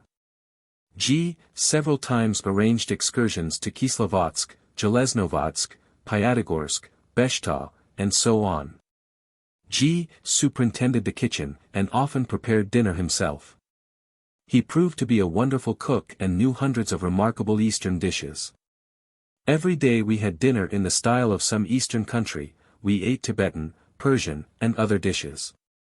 I am not attempting to describe everything that took place in Essentuki. A whole book would have to be written in order to do this. G. led us at a fast pace without losing a single minute. He explained many things during our walks, while music was being played in the Essentuki Park, and in the midst of housework. In general, during the short period of our stay at Essentuki, G. unfolded to us the plan of the whole work. We saw the beginnings of all the methods, the beginnings of all the ideas, their links, their connections, and direction. Many things remained obscure for us, many things we did not rightly understand, quite the contrary. But in any case we were given some general propositions by which I thought we could be guided later on. All the ideas we had come to know up to that time brought us face to face with a whole series of questions connected with the practical realization of work on oneself, and, naturally, they evoked many discussions among the members of our group. G. always took part in these discussions and explained different aspects of the organization of schools. Schools are imperative, he once said, first of all because of the complexity of man's organization. A man is unable to keep watch on the whole of himself, that is, all his different sides. Only school can do this, school methods, school discipline. A man is much too lazy, he will do a great deal without the proper intensity, or he will do nothing at all while thinking that he is doing something. He will work with intensity on something that does not need intensity and will let those moments pass by when intensity is imperative. Then he spares himself, he is afraid of doing anything unpleasant. He will never attain the necessary intensity by himself. If you have observed yourselves in a proper way you will agree with this. If a man sets himself a task of some sort he very quickly begins to be indulgent with himself. He tries to accomplish his task in the easiest way possible and so on. This is not work.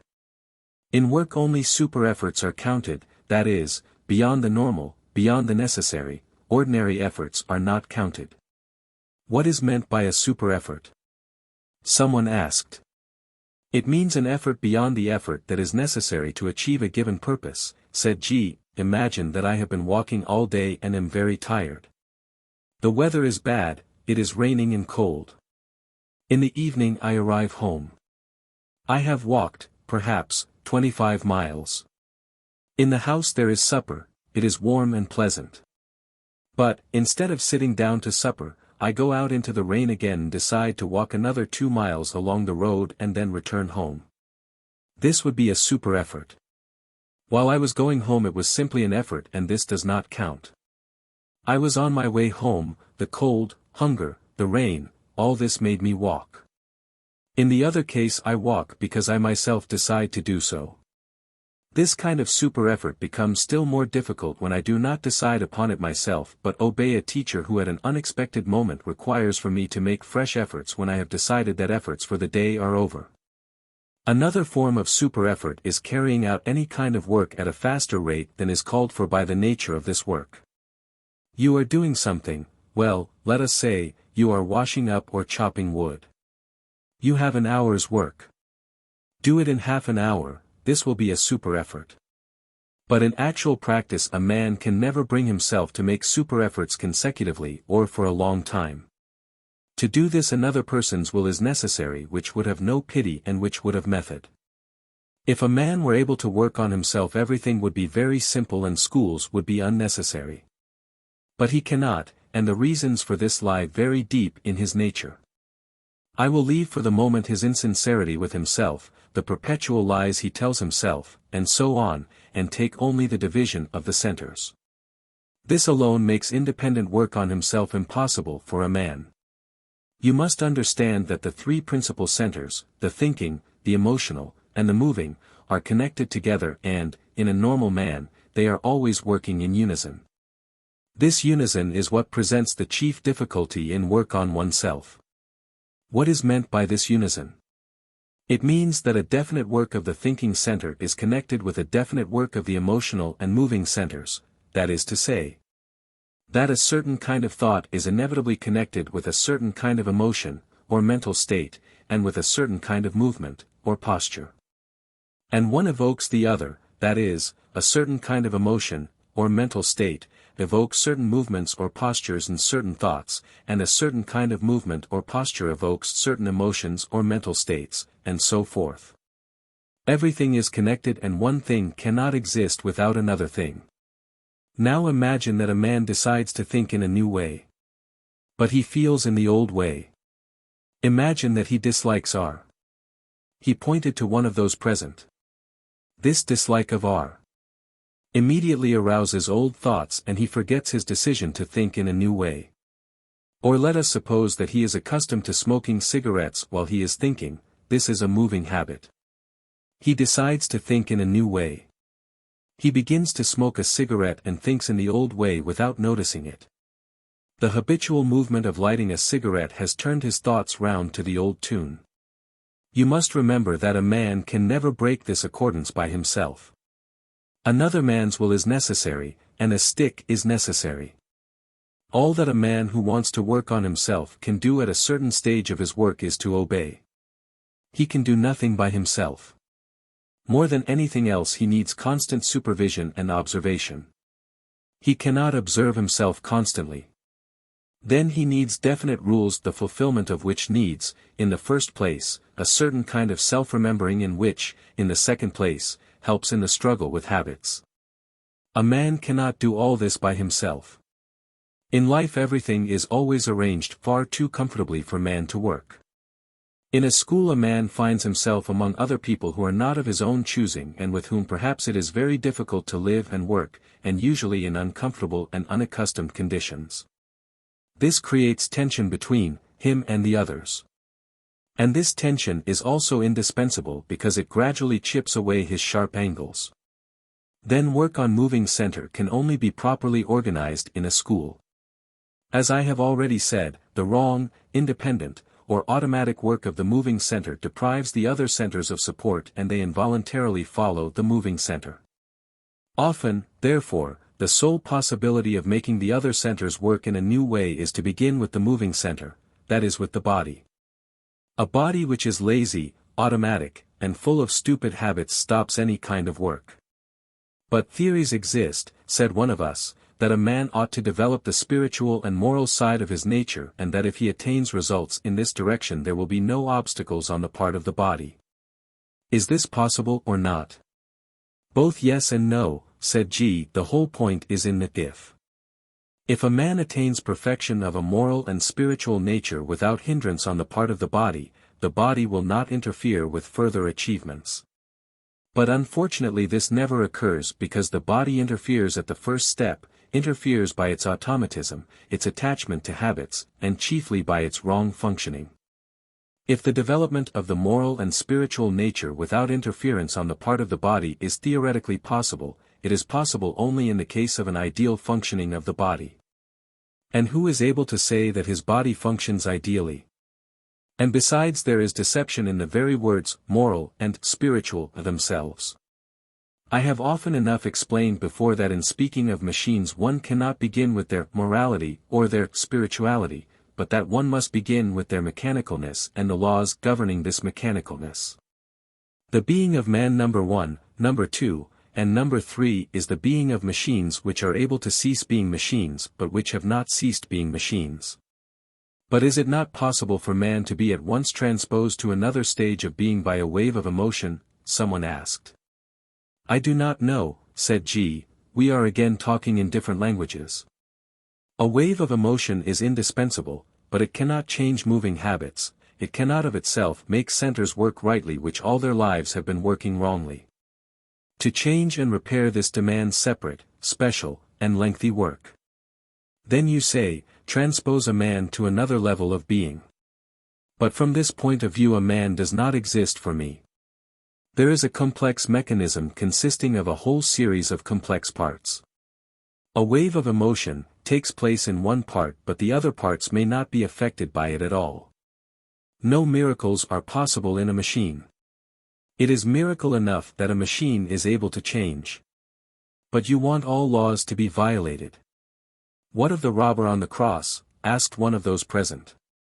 Is there anything in this or not? That is another thing entirely, said G, and it illustrates an altogether different idea. In the first place it took place on the cross, that is, in the midst of terrible sufferings to which ordinary life holds nothing equal. Secondly, it was at the moment of death. This refers to the idea of man's last thoughts and feelings at the moment of death. In life these pass by, they are replaced by other habitual thoughts. There can be no prolonged wave of emotion in life and therefore it cannot give rise to a change of being. And it must be further understood that we are not speaking of exceptions or accidents which may or may not occur, but of general principles, of what happens every day to everyone. Ordinary man, even if he comes to the conclusion that work on himself is indispensable, is the slave of his body. He is not only the slave of the recognized and visible activity of the body but the slave of the unrecognized and the invisible activities of the body, and it is precisely these which hold him in their power. Therefore, when a man decides to struggle for freedom, he has first of all to struggle with his own body. I will now point out to you only one aspect of the functioning of the body which it is indispensable to regulate in any event. So long as this functioning goes on in a wrong way, no other kind of work, either moral or spiritual, can go on in a right way. You will remember that when we spoke of the work of the three-story factory, I pointed out to you that most of the energy produced by the factory is wasted uselessly. Among other things, energy is wasted on unnecessary muscular tension. This unnecessary muscular tension eats up an enormous amount of energy. And with work on oneself, attention must first be turned to this. In speaking of the work of the factory in general, it is indispensable to establish that it is necessary to stop useless waste before there can be any sense in increasing the production. If production is increased while this useless waste remains unchecked and nothing is done to stop it, the new energy produced will merely increase this useless waste and may even give rise to phenomena of an unhealthy kind. Therefore, one of the first things a man must learn previous to any physical work on himself is to observe and feel muscular tension and to be able to relax the muscles when it is necessary, that is to say, chiefly to relax unnecessary tension of the muscles. In this connection, G. showed us a number of different exercises for obtaining control over muscular tension, and he showed us certain postures adopted in schools when praying or contemplating which a man can only adopt if he learns to relax unnecessary tension of the muscles. Among them was the so-called posture of Buddha with feet resting on the knees, and another still more difficult posture, which he could adopt to perfection, and which we were able to imitate only very approximately. To adopt this posture, G. kneeled down and then sat on his heels, without boots, with feet closely pressed together. It was very difficult even to sit on one's heels in this way for more than a minute or two. He then raised his arms and, holding them on a level with his shoulders, he slowly bent himself backwards and lay on the ground while his legs, bent at the knees, remained pressed beneath him. Having lain in this position for a certain time, he just as slowly raised himself up with arms outstretched, then he again lay down, and so on. He gave us many exercises for gradually relaxing the muscles, always beginning with the muscles of the face, as well as exercises for feeling the hands, the feet, the fingers, and so on at will. The idea of the necessity of relaxing the muscles was not actually a new one, but G's explanation that relaxing the muscles of the body should begin with the muscles of the face was quite new to me.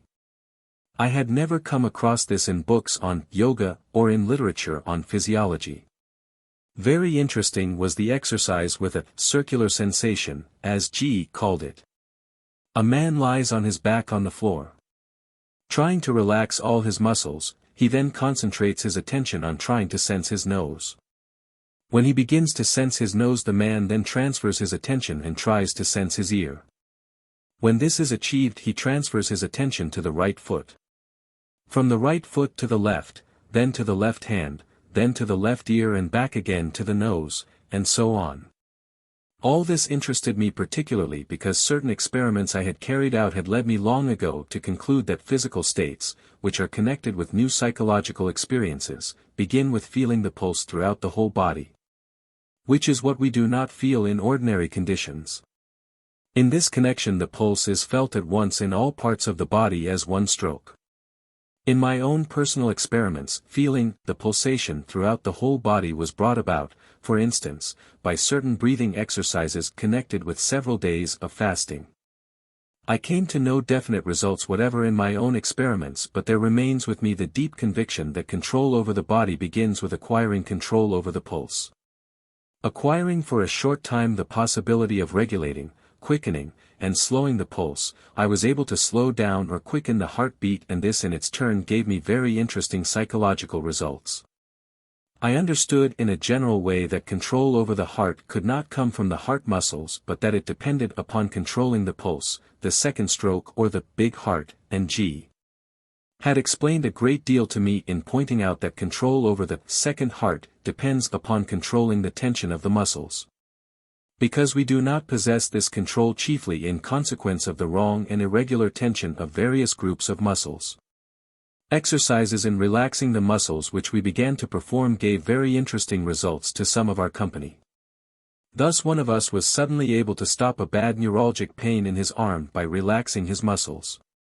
Then relaxation of the muscles had an immense significance in proper sleep, and whoever did exercises in relaxation seriously very quickly noticed that his sleep became sounder and that he needed fewer hours of sleep.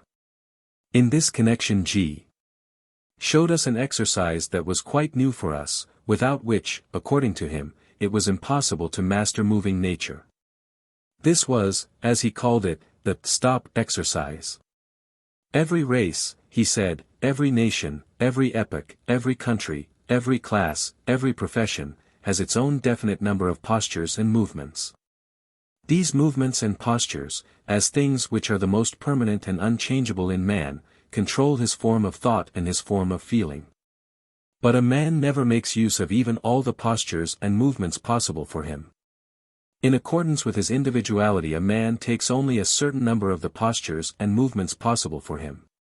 So that each individual man's repertory of postures and movements is very limited. The character of the movements and postures in every epoch, in every race, and in every class is indissolubly connected with definite forms of thinking and feeling. A man is unable to change the form of his thinking or his feeling until he has changed his repertory of postures and movements. The forms of thinking and feeling can be called the postures and movements of thinking and feeling. Every man has a definite number of thinking and feeling postures and movements. Moreover, moving, thinking, and feeling postures are connected with one another in man, and he can never move out of his repertory of thinking and feeling postures unless he changes his moving postures. An analysis of man's thoughts and feelings and a study of his moving functions, arranged in a certain way, show that every one of our movements, voluntary or involuntary, is an unconscious transition from one posture to another. Both equally mechanical. It is illusion to say our movements are voluntary. All our movements are automatic. Our thoughts and feelings are just as automatic. The automatism of thought and feeling is definitely connected with the automatism of movement. One cannot be changed without the other. So that if a man's attention is concentrated, let us say, on changing automatic thoughts, then habitual movements and habitual postures will interfere with this new course of thought by attaching to it old habitual associations. In ordinary conditions we have no conception how much our thinking, feeling, and moving functions depend upon one another, although we know, at the same time, how much our moods and our emotional states can depend upon our movements and postures. If a man takes a posture which with him corresponds to a feeling of sadness or despondency, then within a short time he is sure to feel sad or despondent. Fear, disgust, nervous agitation, or, on the other hand, calm, can be created by an intentional change of posture. But as each of man's functions, thinking, emotional, and moving, has its own definite repertory, all of which are in constant interaction, a man can never get out of the charmed circle of his postures. Even if a man recognizes this and begins to struggle with it, his will is not sufficient. You must understand that a man's will can be sufficient to govern one center for a short time. But the other two centers prevent this. And a man's will can never be sufficient to govern three centers. In order to oppose this automatism and gradually to acquire control over postures and movements in different centers, there is one special exercise. It consists in this, that at a word or sign, previously agreed upon, from the teacher, all the pupils who hear or see him have to arrest their movements at once, no matter what they are doing, and remain stock still in the posture in which the signal has caught them. Moreover, not only must they cease to move, but they must keep their eyes on the same spot at which they were looking at the moment of the signal, retain the smile on their faces, if there was one, keep the mouth open if a man was speaking. Maintain the facial expression and the tension of all the muscles of the body exactly in the same position in which they were caught by the signal. In this stopped state a man must also stop the flow of his thoughts and concentrate the whole of his attention on preserving the tension of the muscles in the various parts of the body exactly as it was. watching this tension all the time and leading so to speak his attention from one part of the body to another. And he must remain in this state and in this position until another agreed-upon signal allows him to adopt a customary posture or until he drops from fatigue through being unable to preserve the original posture any longer. But he has no right to change anything in it, neither his glance, points of support, nothing. If he cannot stand he must fall, but, again, he should fall like a sack without attempting to protect himself from a blow. In exactly the same way, if he was holding something in his hands he must hold it as long as he can, and if his hands refuse to obey him and the object falls it is not his fault. It is the duty of the teacher to see that no personal injury occurs from falling or from unaccustomed postures, and in this connection the pupils must trust the teacher fully and not think of any danger. The idea of this exercise and its results differ very much. Let us take it first of all from the point of view of the study of movements and postures. This exercise affords a man the possibility of getting out of the circle of automatism, and it cannot be dispensed with, especially at the beginning of work on oneself. A non-mechanical study of oneself is only possible with the help of the stop exercise under the direction of a man who understands it. Let us try to follow what occurs. A man is walking, or sitting, or working. At that moment he hears a signal. A movement that has begun is interrupted by this sudden signal or command to stop. His body becomes immovable and arrested in the midst of a transition from one posture to another, in a position in which he never stays in ordinary life. Feeling himself in this state, that is, in an unaccustomed posture, a man involuntarily looks at himself from new points of view, sees and observes himself in a new way. In this unaccustomed posture he is able to think in a new way, feel in a new way, know himself in a new way. In this way the circle of old automatism is broken. The body tries in vain to adopt an ordinary comfortable posture. But the man's will, brought into action by the will of the teacher, prevents it. The struggle goes on not for life but till the death. But in this case will can conquer. This exercise taken together with all that has been said is an exercise for self-remembering. A man must remember himself so as not to miss the signal, he must remember himself so as not to take the most comfortable posture at the first moment. He must remember himself in order to watch the tension of the muscles in different parts of the body, the direction in which he is looking, the facial expression, and so on. He must remember himself in order to overcome very considerable pain sometimes from unaccustomed positions of the legs, arms, and back, so as not to be afraid of falling or dropping something heavy on his foot. It is enough to forget oneself for a single moment and the body will adopt, by itself and almost unnoticeably, a more comfortable position. It will transfer the weight from one foot to another, will slacken certain muscles, and so on. This exercise is a simultaneous exercise for the will, the attention, the thoughts, the feelings, and for moving center. But it must be understood that in order to bring into action a sufficient strength of will to keep a man in an unaccustomed position, an order or command from the outside, stop, is indispensable. A man cannot give himself the command stop. His will not obey this command. The reason for this, as I have said before, is that the combination of habitual thinking, feeling, and moving postures is stronger than a man's will. The command stop which, in relation to moving postures, comes from outside, takes the place of thinking and feeling postures. These postures and their influence are so to speak removed by the command stop, and in this case moving postures obey the will. Soon after that G began to put stop, as we called this exercise, into practice in the most varied circumstances. G first of all showed us how to stand stock still immediately at the command stop, and to try not to move, not to look aside no matter what was happening, not to reply if anyone spoke. For instance, if one were asked something or even unjustly accused of something. The stop exercise is considered sacred in schools, he said. Nobody except the principal teacher or the person he commissions has the right to command a stop. Stop cannot be the subject of play or exercise among the pupils. You never know the position a man can find himself in. If you cannot feel for him, you do not know what muscles are tensed or how much. Meanwhile, if a difficult tension is continued, it can cause the rupture of some important vessel, and in some cases it can even cause immediate death. Therefore only he who is quite certain in himself that he knows what he is doing can allow himself to command a stop. At the same time, stop demands unconditional obedience, without any hesitations or doubts. And this makes it the invariable method for studying school discipline. School discipline is something quite different from military discipline, for instance. In that discipline everything is mechanical, and the more mechanical it is the better. In this everything should be conscious because the aim consists in awakening consciousness. And for many people school discipline is much more difficult than military discipline. There it is always one and the same, here it is always different. But very difficult cases occur. I will tell you of one case in my own life. It was many years ago in Central Asia.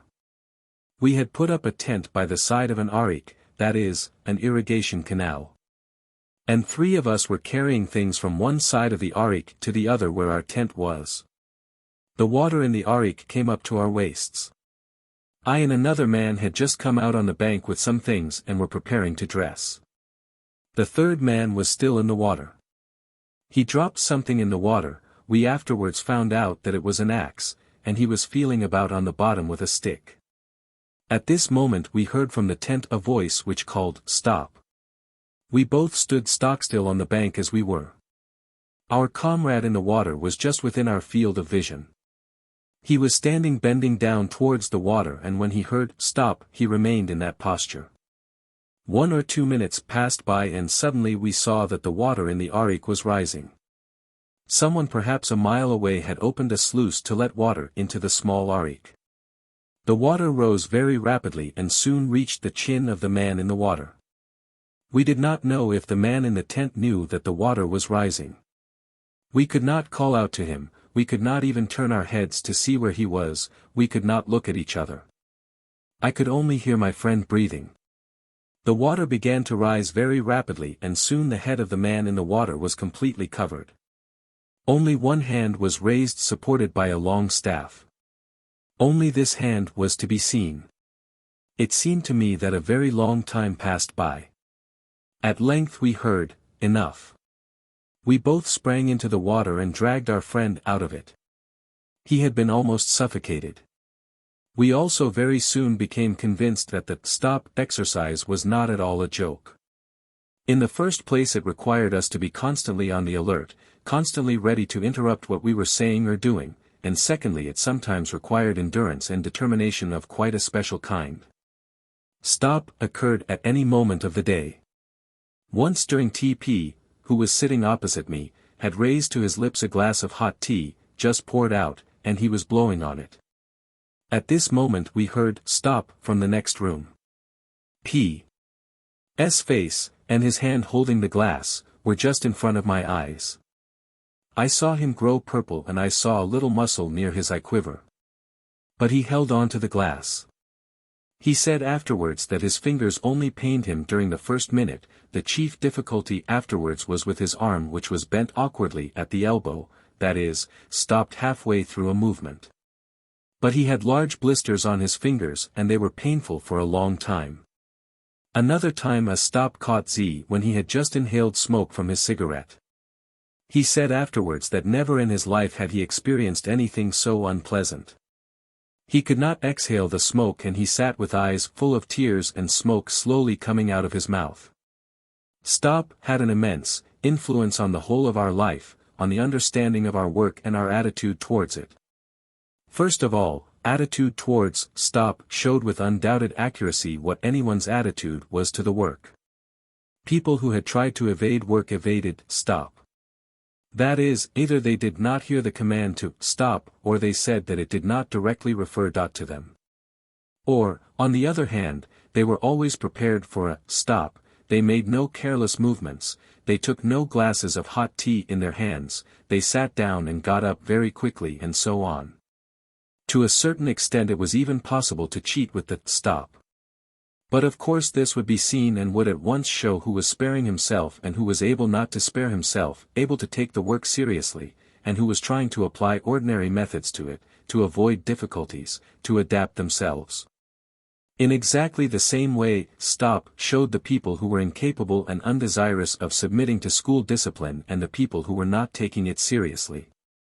We saw quite clearly that without stop and other exercises which accompanied it, nothing whatever could be attained in a purely psychological way. But later work showed us the methods of the psychological way. The chief difficulty for most people, as it soon appeared, was the habit of talking.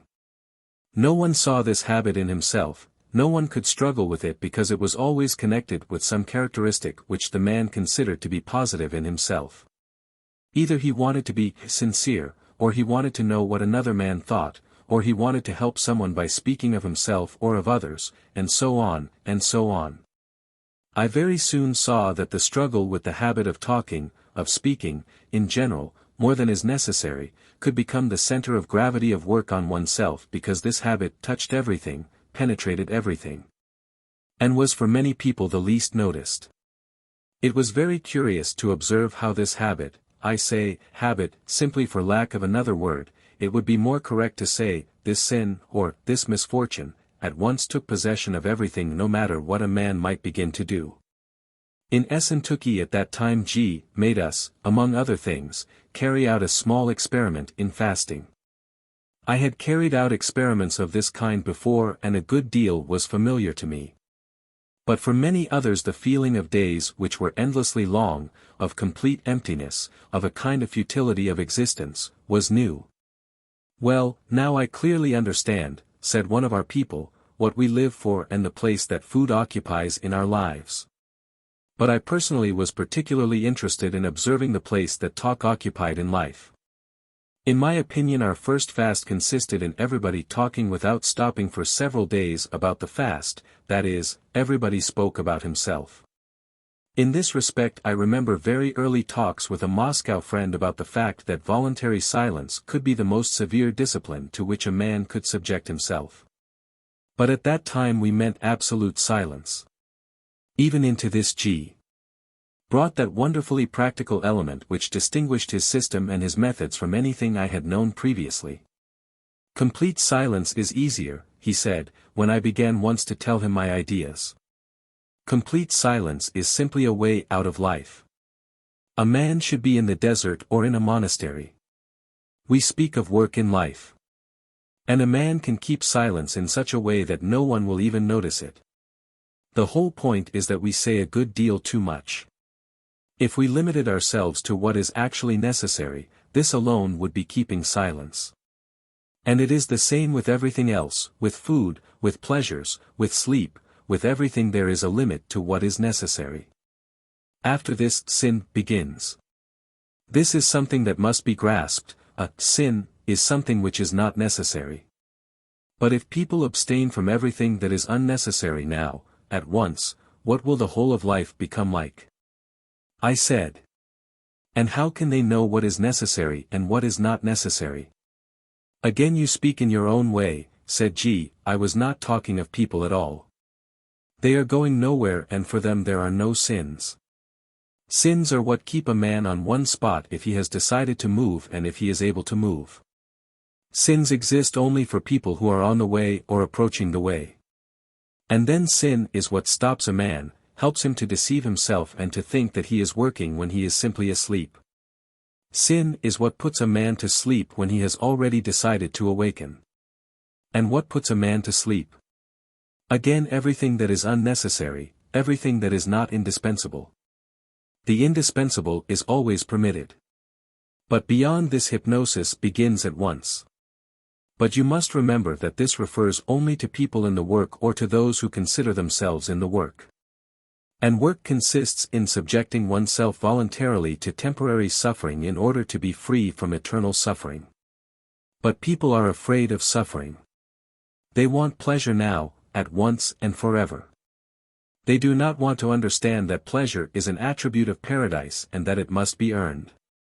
And this is necessary not by reason of any arbitrary or inner moral laws but because if man gets pleasure before he has earned it he will not be able to keep it and pleasure will be turned into suffering. But the whole point is to be able to get pleasure and be able to keep it. Whoever can do this has nothing to learn. But the way to it lies through suffering. Whoever thinks that as he is he can avail himself of pleasure is much mistaken, and if he is capable of being sincere with himself, then the moment will come when he will see this. But I will return to the physical exercises we carried out at that time. G showed us the different methods that were used in schools. Very interesting but unbelievably difficult were exercises in which a whole series of consecutive movements were performed in connection with taking the attention from one part of the body to another. For instance, a man sits on the ground with knees bent and holding his arms, with the palms of the hands close together, between his feet.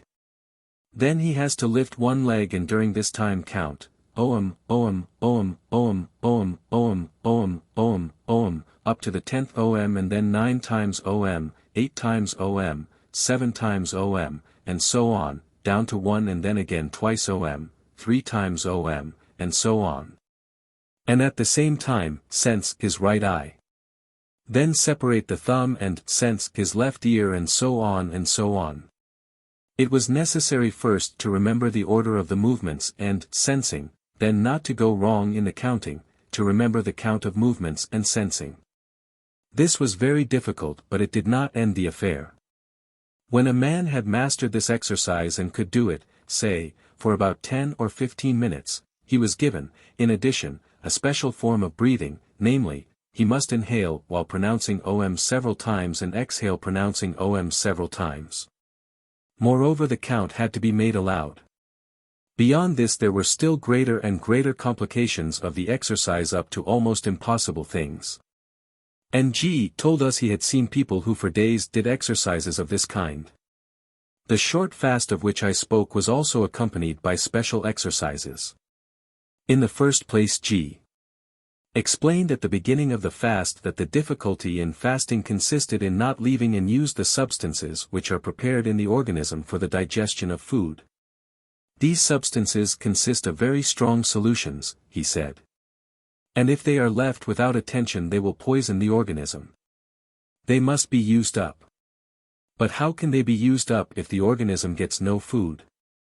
Only by an increase of work, an increase of perspiration. People make a tremendous mistake when they try to save their strength, make fewer movements, and so on, when fasting. On the contrary, it is necessary to expend as much energy as possible. Then fasting can be beneficial. And when we began our fast we were not left in peace for a single second. G made us run in the heat, doing a round of 2 miles, or stand with extended arms, or mark time at the double, or carry out a whole series of curious gymnastic exercises which he showed us. And he, all the time, constantly said that these exercises we were doing were not real ones, but merely preliminary and preparatory exercises. One experiment in connection with what G said about breathing and fatigue explained many things to me, and chiefly it explained why it is so difficult to attain anything in the ordinary conditions of life. I had gone to a room where nobody could see me, and began to mark time at the double, trying at the same time to breathe according to a particular count, that is, to inhale during a definite number of steps and exhale during a definite number. After a certain time when I had begun to tire I noticed, that is, to speak more correctly, I felt quite clearly, that my breathing was artificial and unreliable. I felt that in a very short time I would be unable to breathe in that way while continuing to mark time at the double, and that ordinary normal breathing, very accelerated of course, without any count would gain the upper hand. It became more and more difficult for me to breathe and to mark time, and to observe the count of breaths and steps. I was pouring with sweat, my head began to turn round, and I thought I should fall. I began to despair of obtaining results of any kind, and I had almost stopped when suddenly something seemed to crack or move inside me, and my breathing went on evenly and properly at the rate I wanted it to go, but without any effort on my part, while affording me all the amount of air I needed. It was an extraordinarily pleasant sensation. I shut my eyes and continued to mark time, breathing easily and freely and feeling exactly as though strength was increasing in me and that I was getting lighter and stronger. I thought that if I could continue to run in this way for a certain time I should get still more interesting results, because waves of a sort of joyful trembling had already begun to go through my body which, as I knew from previous experiments, preceded what I called the opening of the inner consciousness. But at this moment someone came into the room and I stopped. Afterwards my heart beat strongly for a long time, but not unpleasantly. I had marked time and breathed for about half an hour. I do not recommend this exercise to people with weak hearts. At all events, this experiment showed me with accuracy that a given exercise could be transferred to the moving center, that is, that it was possible to make the moving center work in a new way. But at the same time I was convinced that the condition for this transition was extreme fatigue.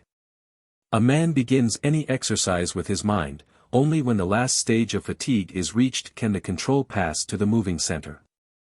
This explained what G had said about super efforts and made many of his later requirements intelligible. But afterwards, however much I tried, I did not succeed in repeating the experiment, that is to say, in evoking the same sensations. It is true that the fast had come to an end and that the success of my experiment had been, to a considerable extent, connected with it. When I told G about this experiment, he said that without general work, that is, without work on the whole organism, such things could only succeed by chance. Later on I several times heard descriptions of experiences very similar to mine from people who were studying dances and dervish movements with G. The more we saw and realized the complexity and the diversity of methods of work on oneself, the clearer became for us the difficulties of the way. We saw the indispensability of great knowledge, of immense efforts, and of help such as none of us either could or had the right to count upon. We saw that even to begin work on oneself in any serious form was an exceptional phenomenon needing thousands of favorable inner and outward conditions. And the beginning gave no guarantee for the future. Each step required an effort, each step needed help. The possibility of attaining anything seemed so small in comparison with the difficulties that many of us lost the desire to make efforts of any kind. This was an inevitable stage through which everybody passes until they have learned to understand that it is useless to think of the possibility or impossibility of big and distant achievements. And that a man must value what he gets today without thinking of what he may get tomorrow. But certainly the idea of the difficulty and the exclusiveness of the way was right. And at different times questions arose out of it which were put to G. Can it be possible that there is any difference between us and those people who have no conception of this system? Must we understand that people who are not passing along any of the ways are doomed to turn eternally in one and the same circle, that they are merely food for the moon, that they have no escape and no possibilities? Is it correct to think that there are no ways outside the ways, and how is it arranged that some people, much better people perhaps, do not come across a way, while others, weak and insignificant, come into contact with the possibilities of a way? On one occasion while talk was proceeding on these subjects, to which we were constantly returning, G. began to talk in a somewhat different way to what he had done before, because he had previously always insisted on the fact that outside the ways there was nothing. There is not and there cannot be any choice of the people who come into touch with the ways. In other words, nobody selects them, they select themselves, partly by accident and partly by having a certain hunger. Whoever is without this hunger cannot be helped by accident. And whoever has this hunger very strongly can be brought by accident to the beginning of a way in spite of all unfavorable circumstances. But what of those who were killed and who died from disease in the war, for instance? Someone asked. Could not many of them have had this hunger? And how then could this hunger have helped? That is an entirely different thing, said G. These people came under a general law. We do not speak of them and we cannot. We can only speak of people who, thanks to chance, or fate, or their own cleverness, do not come under a general law, that is, who stay outside the action of any general law of destruction. For instance, it is known through statistics that a certain definite number of people have to fall under trams in Moscow during the year. Then if a man, even one with a great hunger, falls under a tram and the tram crushes him, we can no longer speak of him from the point of view of work on the ways. We can speak only of those who are alive and only while they are alive. Trams or war, they are exactly the same thing. One is merely larger, the other smaller. We are speaking of those who do not fall under trams. A man, if he is hungry, has a chance to come into contact with the beginning of a way. But besides hunger still other roles are necessary. Otherwise a man will not see the way. Imagine that an educated European, that is, a man who knows nothing about religion, comes into touch with the possibility of a religious way. He will see nothing and he will understand nothing. For him it will be stupidity and superstition. But at the same time he may have a great hunger though formulated intellectually. It is exactly the same thing for a man who has never heard of yoga methods, of the development of consciousness and so on. For him, if he comes into touch with a yoga way, everything he hears will be dead. The fourth way is still more difficult. In order to give the fourth way a right valuation, a man must have thought and felt and been disappointed in many things beforehand. He ought, if not actually to have tried the way of the fakir, the way of the monk, and the way of the yogi previously, at least to have known and thought about them and to be convinced that they are no good for him. It is not necessary to understand what I say literally. This thinking process can be unknown to the man himself. But the results of this process must be in him and only they can help him to recognize the fourth way. Otherwise he can stand very near to it and not see it. But it is certainly wrong to say that unless a man enters one of these ways he has no more chances. Ways are simply help given to people according to their type. At the same time the ways, the accelerated ways, the ways of personal, individual evolution as distinct from general evolution, can precede it, can lead up to it, but in any case they are distinct from it. Whether general evolution is proceeding or not is again another question. It is enough for us to realize that it is possible, and therefore evolution for people outside the ways is possible. Speaking more correctly, there are two ways. One we will call the subjective way. It includes all four ways of which we have spoken. The other we will call the objective way. This is the way of people in life. You must not take the names subjective and objective too literally. They express only one aspect. I take them only because there are no other words. Would it be possible to say individual and general ways? Asked someone.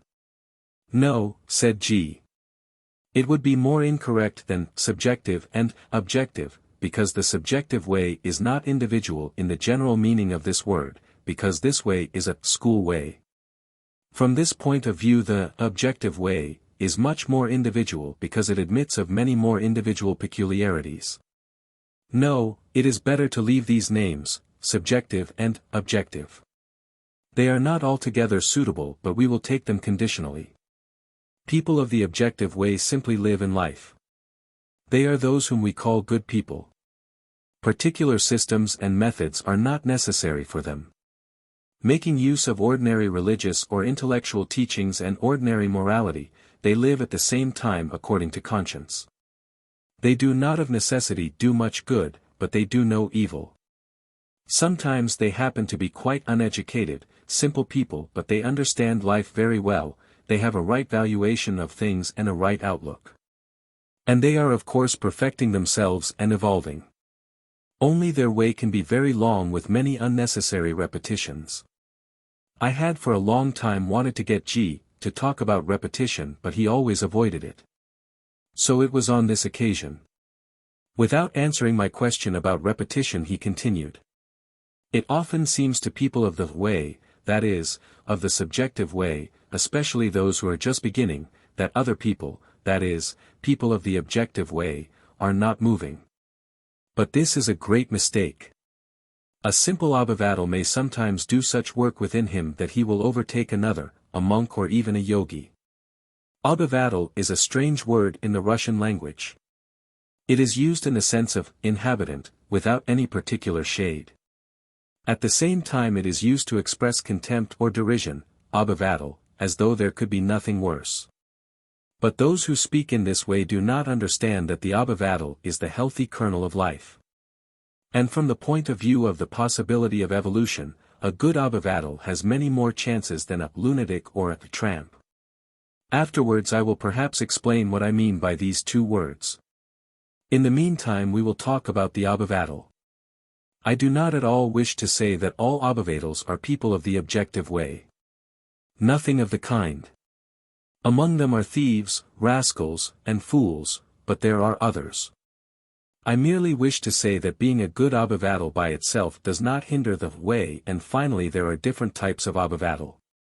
Imagine, for example, the type of Abhavadal who lives all his life just as the other people round him, conspicuous in nothing, perhaps a good master, who makes money, and is perhaps even close-fisted.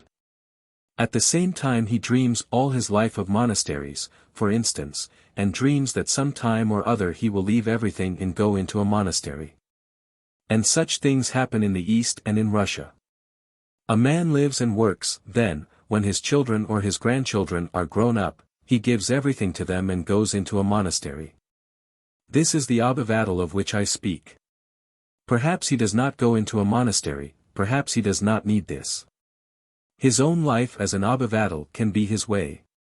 People who are definitely thinking about ways, particularly people of intellectual ways, very often look down on the Abhavadal and in general despise the virtues of the Abhavadal. But they only show by this their own personal unsuitability for any way whatever. Because no way can begin from a level lower than the Abhavadal. This is very often lost sight of on people who are unable to organize their own personal lives, who are too weak to struggle with and conquer life, dream of the ways, or what they consider are ways. Because they think it will be easier for them than life, and because this, so to speak, justifies their weakness and their inadaptability. A man who can be a good Abhavadal is much more helpful from the point of view of the way than a tramp who thinks himself much higher than an Abhavadal. I call tramps all the so-called intelligentsia, artists, poets, any kind of bohemian, in general, who despises the Abhavadal and who at the same time would be unable to exist without him. Ability to orientate oneself in life is a very useful quality from the point of view of work. A good Abhavadal should be able to support at least 20 persons by his own labor. What is a man worth who is unable to do this? What does Abhavadal actually mean? Asked somebody. Can it be said that an Abhavadal is a good citizen? Ought an Abhavadal to be patriotic? Someone else asked. Let us suppose there is war. What attitude should an Abhavadal have towards war? There can be different wars and there can be different patriots, said G. You all still believe in words. An Abhavadal, if he is a good Abhavadal, does not believe in words. He realizes how much idle talk is hidden behind them. People who shout about their patriotism are psychopaths for him and he looks upon them as such. And how would an Abhavadal look upon pacifists or upon people who refuse to go to the war? Equally as lunatics. They are probably still worse. On another occasion in connection with the same question G. said, a good deal is incomprehensible to you because you do not take into account the meaning of some of the most simple words. For instance, you have never thought what to be serious means. Try to give yourselves an answer to the question what being serious means. To have a serious attitude towards things, someone said. That is exactly what everybody thinks, actually it is exactly the reverse, said G. To have a serious attitude towards things does not at all mean being serious because the principal question is, towards what things? Very many people have a serious attitude towards trivial things. Can they be called serious? Of course not. The mistake is that the concept serious is taken conditionally. One thing is serious for one man and another thing for another man. In reality, seriousness is one of the concepts which can never and under no circumstances be taken conditionally. Only one thing is serious for all people at all times. A man may be more aware of it or less aware of it, but the seriousness of things will not alter on this account. If a man could understand all the horror of the lives of ordinary people who are turning round in a circle of insignificant interests and insignificant aims, if he could understand what they are losing, he would understand that there can be only one thing that is serious for him, to escape from the general law, to be free. What can be serious for a man in prison who is condemned to death? Only one thing, how to save himself, how to escape, nothing else is serious. When I say that an abavadal is more serious than a tramp or a lunatic, I mean by this that, accustomed to deal with real values.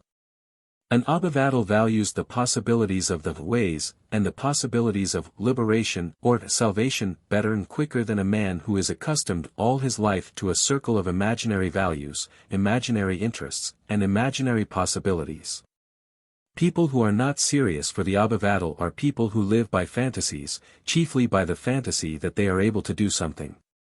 The abavadal knows that they only deceive people, promise them God knows what, and that actually they are simply arranging affairs for themselves, or they are lunatics, which is still worse, in other words they believe everything that people say. To what category do politicians belong who speak contemptuously about abavadals' opinions, abavadals' interests? Someone asked. They are the worst kind of abavadals, said G.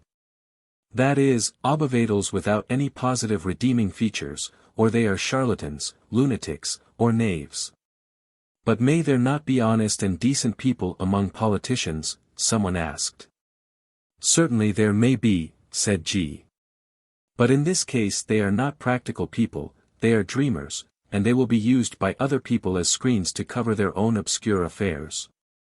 The abavadal perhaps may not know it in a philosophical way, that is to say, he is not able to formulate it, but he knows that things do themselves simply through his own practical shrewdness, therefore, in his heart. He laughs at people who think, or who want to assure him, that they signify anything, that anything depends on their decisions, that they can change or, in general, do anything. This for him is not being serious. And an understanding of what is not serious can help him to value that which is serious. We often return to questions on the difficulties of the way. Our own experience of communal life and work constantly threw us up against newer and newer difficulties that lay in ourselves. The whole thing is in being ready to sacrifice one's freedom, said G. A man consciously and unconsciously struggles for freedom as he imagines it, and this, more than anything else, prevents him from attaining real freedom. But a man who is capable of attaining anything comes sooner or later to the conclusion that his freedom is illusion, and he agrees to sacrifice this illusion. He voluntarily becomes a slave. He does what he is told, says what he is told, and thinks what he is told. He is not afraid of losing anything because he knows that he has nothing. And in this way he acquires everything. Everything in him that was real in his understanding, in his sympathies, tastes, and desires, all comes back to him accompanied by new things which he did not have and could not have had before, together with a feeling of unity and will within him. But to arrive at this point, a man must pass through the hard way of slavery and obedience. And if he wants results he must obey not only outwardly but inwardly. This requires a great determination, and determination requires a great understanding of the fact that there is no other way, that a man can do nothing himself, but that at the same time, something has to be done. When a man comes to the conclusion that he cannot, and does not desire, to live any longer in the way he has lived till then. When he really sees everything that his life is made up of and decides to work, he must be truthful with himself in order not to fall into a still worse position. Because there is nothing worse than to begin work on oneself and then leave it and find oneself between two stools, it is much better not to begin. And in order not to begin in vain or risk being deceived on one's own account, a man should test his decision many times. And principally he must know how far he is willing to go, what he is willing to sacrifice. There is nothing more easy to say than everything. A man can never sacrifice everything, and this can never be required of him. But he must define exactly what he is willing to sacrifice and not bargain about it afterwards. Or it will be the same with him as with the wolf in the Armenian fairy tale. Do you know the Armenian fairy tale of the wolf and the sheep? Once there lived a wolf who slaughtered a great many sheep and reduced many people to tears. At length, I do not know why, he suddenly felt qualms of conscience and began to repent his life, so he decided to reform and to slaughter no more sheep. In order to do this seriously he went to a priest and asked him to hold a thanksgiving service. The priest began the service and the wolf stood weeping and praying in the church. The service was long. The wolf had slaughtered many of the priest's sheep, therefore the priest prayed earnestly that the wolf would indeed reform. Suddenly the wolf looked through a window and saw that sheep were being driven home. He began to fidget, but the priest went on and on without end. At last the wolf could contain himself no longer and he shouted, "Finish it, priest! Or all the sheep will be driven home and I shall be left without supper." This is a very good fairy tale because it describes man very well. He is ready to sacrifice everything, but after all today's dinner is a different matter. A man always wishes to begin with something big. But this is impossible. There can be no choice, we must begin with the things of today. I quote one talk as being a very characteristic example of G.'s methods. We were walking in the park. There were 5 of us besides G. One of us asked him what his views on astrology were, whether there was anything of value in the more or less known theories of astrology. "Yes," said G, "it depends upon how they are understood. They can be of value and they can be without value. Astrology deals with only one part of man, with his type, his essence, it does not deal with personality, with acquired qualities. If you understand this you understand what is of value in astrology." There had been talks in our groups about types before and it seemed to us that the science of types was the most difficult thing in the study of man because G gave us very little material and required of us our own observations of ourselves and others.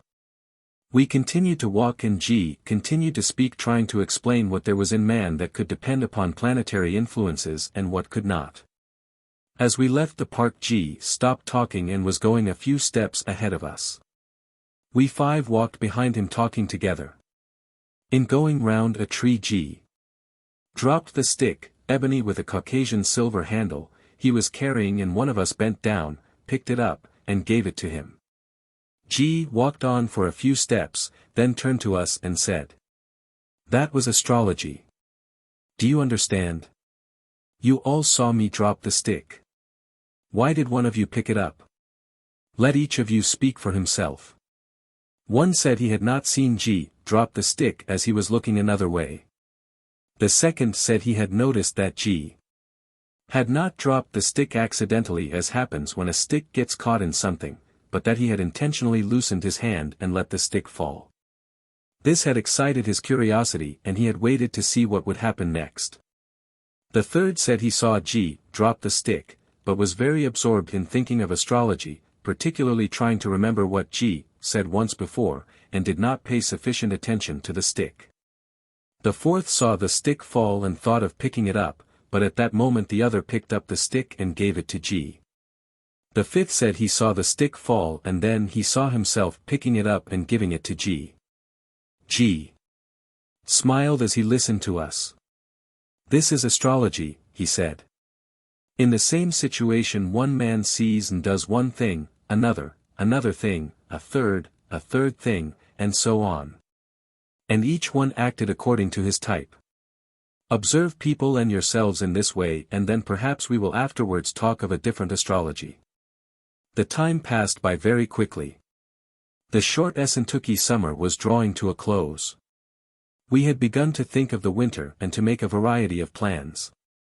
And suddenly everything changed. For a reason that seemed to me to be accidental and which was the result of friction between certain members of our small group, G announced that he was dispersing the whole group and stopping all work. At first we simply did not believe him, thinking he was putting us to a test. And when he said he was going to the Black Sea coast with Z alone, all excepting a few of us who had to return to Moscow or Petersburg announced that they would follow him wherever he went. G consented to this, but he said that we must look after ourselves and that there would be no work no matter how much we counted on it. All this surprised me very much. I considered the moment most inappropriate for acting, and if what G said was serious, then why had the whole business been started? During this period nothing new had appeared in us. And if G had started work with us such as we were, then why was he stopping it now? This altered nothing for me materially. I had decided to pass the winter in the Caucasus in any case. But it changed a good many things for some of the other members of our group who were still slightly uncertain and made the difficulty for them insuperable. And I have to confess that my confidence in G began to waver from this moment. What the matter was and what particularly provoked me is difficult for me to define even now. But the fact is that from this moment there began to take place in me a separation between G himself and his ideas. Until then I had not separated them. At the end of August I at first followed G to Tuapse and from there went to Petersburg with the intention of bringing back some things. Unfortunately I had to leave behind all my books. I thought at the time that it would be risking very much to take them to the Caucasus. But in Petersburg, of course, everything was lost. Chapter 18. I was kept in St. Petersburg longer than I had thought to be, and I only left there on the 15th of October, a week before the Bolshevik Revolution. It was quite impossible to stay there any longer.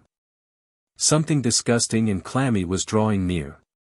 A sickly tension and the expectation of something inevitable could be felt in everything. Rumors were creeping about, each one more absurd and stupid than the other. Nobody understood anything. Nobody could imagine what was coming later on. The temporary government, having vanquished Kornilov, conducted the most correct negotiations with the Bolsheviks, who openly showed they did not care a hang for the socialist ministers and tried only to gain time. The Germans for some reason did not march upon St. Petersburg although the front was open. People now thought of them as saviors both from the temporary government and from the Bolsheviks. I did not share the hopes based upon the Germans because, in my opinion, what was taking place in Russia had to a considerable extent got out of hand. In Tuapse there was still comparative calm. Some kind of Soviet was sitting in the country house of the Shah of Persia, but plunderings had not yet begun. G settled down at a fair distance from Tuapse to the south, a little over 15 miles from Sochi. He hired a country house there overlooking the sea, bought a pair of horses, and lived with a small company of people. Altogether about 10 persons were gathered there. I went there too. It was a wonderful place, full of roses, with a view of the sea on one side and a chain of mountains already covered with snow on the other. I was very sorry for those of our people who had stayed in Moscow and St. Petersburg. But even on the day following my arrival I noticed that there was something wrong. There was not a trace of the esoteric atmosphere. I was particularly astonished at Z's position. When I had left for St.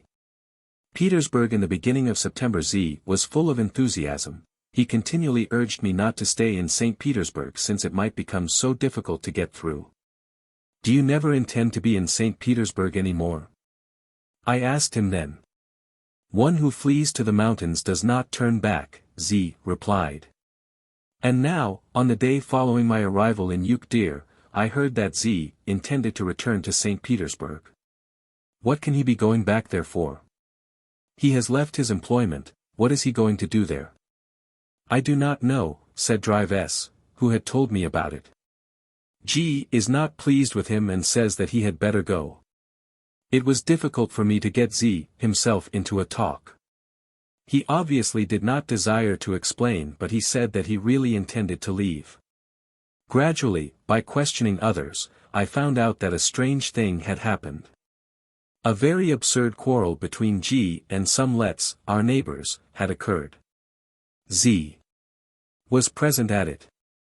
G had not liked something Z had said or something, and from that day he had completely changed towards him, stopped speaking to him, and, in general, put him into such a position that Z was obliged to announce his decision to leave. I considered this to be pure idiocy. To go to St. Petersburg at this time seemed to me the height of absurdity. There was a real famine there, unruly crowds, robbery, and nothing else.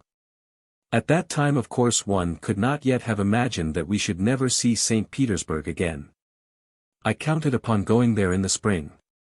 I thought that by the spring there would be something definite. But now, in the winter, this was quite unreasonable. I could have understood it if Z was interested in politics and was studying the events of the period, but as this was not the case I saw no motives for it whatever. I began to persuade Z to wait, to decide nothing at once, to talk to G, and to try somehow to clarify the position. Z promised me not to be in a hurry. But I saw that he was indeed in a very strange position.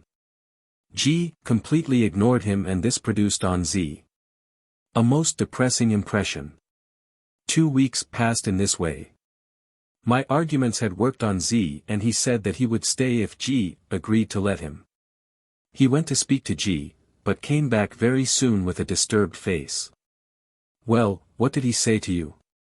"Nothing in particular. He said that once I had decided to go I had better go." Z went. I could not understand it. I would not have let a dog go to St. Petersburg at that time. G intended to pass the winter at XVIII. We lived in several houses spread over a large plot of land. There was no kind of work in the sense of what had been at XVIII. We chopped up trees for winter firewood, we collected wild pears. G often went to Sochi, where one of our people was in hospital, having contracted typhoid before my arrival from St. Petersburg. Unexpectedly G decided to go to another place. He found that here we might easily be cut off from all communication with the rest of Russia and be left without provisions. G went away with half of our company and afterwards sent Drive S for the rest.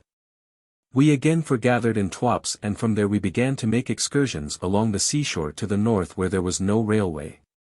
During one of these trips S found some of his St. Petersburg acquaintances who had a country house 24 miles north of Tuapse. We stayed the night with them, and the next morning G hired a house half a mile away from them. Here our small company again forgathered. 4 went to XVIII.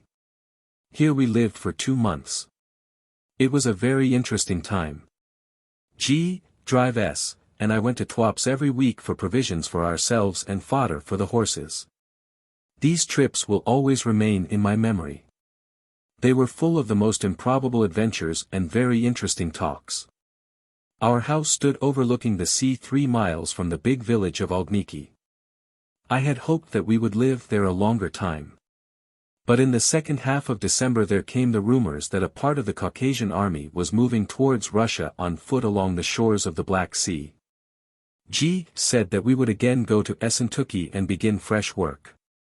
I went first. I took part of our belongings to Pyatigorsk and returned. It was possible to get through, although there were Bolsheviks in Armavir. The Bolsheviks, in general, had increased in the North Caucasus, and friction began between them and the Cossacks. At Mineralny Vody, when we all passed through there, everything was outwardly quiet, although murders of many persons whom the Bolsheviks disliked had already occurred. G hired a large house in XVIII and sent out a circular letter, dated the 12th of February, over my signature, to all the members of our Moscow and St. Petersburg groups, inviting them to come with those near to them to live and to work with him. There was already famine in St. Petersburg and Moscow, but there was still an abundance of everything in the Caucasus. To get through now was not easy, and several failed in spite of their desire to do so. But many came. Altogether about 40 people assembled. With them came Z, to whom also a letter had been sent. He arrived quite ill. In February, while we were still waiting, G once said, when he was showing me the house and everything he had arranged, "Now do you understand why we collected money in Moscow and St. Petersburg? You said then that 1,000 rubles was too much. And will even this money be enough? 1.5 persons paid. I have now already spent more than was collected then." G intended to hire or buy a plot of land, arrange kitchen gardens, and in general to organize a colony. But he was prevented by the events which had begun during the summer.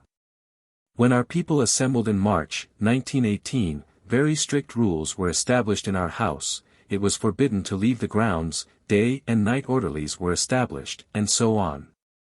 And work of the most varied kind began. In the organization of the house and of our lives there was very much of interest. Exercises on this occasion were much more difficult and varied than during the preceding summer. We began rhythmic exercises to music, dervish dances, different kinds of mental exercises, the study of different ways of breathing, and so on. Particularly intensive were the exercises for studying various imitations of psychic phenomena, thought reading, clairvoyance, mediumistic displays, and so forth. Before these exercises began, G. explained to us that the study of these tricks, as he called them, was an obligatory subject in all Eastern schools. Because without having studied all possible counterfeits and imitations, it was not possible to begin the study of phenomena of a supernormal character. A man is in a position to distinguish the real from the sham in this sphere only when he knows all the shams and is able to reproduce them himself. Besides this, G. said that a practical study of these psychic tricks was in itself an exercise which could be replaced by nothing else, which was the best of all for developing certain special characteristics, keenness of observation, shrewdness, and more particularly for the enlargement of other characteristics for which there are no words in ordinary psychological language but which must certainly be developed. But the principal part of the work which began at that time were the rhythmics to music and similar strange dances which afterwards led to the reproduction of the exercises of various dervishes. G. did not explain his aims and intentions, but according to things he had said before, it was possible to think that the result of these exercises would be to bring under control the physical body.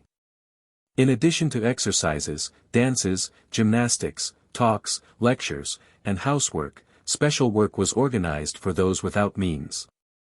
I remember that, when we were leaving Alexandropol the year before, G.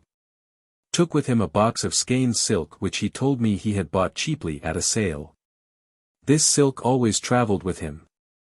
When our people assembled in XVIII, G.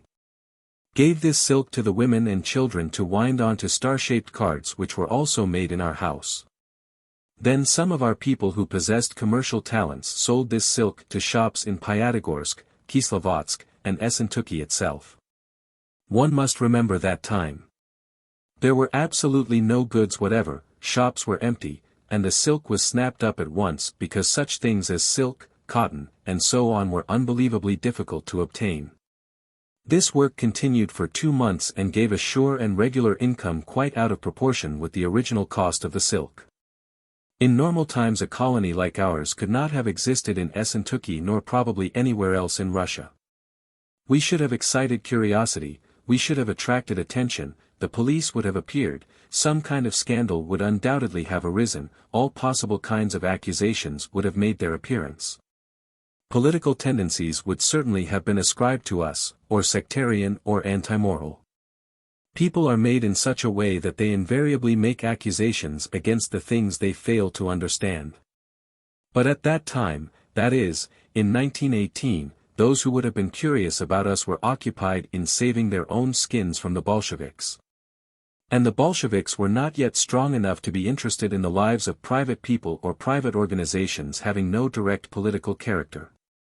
And, seeing that, among the intellectuals from the capital who found themselves by the will of fate at Mineralny Vody at that time, a number of groups and working associations had just been organized, nobody paid any attention to us. On one occasion during general conversation in the evening, G. said that we must think of a name for our colony and in general legalize ourselves. This was at the time of the Pyatagorsk Bolshevik government. Think out something like Sodrzestvo VII and Burned by Work or International at the same time, said G. In any case they will not understand. But it is necessary for them to be able to give us some kind of name. We began in turn to propose various designations. Public lectures were arranged in our house twice a week to which a fair number of people came, and once or twice we gave demonstrations of imitation psychic phenomena which were not very successful since our public submitted very poorly to instruction. But my personal position in G.'s work began to change. For a whole year something had been accumulating and I gradually began to see that there were many things I could not understand and that I had to go. This may appear strange and unexpected after all I have written so far, but it had accumulated gradually. I wrote that I had for some time begun to separate G and the ideas. I had no doubts about the ideas.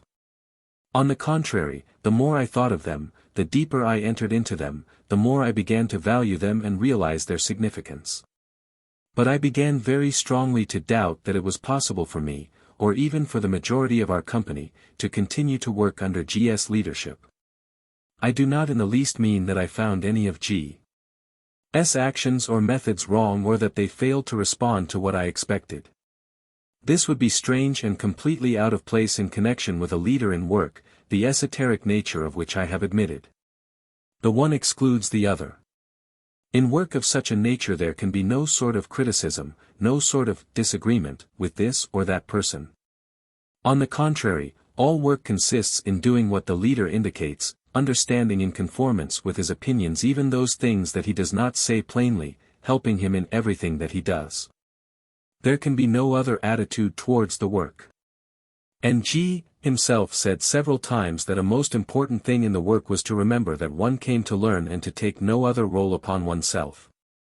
At the same time, this does not at all mean that a man has no choice or that he is obliged to follow something which does not respond to what he is seeking. G himself said that there are no general schools, that each guru or leader of a school works at his own specialty. One is a sculptor, another is a musician, a third is again something else. And that all the pupils of such a guru have to study his specialty. And it stands to reason that here a choice is possible. A man has to wait until he meets a guru whose specialty he is able to study, a specialty which suits his tastes, his tendencies, and his abilities. There is no doubt that there may be very interesting ways, like music and like sculpture. But it cannot be that every man should be required to learn music or sculpture. In school work there are undoubtedly obligatory subjects and there are, if it is possible to put it in this way, auxiliary subjects, the study of which is proposed merely as a means of studying the obligatory. Then the methods of the schools may differ very much. According to the three ways the methods of each guru may approximate either to the way of the fakir, the way of the monk, or the way of the yogi. And it is of course possible that a man who is beginning work will make a mistake, will follow a leader such as he cannot follow for any distance. It stands to reason that it is the task of the leader to see to it that people do not begin to work with him for whom his methods or his special subjects will always be alien, incomprehensible, and unattainable. But if this does happen and if a man had begun to work with a leader whom he cannot follow, then of course, having noticed and realized this, he ought to go and seek another leader or work independently, if he is able to do so. In regard to my relations with G, I saw clearly at that time that I had been mistaken about many things that I had ascribed to G and that by staying with him now I should not be going in the same direction I went at the beginning. And I thought that all the members of our small group, with very few exceptions, were in the same or in a similar situation. This was a very strange observation, but it was absolutely a right one. I had nothing to say against G's methods except that they did not suit me. A very clear example came to my mind then. I had never had a negative attitude towards the way of the monk, to religious, mystical ways. At the same time I could never have thought for one moment that such a way was possible for me or suitable. And so, if after 3 years of work I perceived that G was leading us in fact towards the way of religion, of the monastery, and required the observance of all religious forms and ceremonies, there would be of course a motive for disagreeing with this and for going away. Even though at the risk of losing direct leadership. And certainly this would not, at the same time, mean that I considered the religious way a wrong way in general. It may even be a more correct way than my way, but it is not my way. The decision to leave G's work and leave him exacted from me a great inner struggle.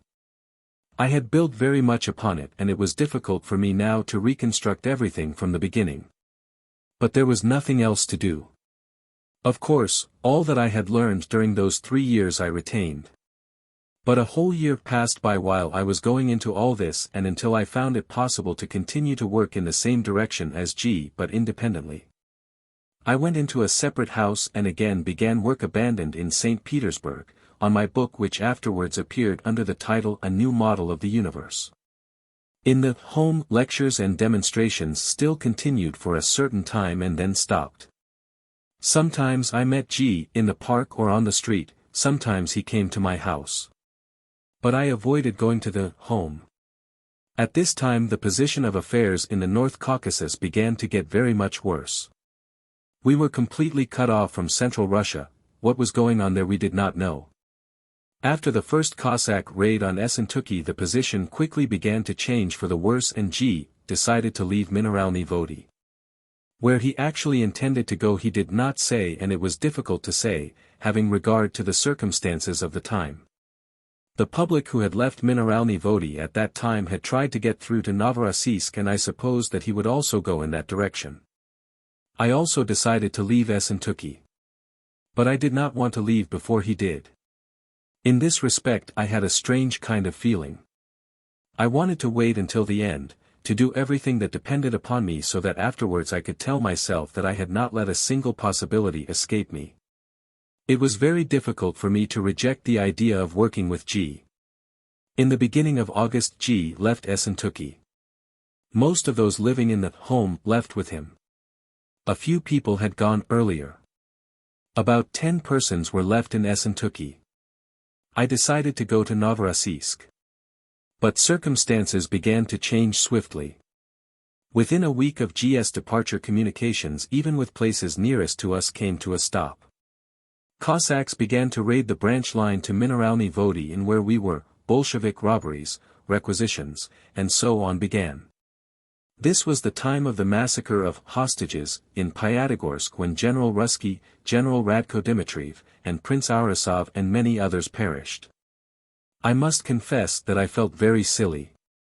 I had not gone abroad when it was possible in order to work with G, and the final outcome was that I had parted from G and stopped with the Bolsheviks. All of us who had stayed in Essentuki had to live through a very difficult time. For me and my family things turned out comparatively favorably. Only 2 people out of 4 got ill with typhoid. No one died. Not once were we robbed. And all the time I had work and earned money. Things were much worse for others. In January, 1919, we were set free by the Cossacks of Denikin's army. But I was only able to leave Essentuki in the following summer of 1919. The news we had of G was very brief. He had traveled by railway to Maykop, and from there the whole of the party with him went on foot by a very interesting but very difficult way, through the mountains to the sea at Sochi, which had then been seized by the Georgians.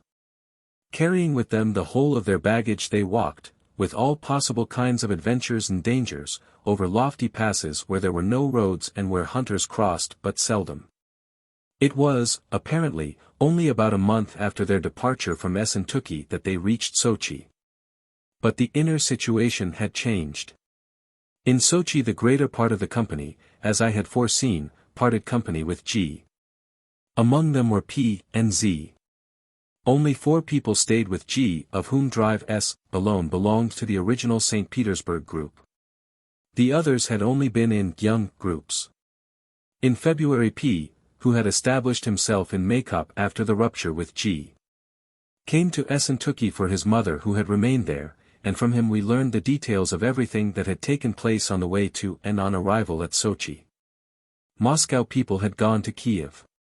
G, with his 4 companions, had gone to Tiflis. In the spring we learned that he was continuing work in Tiflis with new people and in a new direction, basing it principally on art, that is, on music, dances, and rhythmic exercises. At the end of winter, when conditions of living became slightly easier, I began to look through my notes and drawings of GS diagrams which with GS permission I had preserved since St. Petersburg. My attention was particularly attracted by the enneagram. The explanation of the enneagram had clearly not been finished, and I felt that there were in it hints at a possible continuation. I very soon saw that a continuation must be sought in connection with the wrong situation of the shock, which came into the enneagram at the interval Sola. Then I turned my attention to what the Moscow notes, in connection with commentaries on the enneagram, said about the influences of the 3 octaves on one another in the food diagram.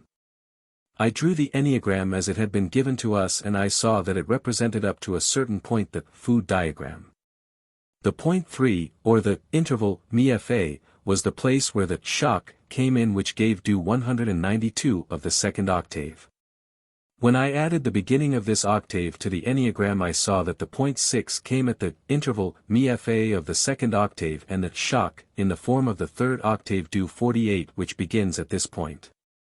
This signified that there was no wrong place for a shock at all.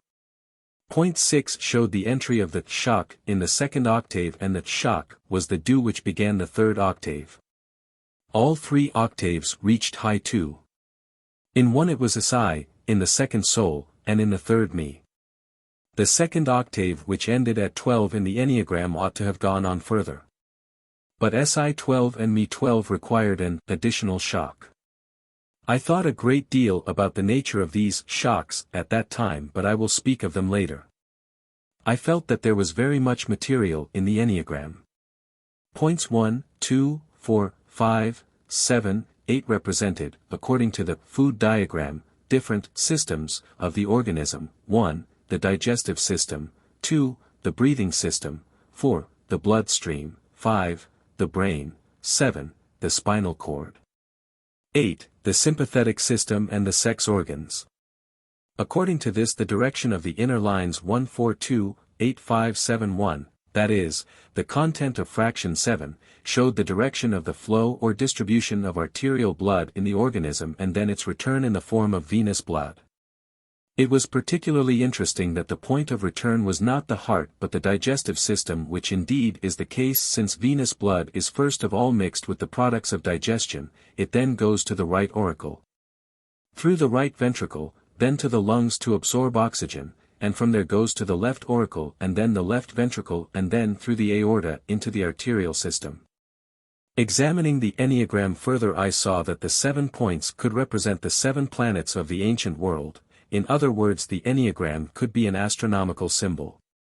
I did not try to go any further as I did not have the necessary books to hand and there was very little time. Events gave no time to go into philosophical speculations. One had to think about living, that is to say, simply and quite plainly to think about where one could live and work. The revolution and everything connected with it aroused in me deep physical disgust. At the same time, in spite of my sympathy with the whites, I could not believe in their success. The Bolsheviks did not hesitate to promise things that neither they nor anyone else could perform. In this was their principal strength. It was something in which nobody could compete with them. In addition to this, they had the support of Germany, who saw in them a possibility of revenge in the future. The volunteer army, which had freed us from the Bolsheviks, was able to fight them and conquer them. But it was not able to organize in a proper way the course of life in the liberated provinces. Its leaders had neither program, knowledge, nor experience in this direction. Of course, this could not be demanded of them. But facts are facts. The situation was very unstable, and the wave which was still rolling towards Moscow at the time could be rolled back again any day. It was necessary to get abroad. I had marked down London as my final aim. First, because I knew more people there, and second, because I thought that among the English I should find a greater response and a greater interest in the new ideas I now had, than anywhere else.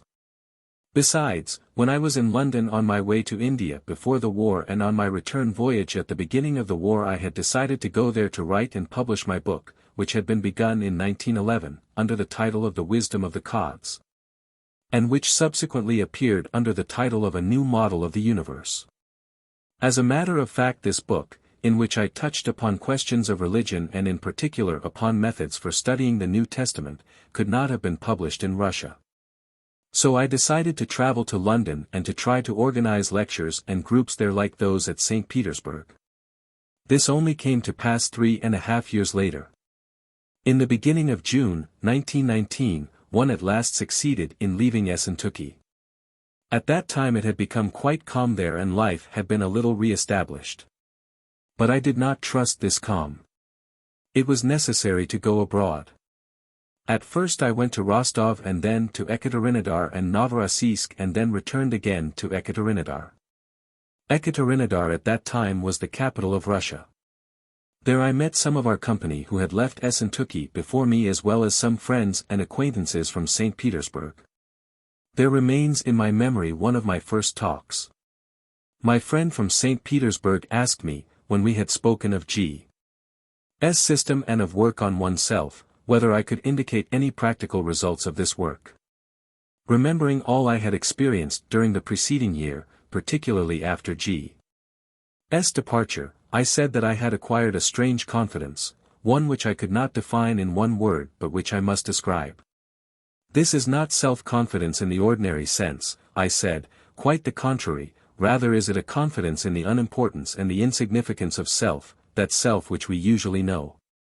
But what I am confident about is that if something terrible happened to me like things that have happened to many of my friends during the past year, then it would be not I who would meet it, not this ordinary I, but another I within me who would be equal to the occasion. 2 years ago G asked me whether I felt a new I inside me, and I had to answer that I felt no change whatever. Now I can speak otherwise. And I can explain how the change takes place. It does not take place at once, I mean that the change does not embrace every moment of life. All the ordinary life goes on in the ordinary way, all those very ordinary stupid small I's, excepting perhaps a few which have already become impossible. But if something big were to happen, something which would require the straining of every nerve, then I know that this big thing would be met not by the ordinary small I, which is now speaking, and which can be made afraid. Nor by anything like it, but by another, a big I, which nothing can frighten and which would be equal to everything that happened. I cannot describe it better. But for me it is a fact. And this fact is definitely connected for me with this work. You know my life and you know that I was not afraid of many things, both inward and outward, that people are often afraid of. But this is something different, a different taste.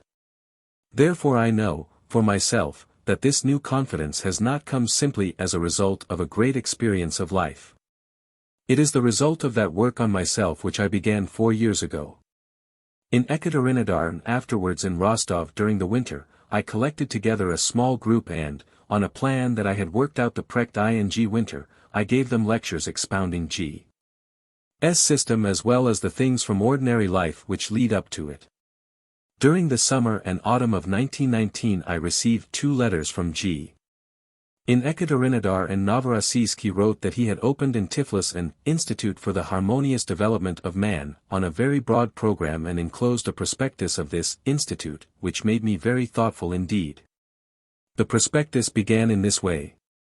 With the permission of the Minister for National Education, the Institute for the Harmonious Development of Man based on G.'s system is being opened in Tiflis. The institute accepts children and adults of both sexes. Study will take place morning and evening. The subjects of study are gymnastics of all kinds, rhythmical, medicinal, and others. Exercises for the development of will, memory, attention, hearing, thinking, emotion, instinct, and so on. To this was added that G.'s system was already in operation in a whole series of large cities such as Bombay, Alexandria, Kabul, New York, Chicago, Christiania, Stockholm, Moscow, XVIII, and in all departments and homes of the true international and laboring fraternities. At the end of the prospectus, in a list of specialist teachers of the Institute for the Harmonious Development of Man, I found my own name as well as the names of mechanical engineer P and still another of our company, who was living at that time in Novorossiysk and had no intention whatever of going to Tiflis. G. wrote in his letter that he was preparing his ballet, The Struggle of the Magicians, and without making any reference at all to past difficulties he invited me to go and work with him in Tiflis. This was very characteristic of him. But for various reasons I could not go there. In the first place there were very great material obstacles, and secondly the difficulties which had arisen in XVIII were for me very real ones. My decision to leave G. had cost me very dear, and I could not give it up so easily, the more so as all his motives were to be seen. I must confess that I was not very enthusiastic about the program of the Institute for the Harmonious Development of Man. I realized, of course, that it meant that G was obviously obliged to give some sort of outward form to his work having regard to outward conditions, as he had done at XVIII, and that this outward form was somewhat in the nature of a caricature. But I also realized that behind this outward form stood the same thing as before and that this could not change. I was doubtful only of my own ability to adapt myself to this outward form. At the same time I was confident that I should soon have to meet G again. P came to Ekaterinodar for makeup and we spoke together a great deal about the system, and P was in a fairly negative frame of mind. But it seemed to me that my idea that it was imperative to make a distinction between the system and G helped him to understand the position of affairs better. I was beginning to get very interested in my groups. I saw a possibility of continuing the work. The ideas of the system found a response and obviously answered the needs of people who wanted to understand what was taking place both in them and around them. And around us was being concluded that brief little epilogue to Russian history which had frightened our friends and allies so much. Ahead of us everything was quite dark. I was in Rostov in the autumn and beginning of winter. There I met another 2 or 3 of the St. Petersburg company as well as Z, who had arrived from Kiev. Z, like P, was in a very negative frame of mind in relation to all of the work. We settled down together in the same quarters and it seemed that talks with me made him revise many things and convince himself that the original valuations were right. He decided to try to get through to G in Tiflis. But he was not fated to accomplish this. We left Rostov almost at the same time, Z leaving 1 or 2 days after me, but he arrived in Novorossiysk already ill, and in the first days of January, 1920, he died of the smallpox. Soon afterwards I managed to leave for Constantinople. At that time Constantinople was full of Russians. I met acquaintances from St. Petersburg and with their assistance I began to give lectures in the offices of the Ruski Mayak. I at once collected a fairly large audience, mostly of young men. I continued to develop the ideas begun in Rostov and Ekaterinodar, connecting general ideas of psychology and philosophy with ideas of esotericism.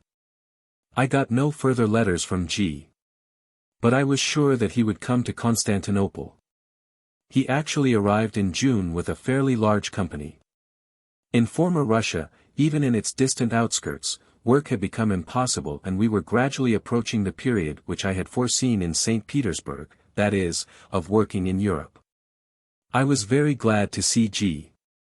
And to me personally it seemed then that, in the interests of the work, all former difficulties could be set aside and that I could again work with him as in St. Petersburg. I brought G. to my lectures and handed over to him all the people who came to my lectures, particularly the small group of about 30 persons who met upstairs in the offices of the Tamayak. G. gave to the ballet the central position of his work at that time.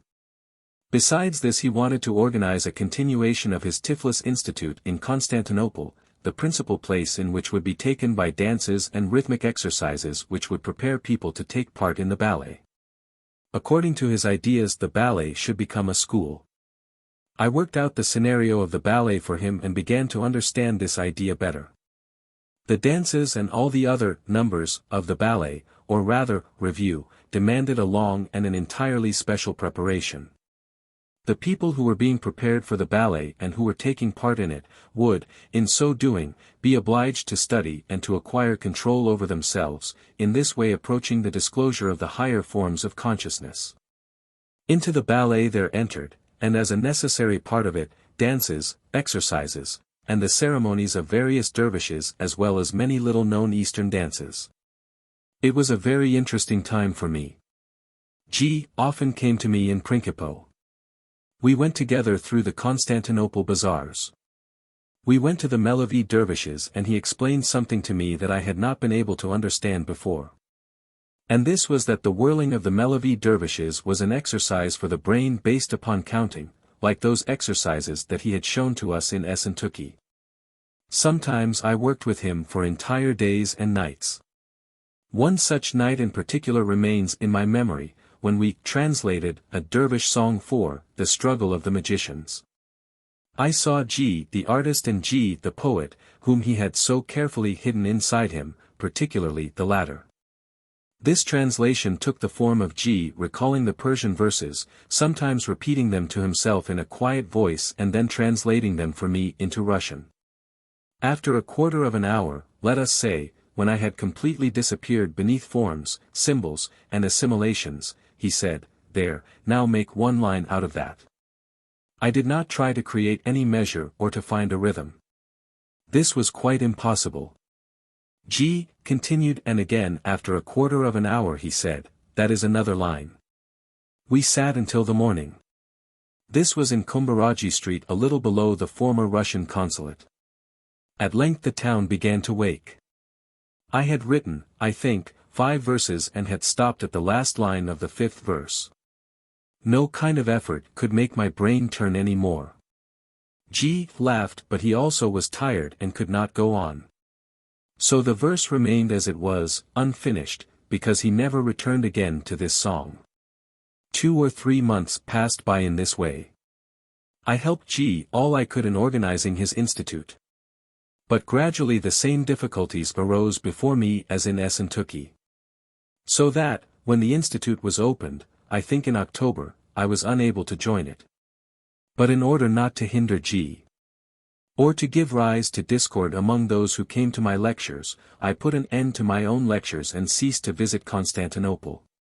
A few of those who came to my lectures visited me in Principe, and there we continued the talks begun in Constantinople. 2 months later, when G.'s work had already become consolidated, I again started to give lectures at the Tamayak in Constantinople, and I continued them for another 6 months. I visited G.'s institute from time to time, and sometimes he came to me in Principe. The inner relationship between us remained very good. In the spring he proposed that I should give lectures in his institute, and I began to give lectures there once a week, in which G himself took part, supplementing my explanations. At the beginning of summer G closed his institute and went over to Principe. Somewhere about this time I told him in detail of a plan I had drawn up for a book to expound his St. Petersburg lectures and talks with commentaries of my own. He agreed to this plan and authorized me to write and publish it. Up till then I had submitted to the general rule, obligatory for everyone, which concerned G.'s work. According to this rule, nobody under any circumstances had the right to write even for his own use anything connected with him or his ideas, or any other participants in the work, or to keep letters, notes, and so on, still less to publish anything. During the first years G insisted strongly upon the obligatory nature of this rule, and it was supposed that everyone accepted in the work would give his word to write nothing, and it goes without saying to publish nothing, referring to G. Without special permission, even in the event of his leaving the work in G. This was one of the fundamental rules. Every new person who joined us heard about it, and it was considered to be fundamental and obligatory. But afterwards G. accepted in his work people who paid no attention to this rule or who did not wish to consider it. This explains the subsequent appearance of descriptions of various moments in G.'s work. I passed the summer of 1921 in Constantinople and in August left for London. Before my departure G proposed that I should go with him to Germany, where he once more intended to open his institute and prepare his ballet. But in the first place I did not believe it was possible to organize work in Germany, and secondly I did not believe that I could work with G. Soon after my arrival in London I began to give lectures in continuation of the work at Constantinople and Ekaterinodar. I learned that G had gone to Germany with his Tiflis company and with those of my Constantinople people who had joined him. He tried to organize work in Berlin and Dresden and intended to purchase the apartments of the former Institut Dalcroze in Hellerin near Dresden. But nothing came out of it all, and in connection with the proposed purchase some strange events took place which ended in legal proceedings. In February, 1922, G came to London. I at once invited him, as a matter of course, to my lectures and introduced him to all who were coming to them. This time my attitude towards him was much more definite. I still expected a very great deal more from his work, and I decided to do everything I could to help him to organize his institute and the preparation of his ballet. But I did not believe it was possible for me to work with him. I saw again all the former obstacles which had begun to appear in XVIII. This time they had appeared even before he arrived. The outward situation was that G had done very much towards the accomplishment of his plans. The chief thing was that a certain cadre of people, about 20, had been prepared, with whom it was possible to begin. The music for the ballet had almost all been prepared, with the cooperation of a well-known musician. The organization of the institute had been worked out. But there was no money to put all this into practice. Soon after his arrival, G said that he thought of opening his institute in England. Many of those who came to my lectures became interested in this idea and arranged a subscription among themselves to cover the material side of the business. A certain sum of money was immediately given to G to prepare for the passage of the whole of his group to England. I continued my lectures, connecting them with what G had said during his stay in London. But I had decided for myself that if the institute opened in London, I would go either to Paris or to America. The institute was finally opened in London, but for various reasons it failed.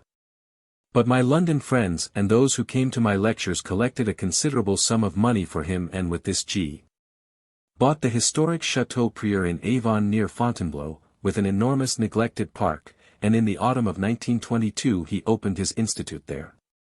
A very motley company assembled there. There were a certain number of people who remembered St. Petersburg. There were pupils of G.S. from Tiflis. There were people who had come to my lectures in Constantinople and London. The latter were divided into several groups. In my opinion, some had been in far too great a hurry to give up their ordinary occupations in England in order to follow G. I could have said nothing to them because they had already made their decision when they spoke to me about it. I feared that they would meet with disappointment because G.S. work seemed to me not sufficiently rightly organized and therefore to be unstable. But at the same time I could not be sure of my own opinions and did not want to interfere with them, because if everything went right and my fears proved to be false, then they would undoubtedly have gained by their decision. Others had tried to work with me, but for some reason or other they had parted from me and now thought that it would be easier for them to work with G. They were particularly attracted by the idea of finding what they called a shortcut. To this, when they asked my advice, I of course advised them to go to Fontainebleau and work with G. And there were others who came to G temporarily, for 2 weeks, for a month. These were people who attended my lectures and who did not want to decide themselves. But on hearing about other people's decisions had come to me and asked whether they ought to give up everything and go to Fontainebleau, and whether this was the only way to go on with the work. To this I said that they should wait until I was there. I arrived at the Chateau Prieur for the first time at the end of October or the beginning of November, 1922. Very interesting and animated work was proceeding there. A pavilion had been built for dances and exercises, housekeeping had been organized, the house had been finished off, and so on. And the atmosphere on the whole was very right and left a strong impression. I remember one talk with Miss Catherine Mansfield, who was then living there. This was not more than 3 weeks before her death. I had given her G.S. address myself. She had been to 2 or 3 of my lectures and had then come to me to say that she was going to Paris. A Russian doctor was curing tuberculosis by treating the spleen with X-rays. I could not of course tell her anything about it. She already seemed to me to be halfway to death. And I thought that she was fully aware of it. But with all this, one was struck by the striving in her to make the best use even of these last days, to find the truth whose presence she clearly felt but which she was unable to touch. I did not think that I should see her again. But I could not refuse when she asked me for the address of my friends in Paris, for the address of people with whom she would be able to talk about the same things she had talked about with me. And so I had met her again at the Prieur. We sat in the evening in one of the salons and she spoke in a feeble voice which seemed to come from the void, but it was not unpleasant. I know that this is true and that there is no other truth. You know that I have long since looked upon all of us without exception as people who have suffered shipwreck and have been cast upon an uninhabited island, hut who do not yet know of it. But these people here know it. The others, there, in life, still think that a steamer will come for them tomorrow and that everything will go on in the old way. These already know that there will be no more of the old way. I am so glad that I can be here. Soon after my return to London I heard of her death. G was very good to her, he did not insist upon her going although it was clear that she could not live. For this in the course of time he received the due amount of lies and slanders. During the year 1923 I went fairly often to Fontainebleau, that is, to the Prieur. Soon after its opening the institute attracted the attention of the press, and for a month or two the French and English papers were active writing about it. G. and his pupils were called the forest philosophers, they were interviewed, their photographs were published, and so on. G. S. own work during this time, that is, from 1922, was dedicated chiefly to the development of methods of studying rhythm and plastics. He never stopped working the whole time on his ballet, bringing into it the dances of various dervishes and Sufis and recalling by memory the music he had listened to in Asia many years before. In this work was a very great deal that was new and interesting. Dervish dances and music were reproduced in Europe undoubtedly for the first time. And they produced a very great impression on all who were able to hear and see them. In the Prieur also they carried on very intensive mental exercises for the development of the memory, of attention, and of the imagination, and further, in connection with these exercises, in imitation of psychic phenomena. Then there was a lot of obligatory work for everyone in the house and connected with the housekeeping which required great strenuousness, thanks to the speed of working and various other conditions.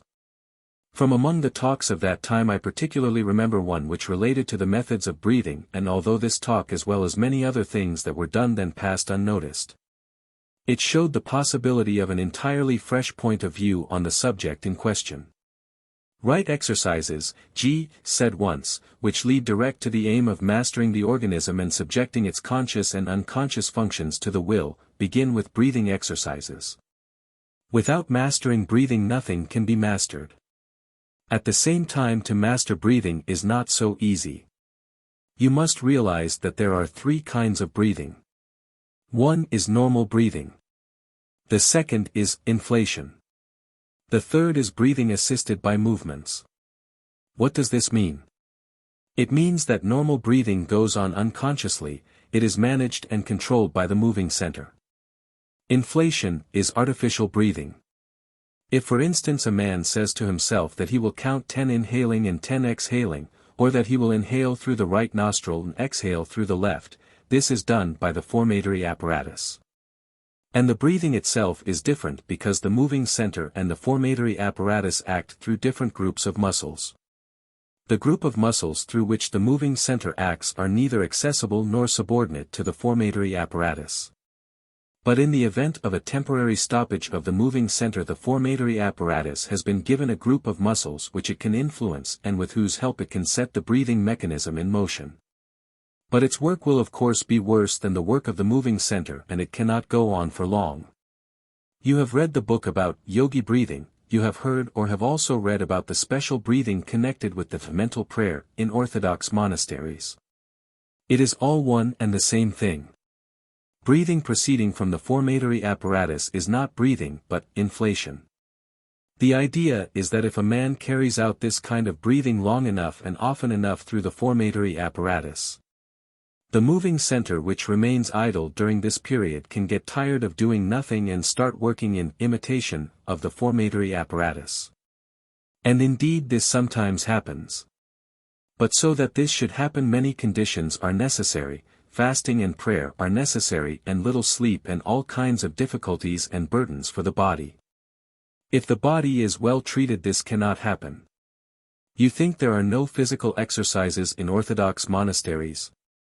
Well, you try to carry out 100 prostrations according to all the rules. You will have an aching back that no kind of gymnastics could ever give. This all has one aim, to bring breathing into the right muscles, to hand it over to the moving center. And as I said, sometimes this is successful. But there is always a big risk that the moving center will lose its habit of working properly, and since the formatory apparatus cannot work all the time, as for instance during sleep, and the moving center does not want to, then the machine can find itself in a very sorry situation. A man may even die from breathing having stopped. The disorganization of the functions of the machine through breathing exercises is almost inevitable when people try to do breathing exercises from books by themselves without proper instruction. Many people used to come to me in Moscow who had completely disorganized right functioning of their machines by so-called yogi breathing, which they had learned from books. Books which recommend such exercises represent a great danger. The transition of breathing from the control of the formatory apparatus into the control of the moving center can never be attained by amateurs.